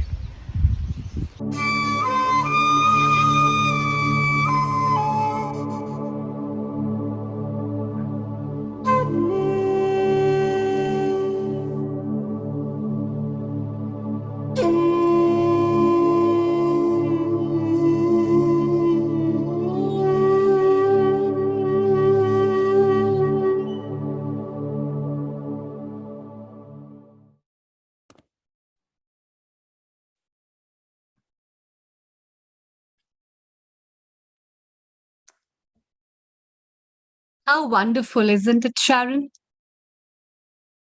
Well, it's so beautiful. And as always, you are full of those talents of such a good videos and so many important and versatile topics that you bring. And these kind of small things and these small researches are so important that they must come in public and we must share with people so that these different kind of experiments can add up value for adding up these kind of things for all those problems that we are facing in today's time. So it's really wonderful. Yes. Well, here in Crestone, Crestone was pretty much created or brought forth this incarnation of Crestone by our friend Hannah Strong, who is a deep environmentalist for many years. And global namaste, Peter. It's so global nice namaste, Peter. So if global namaste. There's anyone that has any questions for Peter after seeing his project, seeing information about project, I'd love to have him answer these questions. He's been working for a long time here in Crestone to preserve and protect the environment in ways that are very unique, at least here in the US. So Sharon, I don't have a question per se, but I love the way Peter soothingly, actually simply, nicely, in environment-friendly manners, he explained the outreach, which was so beautiful. And that's the whole purpose, that calmness, spirituality. So eco-spirituality is also a fashion nowadays.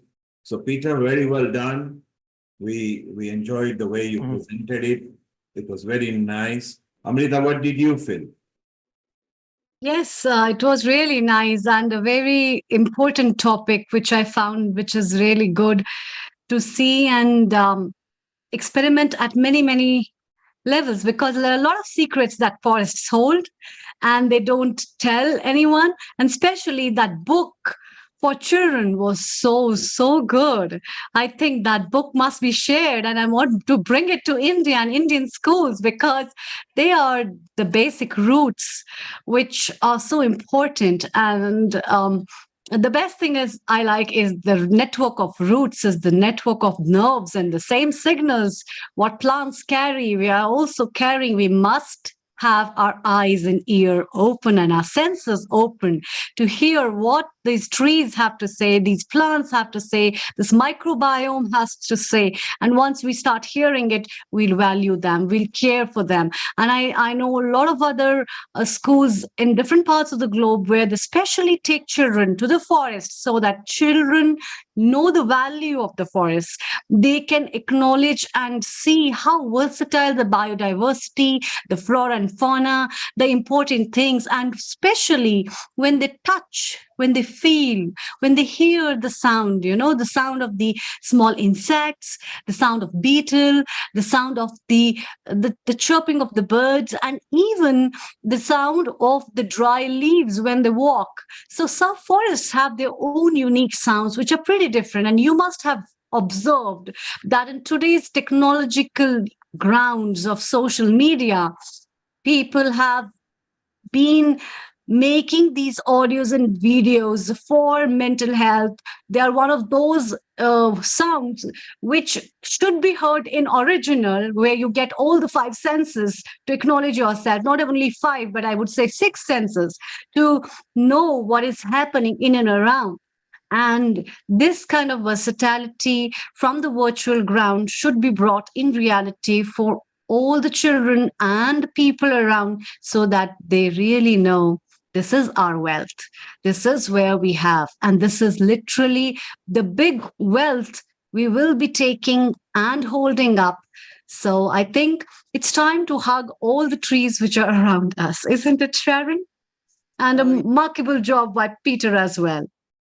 Well, Peter, also speaking of children, he has an element camp. So tell us about that, that he takes children up into nature.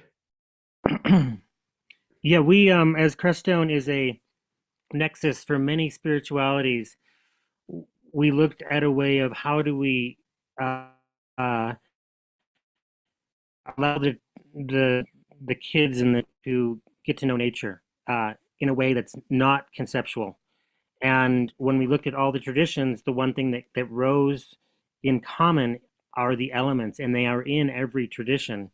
And when I would go around to present that, the people would often say, you're presenting what's in our tradition, you're just, in a sense, quintessentializing it. And the basis of it is for the facilitators to come to know the elements just a little bit. And being a firefighter, I've had a chance to at least get to know fire. But what we see is that those elements don't exist by themselves. They exist with each other. And so as we introduce the elements to the kids, and they then get to, in a sense, work with them, even play with them in a safe way, in very specific sequence, so that they're safe. And they build upon, we go with earth first and then water, the stability first, then the flow, and then the inspiration and energy of fire, and then the flexibility of air. And then eventually, even for the kids, we like to introduce them to the idea and the reality of space. And we can also work with other traditional views of elements that might use wood, and it might also use metal. Because they're there. It's just a matter of how we get to know it. And we get to see the kids change within about a week's time. And they have a different communication that arises for them with the elements, because our biggest suggestion for them and guidance is to say hello. And that's actually how I teach the adult fighters, is as soon as you come on to a fire, say hello. Mainly for your safety, because if you're really connected to who you are, that fire is going to recognize you, and you can then recognize it, and that is you. So that's beautiful. And we had further on the children, we had Peter coming live and Peter on the recording, which is saved there permanently for those who are watching us on YouTube, Facebook, Twitter, website, and any social medias. You can go and rewind and pause and at your convenience. Let's ask Dr. Lakshmi Vyas what she felt, what Peter and Sharon's recording with John. John has been on live on Healing Our Earth so many times, and it was so nice, the outreach they've done. They actually showed us. We felt them being there. So it wasn't just talking about environment, it was showing the environment. And then we go to Nigeria as well and ask Sister Agatha as well what she felt that USA is doing and what we can do in Nigeria. Dr. Lakshmi Vyas, your comment. Global namaste to all of you. It was wonderful. It is listening as well as understanding both. It's very nice. So I would the point on how the roots of the plants and how the our own vine, whatever, how they look similar, and the explanation was fantastic, which is so good it was, and I appreciate that. And overall, Sharon, you need to be complimented for doing this wonderful job day in and day out and every Sunday. And you must be doing so much of work and research and input you would have given. I really appreciate. And because it is all working in the farm and in the forest, it was more interesting than anything else. So congratulations. And Dr. Lakshmi Vyas, does she not just do it? She not just with passion. It is her. She always says, okay, I want to do this. I'm going to do this. And can we extend the time? And we always say yes, because she goes out of her way. She gets the people in. And Peter has been with us many times at Healing Our Earth. And they just come to give. They don't want anything in back. They want to give and share the knowledge.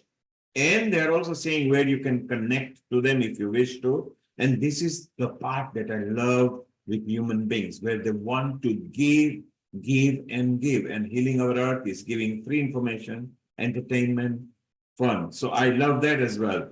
Sharon, any more comments with Peter, or we move to Sister Agatha for 10 minutes and know what Africa and Nigeria is doing? One more comment about when as you saw last week, when I was at NAMA, the National Ayurvedic Medical Association conference, I met a man who is deeply schooled in Tibetan medicine and sells Tibetan medicines.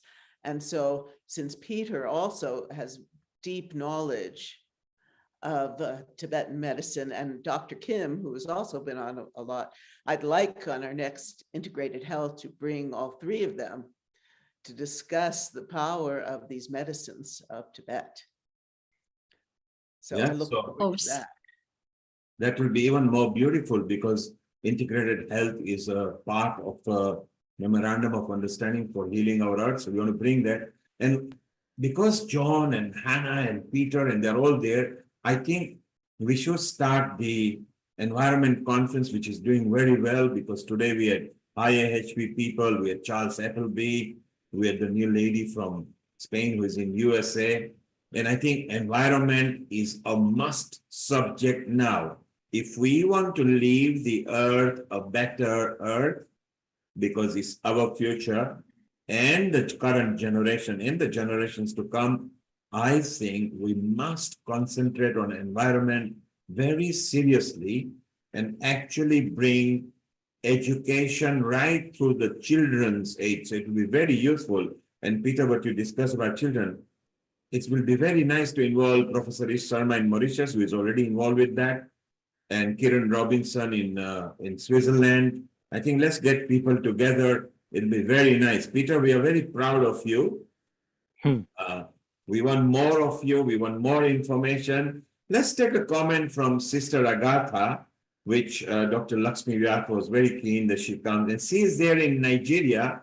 Earlier, she just mentioned, while Delhi was at 52 degrees, Nigeria, the roofs were blowing away. Whereas she was traveling back home, people were struggling to put them up.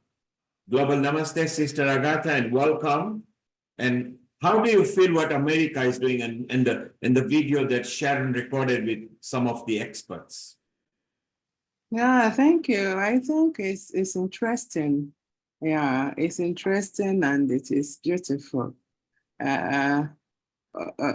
We, as I said at the beginning, somehow we still have a long way to go in all that, because the basics are not even, here yet. And and others have really gone much ahead. Sister Agatha, you don't have to worry, because we are all here to help.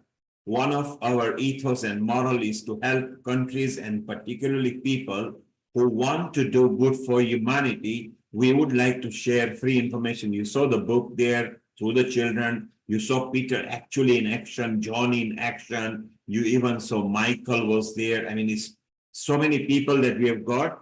Dr. Amrita Sharma here through Dr. Lakshmi and Sharon will put you in touch with people. And whenever you need online help, we will be there for you. So please tell us more about yourself and what you do there. Okay. Now to me, I am Agatha Chikelu, as you have already introduced me, and I am the Executive Director of Cardinal Onaico Foundation for Peace. I also chair African Women of Faith Network, a network of women that come together, you know, to work for peace, to use our diversities, our religions for common good, and to promote and to champion nonviolence. So that is the major work I do, more like on daily basis. But in the process of doing peace work, peace building work, we have to be at peace with everything, especially with the nature, which is why we are here today. Because if we are not at peace with nature, then nature will be at war with us. And that is what we are all experiencing today, whether in America, in Nigeria, in everywhere, you know, because we have not been peaceful to nature. So nature is revolting. Nature is at war with us. And in addressing, government is trying just very little. For me, it's not yet, I don't see efforts from their own side, even though they are making a little effort. According to them, they are giving out green bonds, you know, to support a kind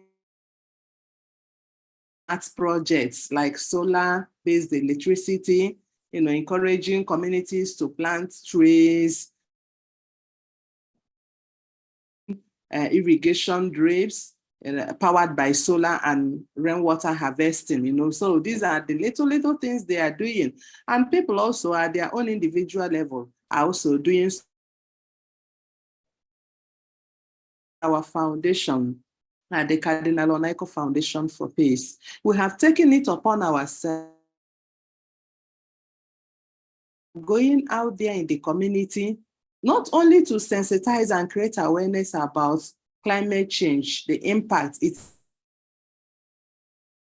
about the roof. The flood was something else as at last year. It displaced so many families, sweep away farmlands, you know, render many people home.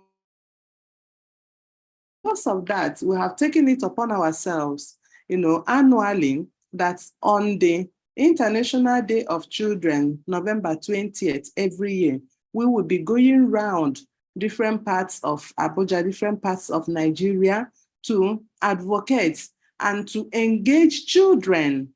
That is why I was so happy when the project of Peter and the Sharon was talking about children. I was so happy because we also doing direction. We go to schools now, and then we invite some religious communities, and in the school where the children are, we work it out with their head teachers, with the principal of the school, you know, and then we have program, a kind of awareness creation with the children. But before then, we have already contacted, you know, offices, organizations where we will buy trees. We buy, like last year, we bought about 200 trees. Last 2 years, we bought about 300 trees. We take it down to the school as we sensitize them on the impact of climate change and what needs to with those children. We go out to the field and begin to plant. And after planting, we mandate, make it a duty to go back to your tree, because we try as much as we can to ensure that one child will not plant more than 2 trees, you know, so ensure that that tree grows, you know. So, and because of that, we get them a keg of water, especially when there is water in the school compound, so that they can be going back to water the tree and watch the tree grow. And these are the kind of thing we have done for like 2-3 years now, every year on International Children's Day, November 20. We use that very day to bring children on board, to create awareness with them on the need, you know, about climate change. And not just that, for them to be engaged, you know, because we have to really carry them along. they see what is happening, but they may not understand that it is climate change. So we take our time to tell them, you see, the other time, one crazy wind took away your roof. That's the impact of climate change. The other day, you ran out of the house because of too much water. You know, water couldn't allow you to sleep. You have to go and relocate. You were displaced. That is the climate change. So when we are talking like that to them, you see them opening their eyes. They are like, oh my God, our light is gone. So you see them, you know, opening, understanding what you are trying to say, because initially they seem not to understand what you are talking about. But by the time we bring it home to them, make them understand, you know, when climate change affects, what climate change is doing in their communities and how climate change is affecting them, it becomes more practical for them. And we give them responsibility. That at home, you have to help your parents, you have to clean your environment, you have to pick every paper, you have to pick every nylon, and make sure that your environment is clean so that the waterways will not be blocked because of our you know, unhygienic nature. You know, so these are some of the things we do. And then also, in some of the rural communities where people, parents, you know, fell tree, we still cut a lot of trees here, unlike in US where you have to get government authorization to do that. People will just feel, oh no, I don't like this tree in front of my house, and they will just cut it off, you know, and then coal and the rest of them. So we tell them, no, this is not the right thing. Tell your parents they are not the ones that planted those trees. If they are not the ones that plant the trees, they should not destroy it. And you have to plant your own. If they must cut 5 trees and to replace the ones they are cutting. You know, so these are the kind of efforts we are putting in at our own foundation level, at our own women level, you know, to address the issue of climate change in Nigeria. But it is actually something that is really, really terrible. You know, now we are suffering seriously from food insecurity. You know, food insecurity because of the drought I mentioned before, because of, but you know what, worse still, because of terrorist and banditry activity. Okay, sister, thank you very much for contributing. There is a slight internet problem there, of course, because they're suffering with high winds and everything. But sister, with Dr. Lakshmi, Sharon, and Amrita, they will put you in touch, and let's help Africa, because it will be so nice to share our knowledge. And Sharon, the video, we can help over there, whatever help we can offer. And if you could ask the Glow women to also take care, because the Africa leads, Mina Khagram and Seema Bhatia, can take a lead there, because she has reached out correctly. So Dr. Lakshmi, we ask, keep in look with Amrita and Sharon on this, please. Let's move forward on that. Let's temporarily, Sharon, let's go to another expert that we have got over here, and that's Dr. Mamta. And she's actually in America. And apart from being a doctor and a very successful one at that, she loves environment. And she earlier mentioned that we are all telling what is climate doing. Let's get to the root cause of it. So maybe she has got a little presentation. We look and then we go back to panel chat, and we'll go to Lee Torchia as well, who is waiting. Global Namaste, Dr. Mamta Shaha. Global Namaste to all. Thank you so much for inviting me. Thank you, Lakshmiji, for having me here. Can I get sharing the screen? Can I share the screen? Yes, you're already a co-host. The co-hosts are allowed to share. Just go ahead. Okay. So it's wonderful. She has got a different side of story she's going to tell us. And it will be nice to know this. So together we can form a group, and it could also help Africa and other countries. So while she's sharing the screen, it'll be nice. So Sharon, thank you for wonderful recording. Dr. Mamta, when you are ready, just share the screen. We are talking because we are trying to share. Just go to the... Yes, I'm trying to do that. 1 second, because I'm technologically kind of challenged here. Nobody, so go to the green button, you know, share screen. Make sure before you press yes, make sure that on the window, your presentation is open, okay? Yeah, I'm looking. doing share, but it is not going anywhere, I think. Did you get it there? No, when it becomes shared, the screen will turn into your share, okay? So you go to the green button at the bottom on the task. Yes, I did that. Click on it, and if your presentation you see in the window, you need to select and then share, then we will see it. Okay, so I have to just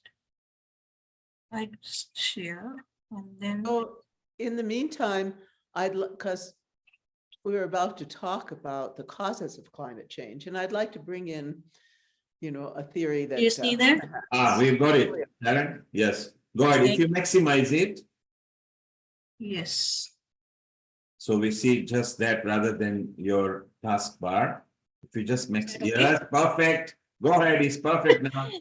Thank you. So this is my talk today is factory farming of the animals and impact on environment. This one is very important for us to know because since I have joined, I did not hear about factory farming and that problem. But if before me somebody has talked about that, I would really have asked for forgiveness if I'm repeating any of these things with the previous people. All right. So this is the environmental and the issues. What are environmental issues that we're looking at?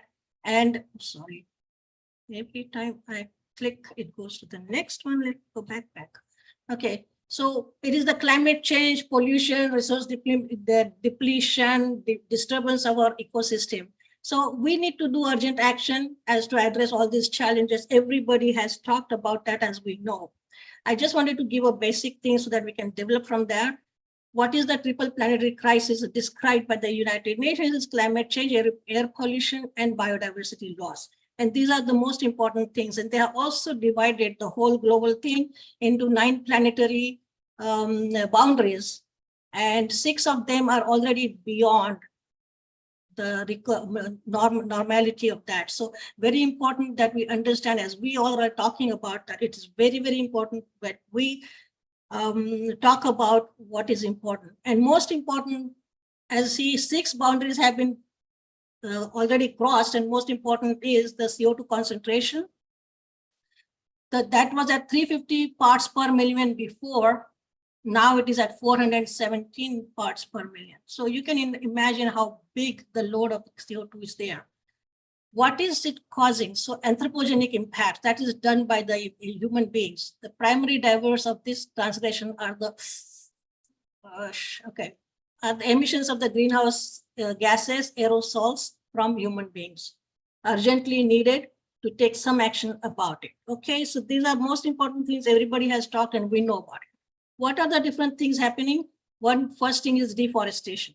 We all talked about that also. A lot of people have talked about deforestation, how to to put the planting the trees, reviving the trees and other things. So these are they are being cleared. Even now, after all these things, they've been cleared at unprecedented rates, primarily for agriculture and animal farming. That is what is most important thing. And we are leading to loss of carbon sinks. And that is already talked about. So what we have to do is reforestation. We had talked about that. Everybody talked about causing this reforestation, and that can cause cumulative sink for the atmospheric CO2. What are our limitations? Reforestation alone is unlikely to provide immediate relief in the climate crisis. As we know, it takes time for that to happen. It cannot happen immediately. We are in a dire situation right now to make sure that we do something about the climate control, repair. And this is what is the most important thing that is happening. Animal culture, agriculture, and climate change. Greenhouse emissions in the animal culture is responsible for about 15.4% of the global greenhouse emissions. Nearly as much as somebody talked about transportation, avoid transportation, have the online meetings and everything. 15.4% is produced by animal culture around the world, as much as the whole entire world's transportation system causing the emission. Can you imagine that? What are we doing for that? That is the most important thing that we should put in our mind to. The land use and deforestation is also because of the animal culture. They're using it to raise the livestock, it requires a vast amount of lands, and then they're clearing the forest for that, which are very crucial for our carbon sinks, and we are losing them. Third thing is water consumption. Factory farming uses an enormous amount of fresh water, and it is accounting for 55% of the water consumption in the US alone. So you can imagine how much it is being done. So we often worry about the climate footprint of the planet, of the 7.5 billion people, but we always ignore 70 billion farm animals, the environmental consequences of sustaining them. The industrial agriculture of animals is leading to 15.4% of the greenhouse gas emissions, which I told you already, it is as much as the whole transportation system of the world. So 83% of the world's farmland is used for animal culture. The beef production itself requires 20 times more land than the plant-based food. The chicken production requires 3 times more land than the plant-based foods. So that tells you something here, that what we need to do. So industrial animal culture also uses enormous amount of fresh water. And to put it in the perspective from the US point of view, we have 55% of consumption in the US by the animal agriculture. Whereas if you take a household, it is only 5%. Globally, 16% of the planet's fresh water is being used by animal farming. So we have to do something about that, how we can get that thing done. Also, in the US, they have done something about it, and a lot of things are being done around the world, but they have changed the lifestyle. By changing the lifestyle, moving from meat to chicken or something else, that is happening, not at the rate that we would like to have, but it is happening in US and it is showing some effect. But we need to all have to understand this is a global problem. And that's why we need to make sure that we can talk about how we can do it to be the right thing to do for every single person. It's not, there are two kinds of things when the global thing they're talking about transgressing the borders. They're also telling that climate change is, there are externalities where one nation cannot do everything. There has to be collaboration of all the nations. We just talked about how India is doing, but in India itself, the government and the private sector, they're talking about doing the things and they're not getting done. We have Nigeria where nothing has been done, whereas we are trying to help them do. But these combined effort of the whole global community has to be bringing together to make sure that we can change it. Here is important thing, animal culture. If we stop that, every single person uses plant-based diet to say, I want to change. I want to make this change so that less animals are killed, less things are done. And I'll give you the examples of how much it reduces the atmospheric burden of these greenhouse gases. So shifting has been done, but again, climate-friendly alternatives like grass-fed chickens or whatever we talk that, they emit, the poultry emits 11 times higher than those for the serving of a bean. So you can imagine how much you can just reduce that immediately. Animal culture is also responsible for methane emissions, and 65% of the human-related nitrous oxide, both potent gases, are coming out in the environment. Just in, that is US information. So now here, 66% of the agricultural greenhouse gas emission comes from the cattle, and it is a byproduct from cows' digestive process and manure, and it is a greenhouse gas that is about, this is important, nitrous oxide is not being talked about much, but it is 84 times more potent than carbon dioxide itself. So in the USA, factory farming is also responsible for 65% of the, this I just told you about that. That nitrous oxide stays in the atmosphere for 150 years. Can you imagine, we're talking about by 2018 to be green and this, and 296 times warming the potential of carbon dioxide. All right. So when we have this kind of potent gases, what is the future of our planet? Okay. So from 61 to 2020, anthropogenic emissions from the livestock sector increased 51%. By 2050, they say it is going to happen from up to 76% All right. So global warming causes biodiversity, loss of biodiversity. And as I told you, international externalities are there where you have to cross borders with other nations to make things happen and collaborate, which is not going to happen just like that. And we're going to be talking every time in the environmental conferences. We were here, now we are here. We were there, now we are here. Lot of different initiatives. Every one of them is excellent and praiseworthy. But where it is going and how much difference it is making is extremely important. So as a person and as a resident or citizen of this planet, what do I myself do as an individual to avert the crisis? We reduce the factory farming of the animals. How do we do that? We change our lifestyle by not eating meat and giving plant-based diet. There is another whole big lecture can be given on what are the advantages of plant-based meals and how good it is for you. We have worked at the school health clinics where I have been on the board, where we changed the diet from meat-based to vegetarian diets. Now in US, at least about 10 to 15 schools are serving vegetarian diet meals in the school. And they're seeing the difference in the kids with the teenagers, calming down them, not having too many temper flares, not having any fights there, and a lot of things, and also reducing the incidence of the drug dependence and all those things. So it is very important that we understand this by doing this simple thing, how big achievement we can get into the conservation of this earth of ours, okay? So if we, sorry. So it's reducing or eliminating animal products from your diet and supporting plant-based community-centered agriculture is a great step towards that. And choosing a plant-based meal over one that contains animal product can cut your greenhouse gas emissions by over 55%. Just like that. And I'm saying that when it is happening like that, why we are not putting mind to that or concentrating on those things? Important. This is another thing.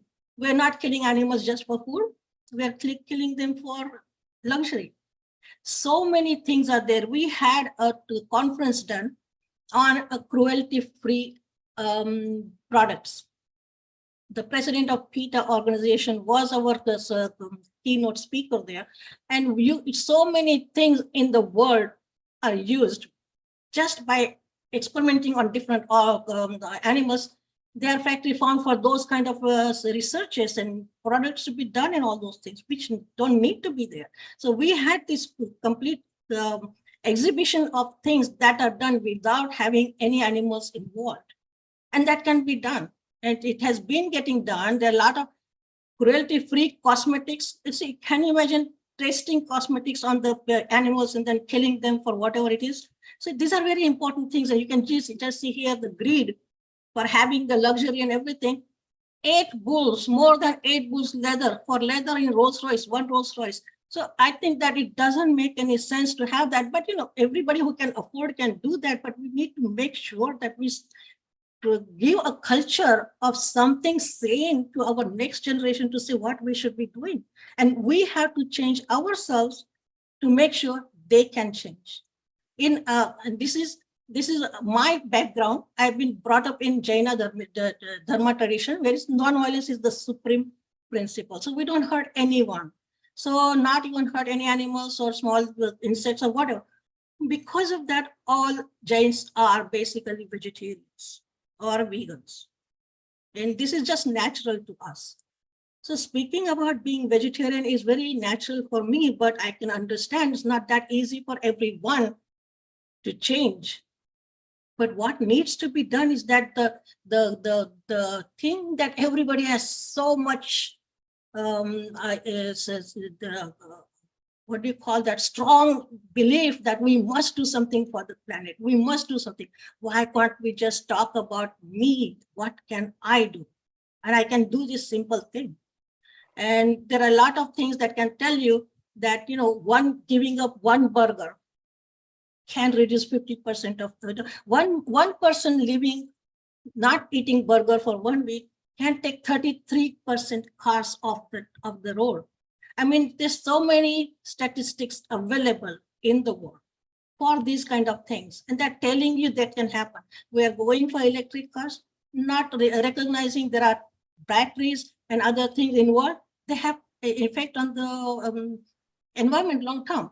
All right. So all these things are good to do. But one thing that can really, really reverse the whole thing really fast is having this change in oneself.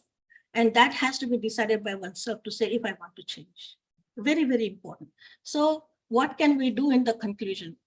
Go plant-based diet. This is my way of telling everybody, please do something about this, that will be green. And we have done a lot of things about talking about vegetarianism, also planting trees. So as everybody is taking initiatives and doing a lot of things, I'm involved with quite a few social organizations where we are doing all these projects. So I did not know that I had to showcase any of the projects. So I just brought this thing. And if somebody has talked about animal farming, very good. I'm glad. I'm sorry that I missed that one.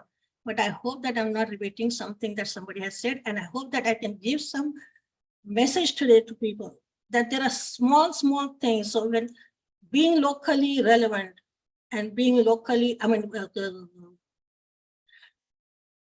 responsible for your own actions, very, very important. That speaks big, and also it takes a long way. It takes you to a long and the sustainable solution. And I think this should be done. And this is my final conclusion for you all. Please say, please go plant-based, support sustainable practices. That is recycling. Everybody's doing that, but more and more awareness of that, and spread the awareness to everyone. This is what my 2 things about environment and what I'm doing into this also. And I would like to take any questions if you have. Thank you. Thank you very much. Thank Global you, namaste to everyone. Thank you, Dr. Mamta. Well done. A different perspective. Yes, we have covered the subjects that you did mention. If you turn your screen off, please, so we can have the contributors back. So Sharon, Amrita, what did you think of that before we move to Lee Torcha? And then we have got Jay coming as well. So we are extending our program. So Amrita, your thoughts on what Dr. Mamta shared, and Sharon, your thoughts too, and Dr. Lakshmi. Thank you, Neil Kumar. Marvelous presentation, Dr. Mamta. A very beautiful perspective, very important perspective. And I think as we have 5 fingers, it's very important to touch all those fingers when we discuss about things. And your perspective of highlighting an issue relevant to a particular country, a particular continent that is related to the tradition, the aspect of the culture of people, and use and utilization of diet and lifestyle according to that, is also a very relevant topic in regards to environment and environmental crisis. Every region worldwide, every country has its own tradition and ways, where very different experts in today's program episode as well have highlighted that aspect of in relation to the environmental issues in connection to that. And you highlighted the importance of my plate, my planet, which is very, very relevant, because ultimately, whatever I am eating and consuming is in relation to the planet.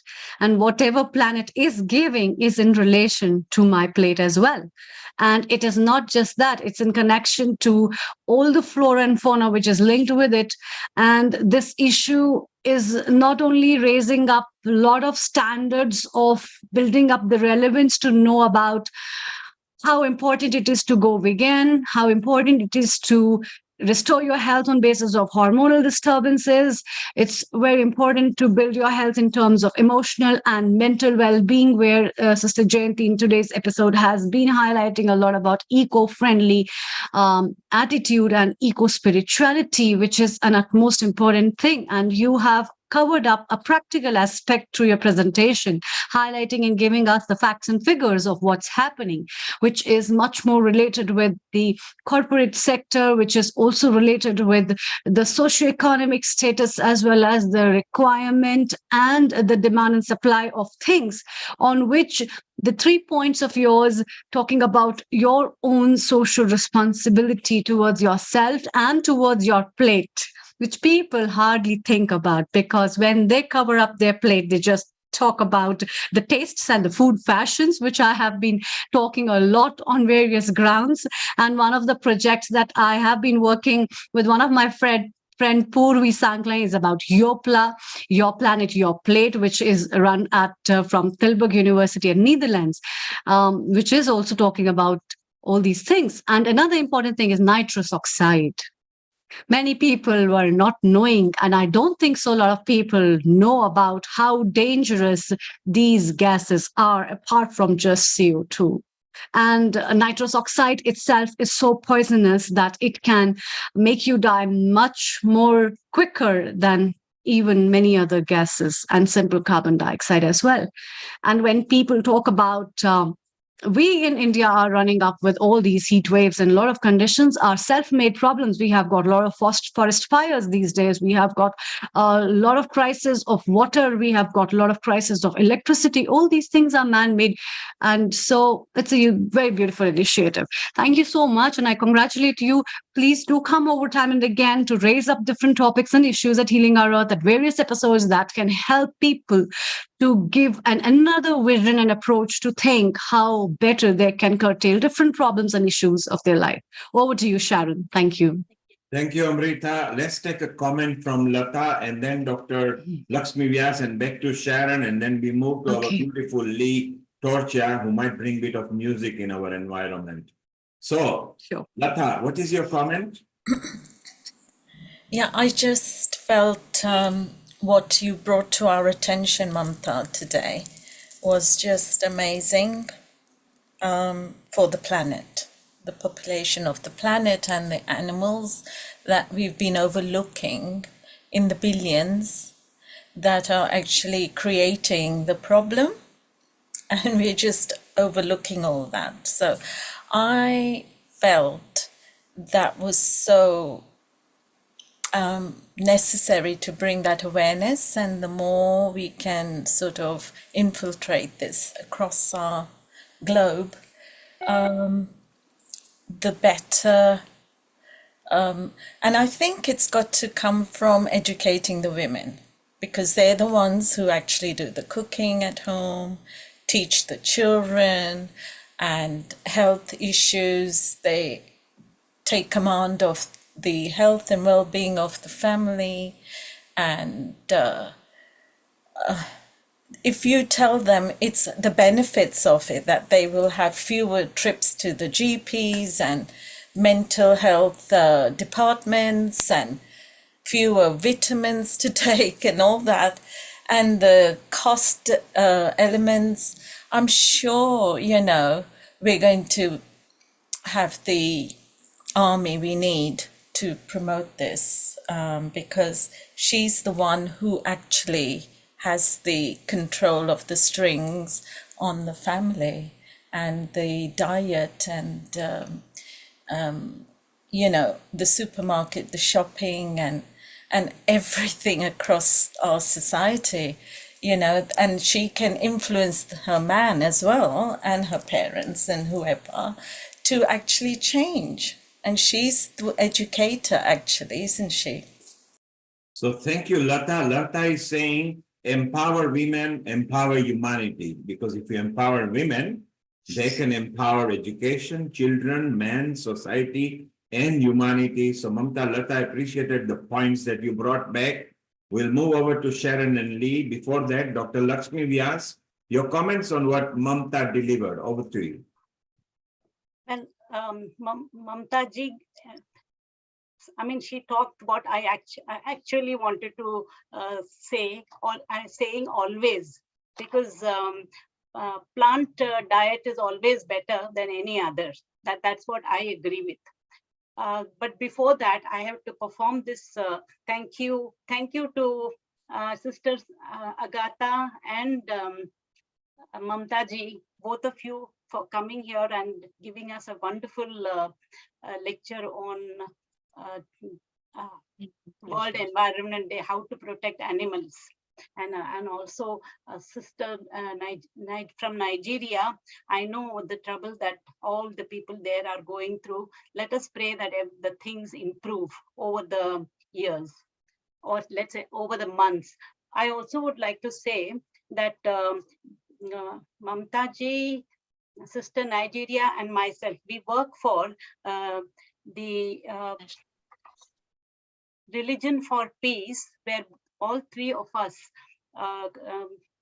the organization is based in US, but we go for meetings there, and also we learn a lot of things from people from all over the world, and we do talk about some of the things like how the animals should be protected.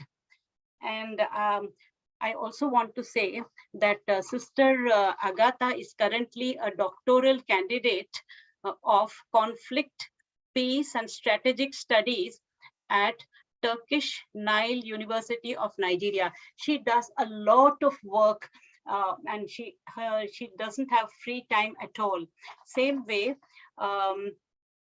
Mamta ji is also she is pediatrist, come an assistant professor, and she is also a member of the International Coordinating Committee, where we all three work together.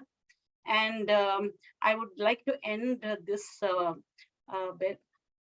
Mamta's tenure as Media Production Committee Chair is particularly noteworthy, where she spearheaded the production of 250 episodes of Jain TV show Mangalam. So, I mean, I'm just giving the final thank you to all, both, not all, both Agatha ji and Mamta ji. Thank you. Thank you, Dr. Lakshmi Vyas, to give us further and better particular. And Amrita and Dr. Lakshmi Vyas maybe involve Mamta in the communications and media department for the Glow Women. If you could put her in touch with Vaishali's team, maybe she can nurture and bring so much benefits to the women in general, apart from environment, for healing our earth. So welcome everybody, and you're part of a movement that dispenses information free of charge. And Dr. Lakshmi Vyas, you just mentioned you are all part of faith, so you are eco-spirituality. That's exactly what we discussed with Sister Jayanti. So that's beautiful. Sharon, let's stick to America. We were in India, Asia. We were in Africa, Nigeria. We were in Europe. We are now in North Atlantic. Let's bring the lovely and smiley Lee Torchia, who has been with Healing Our Earth many times and brings music as well. So a global namaste to you, Lee Torchia in America. And let's have a discussion. And we have still got Jay to come. So Sharon, over to you. Thank you. Well, one point I want to bring up, which Hannah Strong, our dear environmentalist here, always talks about, is the impact of the military on our world. Not only the outer climate and the destruction of the environment, but also our inner world, where we really long for peace. And so it is a topic I wanted to bring forth in this discussion, because we think about, oh, we're going to, not use plastic bags, and we're going to do all these things as individuals, but the military is causing extreme destruction and stress on every level to the planet. And I just want to make that very clear. So, global namaste, Lee.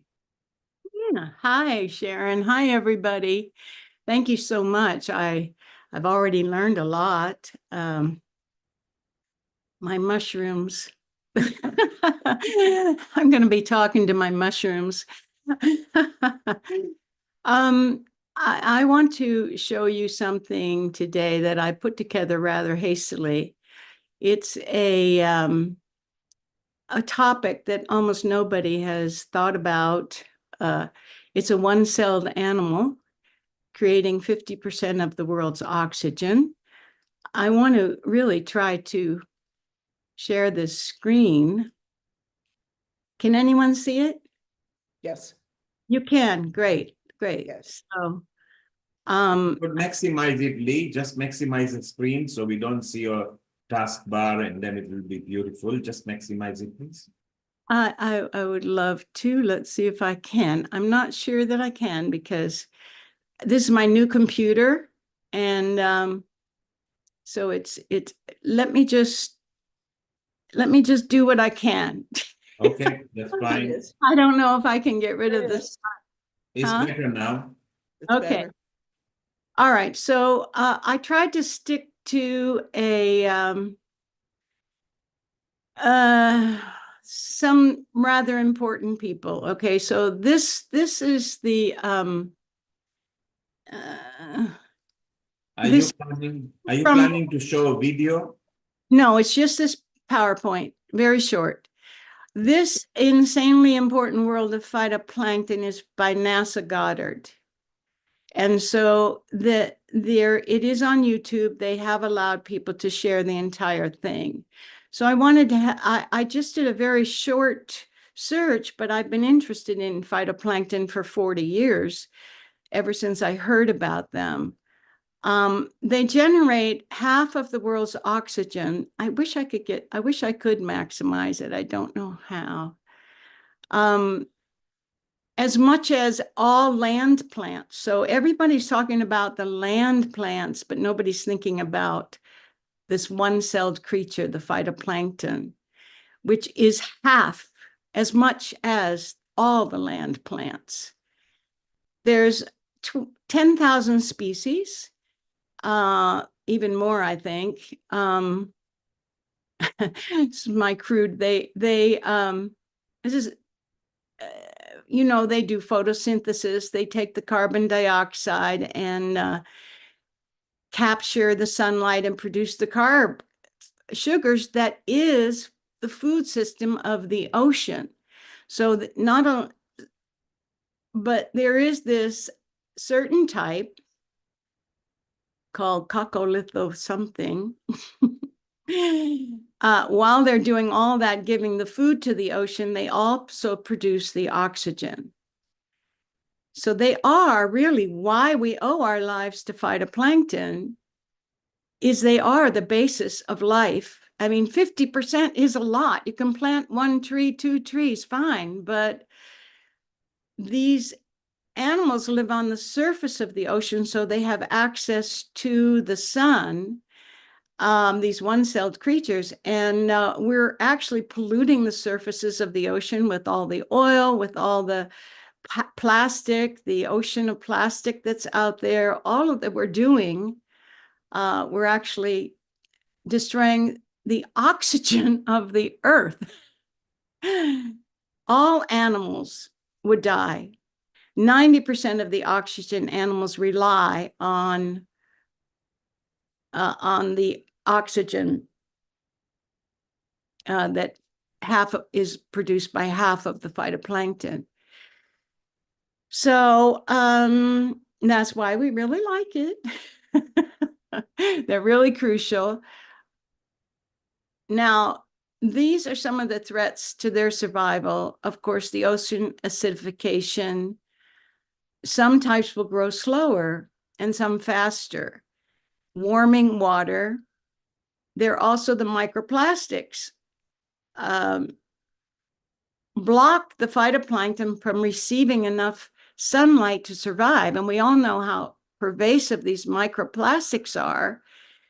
And the organisms that feed on the phytoplankton also ingest the microplastics. So where plankton suffers, so does the entire food chain. Now, every side has another side, right? So there are some threats from there's 10,000 species. So when there's a lot of nitrogen and fertilizer runoff from all the animal pollution we were just hearing from Dr. Mamta Shah, some types grow rapidly. And those are depleting oxygen in that particular area of water. So these algae blooms, some are known as red tides. You've heard about them. You haven't heard about the good ones. We've heard about the bad. I'm bringing them in because it's important to know there's 10,000 species. So we can't say that these species that are causing the problems are the other species that are giving us our life. This particular species, Alexandrium, is a specific type. It's sort of, they're saying they don't know if it's a plant or a zooplankton, maybe it's an animal, maybe both. It's sort of a hybrid. But one thing is, it makes that powerful toxin. Very detrimental on humanity. It feeds on the shellfish. This is one reason I never eat shellfish, ever. Now, the people that are involved with this have got a machine up in the atmosphere, which is a sensitive instrument. It's on PACE. PACE is the Plankton Aerosol Cloud Ocean Eco machine or something. It's going to focus on specific species of interest. It's able to be sensitive to the colors of the different species, which each put out different colors, such as the harmful algae blooms, which we just mentioned, or the beneficial species, which we really want to encourage. So the National Geographic also in 2004 brought it up, and then again in 2023, they are reaffirming that they are one of the most important producers of oxygen on the planet.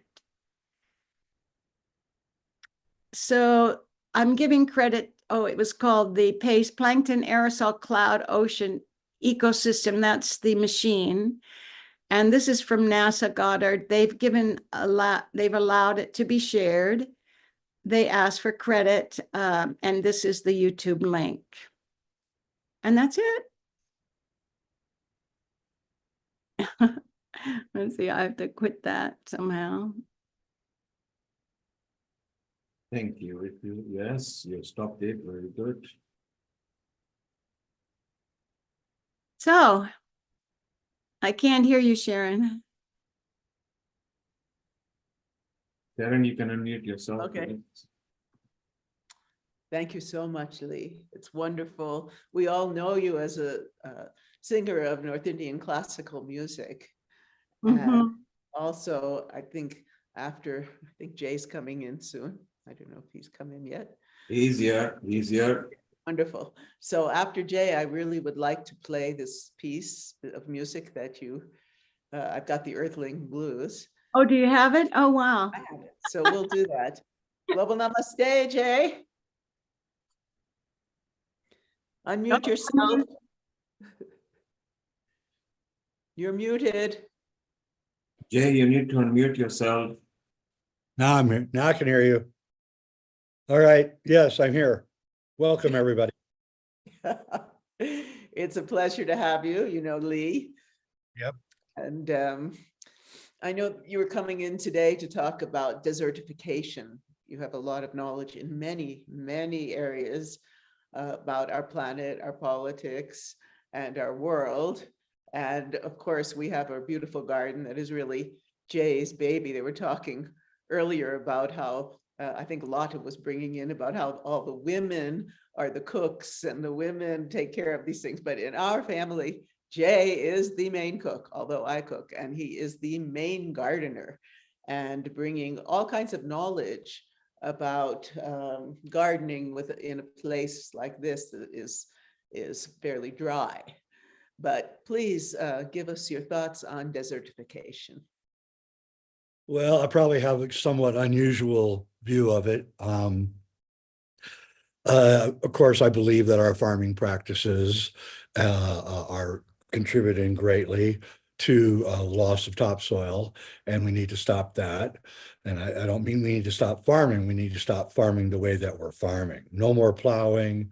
You want to keep the land as steady and state as possible and all that. But there's another factor in desertification, which the famous scientist Wilhelm Reich pointed out, and he was very interested in desertification. And before I say that, though, let me say that the great esotericist from England, John Michel, he once remarked that he lived out in the country in England, that he noticed that when he visited loving couples' farms, that it had to be loving couples, not couples that weren't getting along. But if they were loving couples, he noticed that the crops grew greater near the house. And as it got further away from the house, their growth diminished. And he's wondering why that was. And then we go to Wilhelm Reich, and Wilhelm Reich has this concept of orgone, and he associates it with love and sexuality. And he says that loving couples emit more orgone than people who aren't in love. And he postulated that when they started passing laws in the Middle East outlawing the open affection of men and women together, which was about 1,500 years ago, 1,300 years ago, that caused desertification. In other words, Wilhelm Reich is saying that the loss of plant growth is due to the closed down affection between men and women, and between men and women and everybody.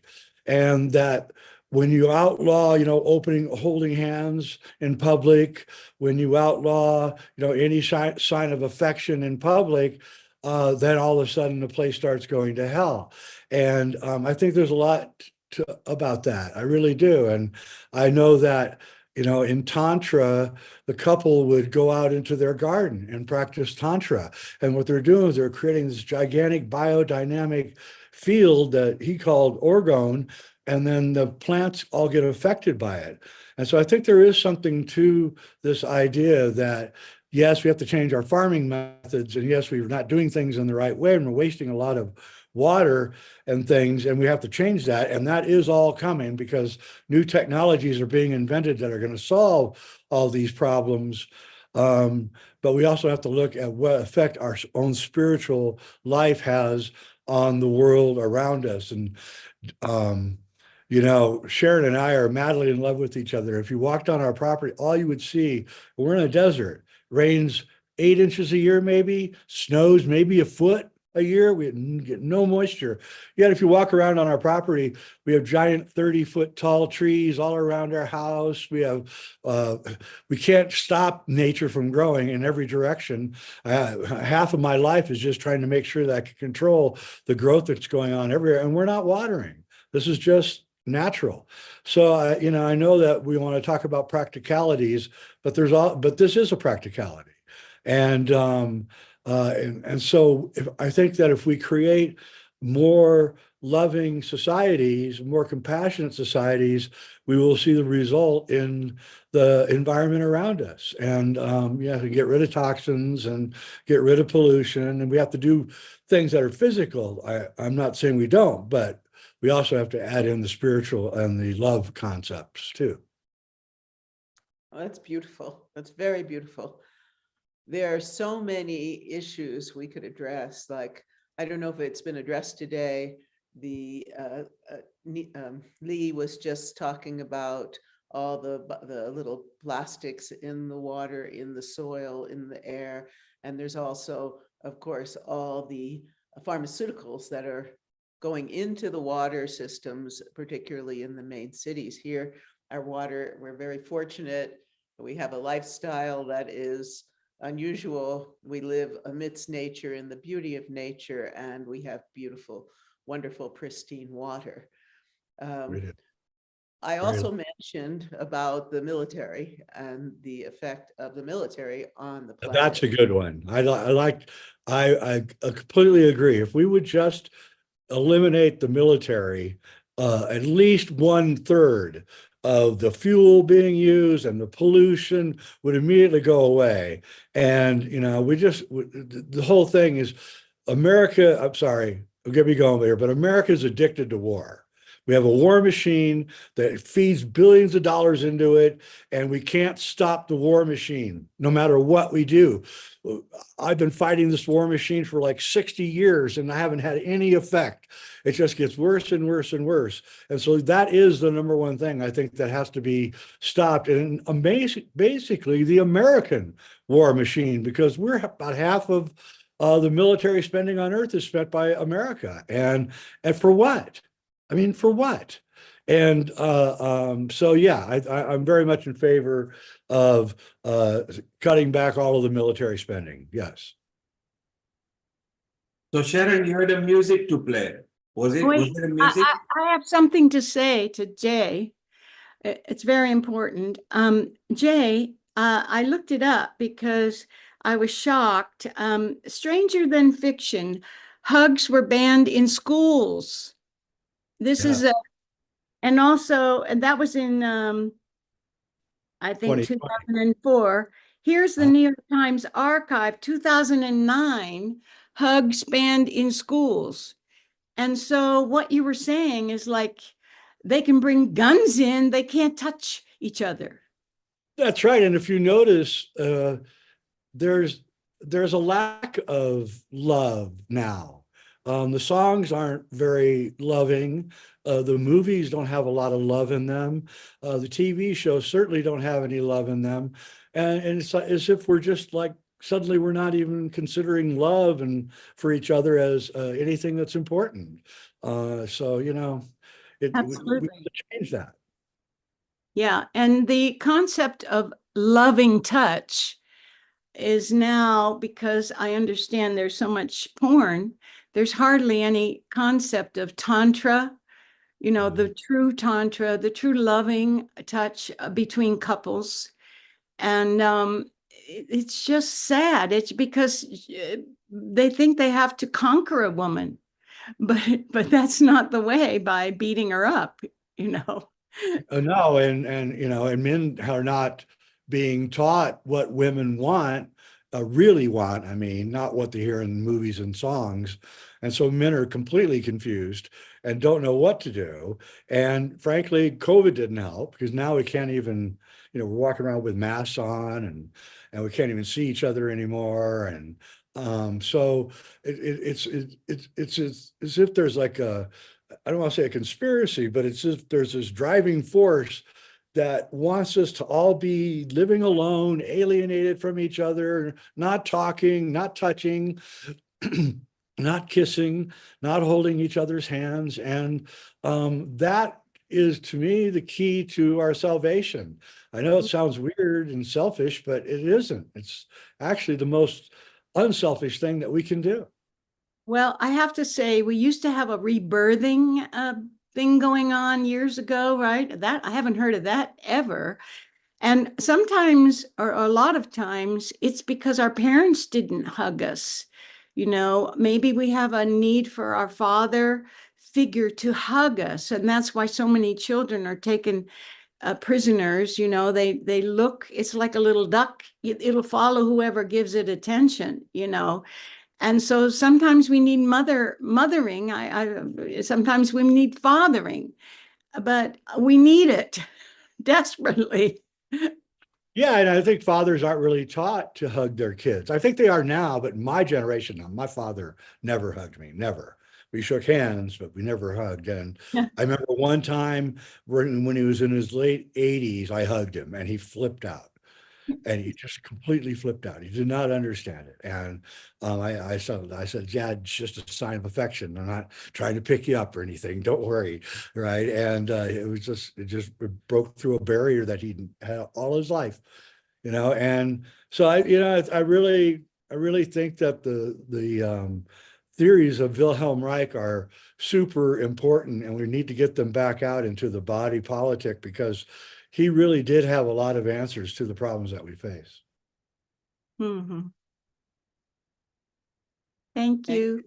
Thank you. Thank you. That's, in fact, a very beautiful facet to today's environment episode, because I think environment crisis, or we talking about global warming, or we talking about other crises, or oceanic acidification, or different aspects that we have discussed, is in turn highlighting somewhere or the other the negative aspects where we are lacking love, we are lacking compassion, we are lacking kindness, we are lacking the true worth of human values that are utmost important. And those values make us careless and carefree about things which we really valued, or our ancestors actually valued in our lives.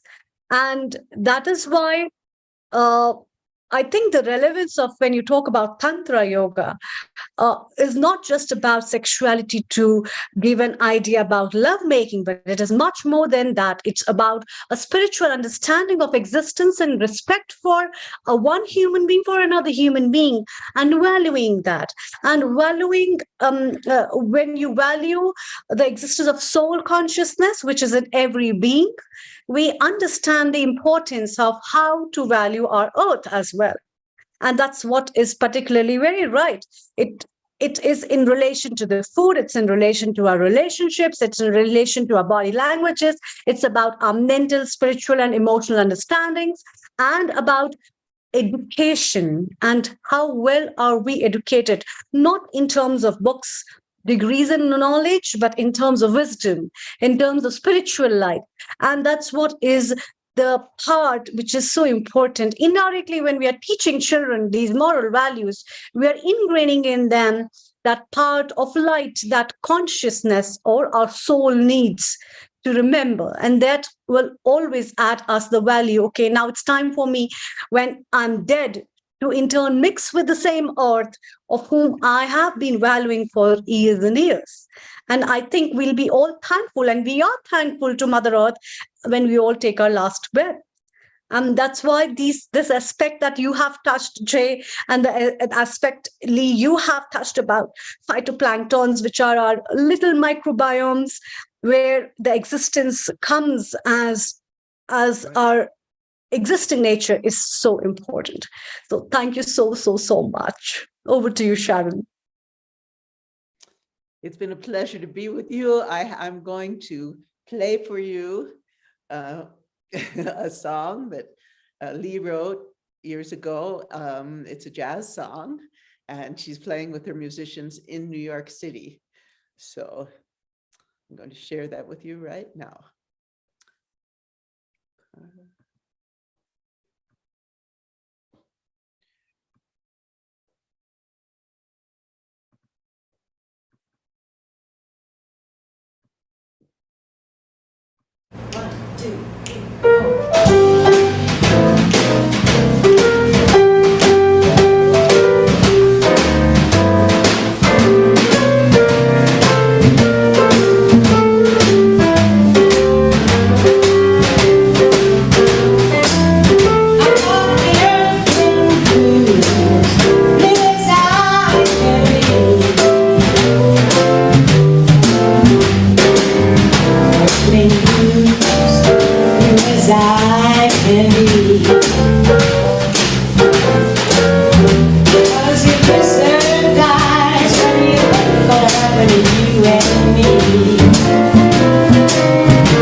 him there.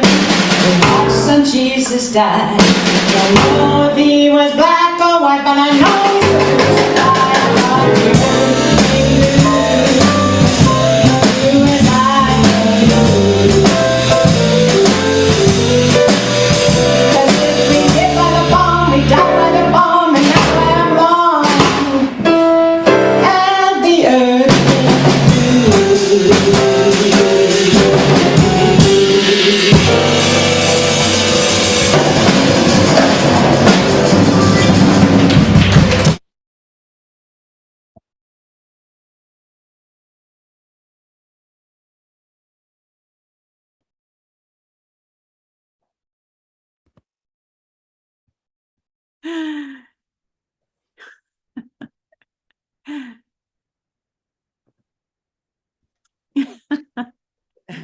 That was so beautiful to see, Lee.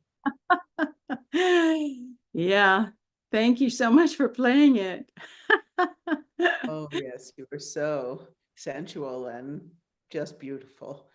And the musicians were fantastic. Those are some of the best musicians in the world, and one of them is no longer with us. The drummer, he passed away. You can't get a backbeat like that. I mean, that is, you know, he used to play with Doc Cheatham. That's how I met him years and years ago when I first came to America. It's just wonderful people. Thank you. Amrita, over to you. Thank you, Sharon. That was very beautiful. Amrita, time to say a nice short Ambur Bhuva Swaha. After that, I love jazzy kind of music. You know, that was so beautiful. It brought out different style. So what a lovely end. We are 1.5 hours over, but we enjoyed because we wanted to bring in so many people.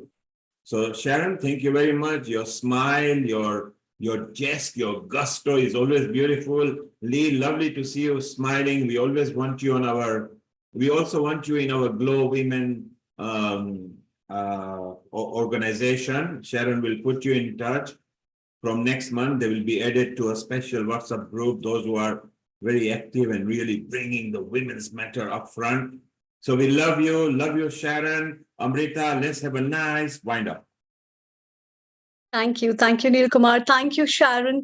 Thank you, Lee. That was so melodious, and virtually because it's midnight in India, I'll be sleeping with this kind of a musical note, which is so melodious. Thank you so much.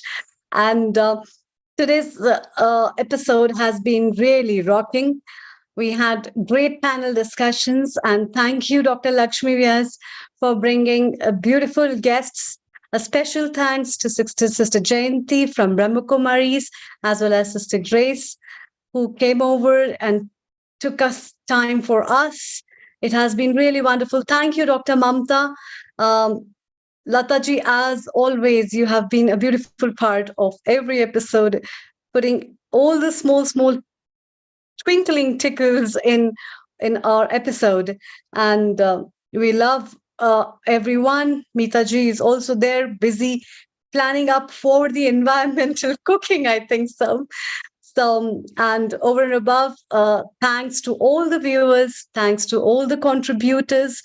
We had Chef D today, we had Seema Ji, we had Professor E. Sharma, who had been talking about food and environment with special emphasis on millets.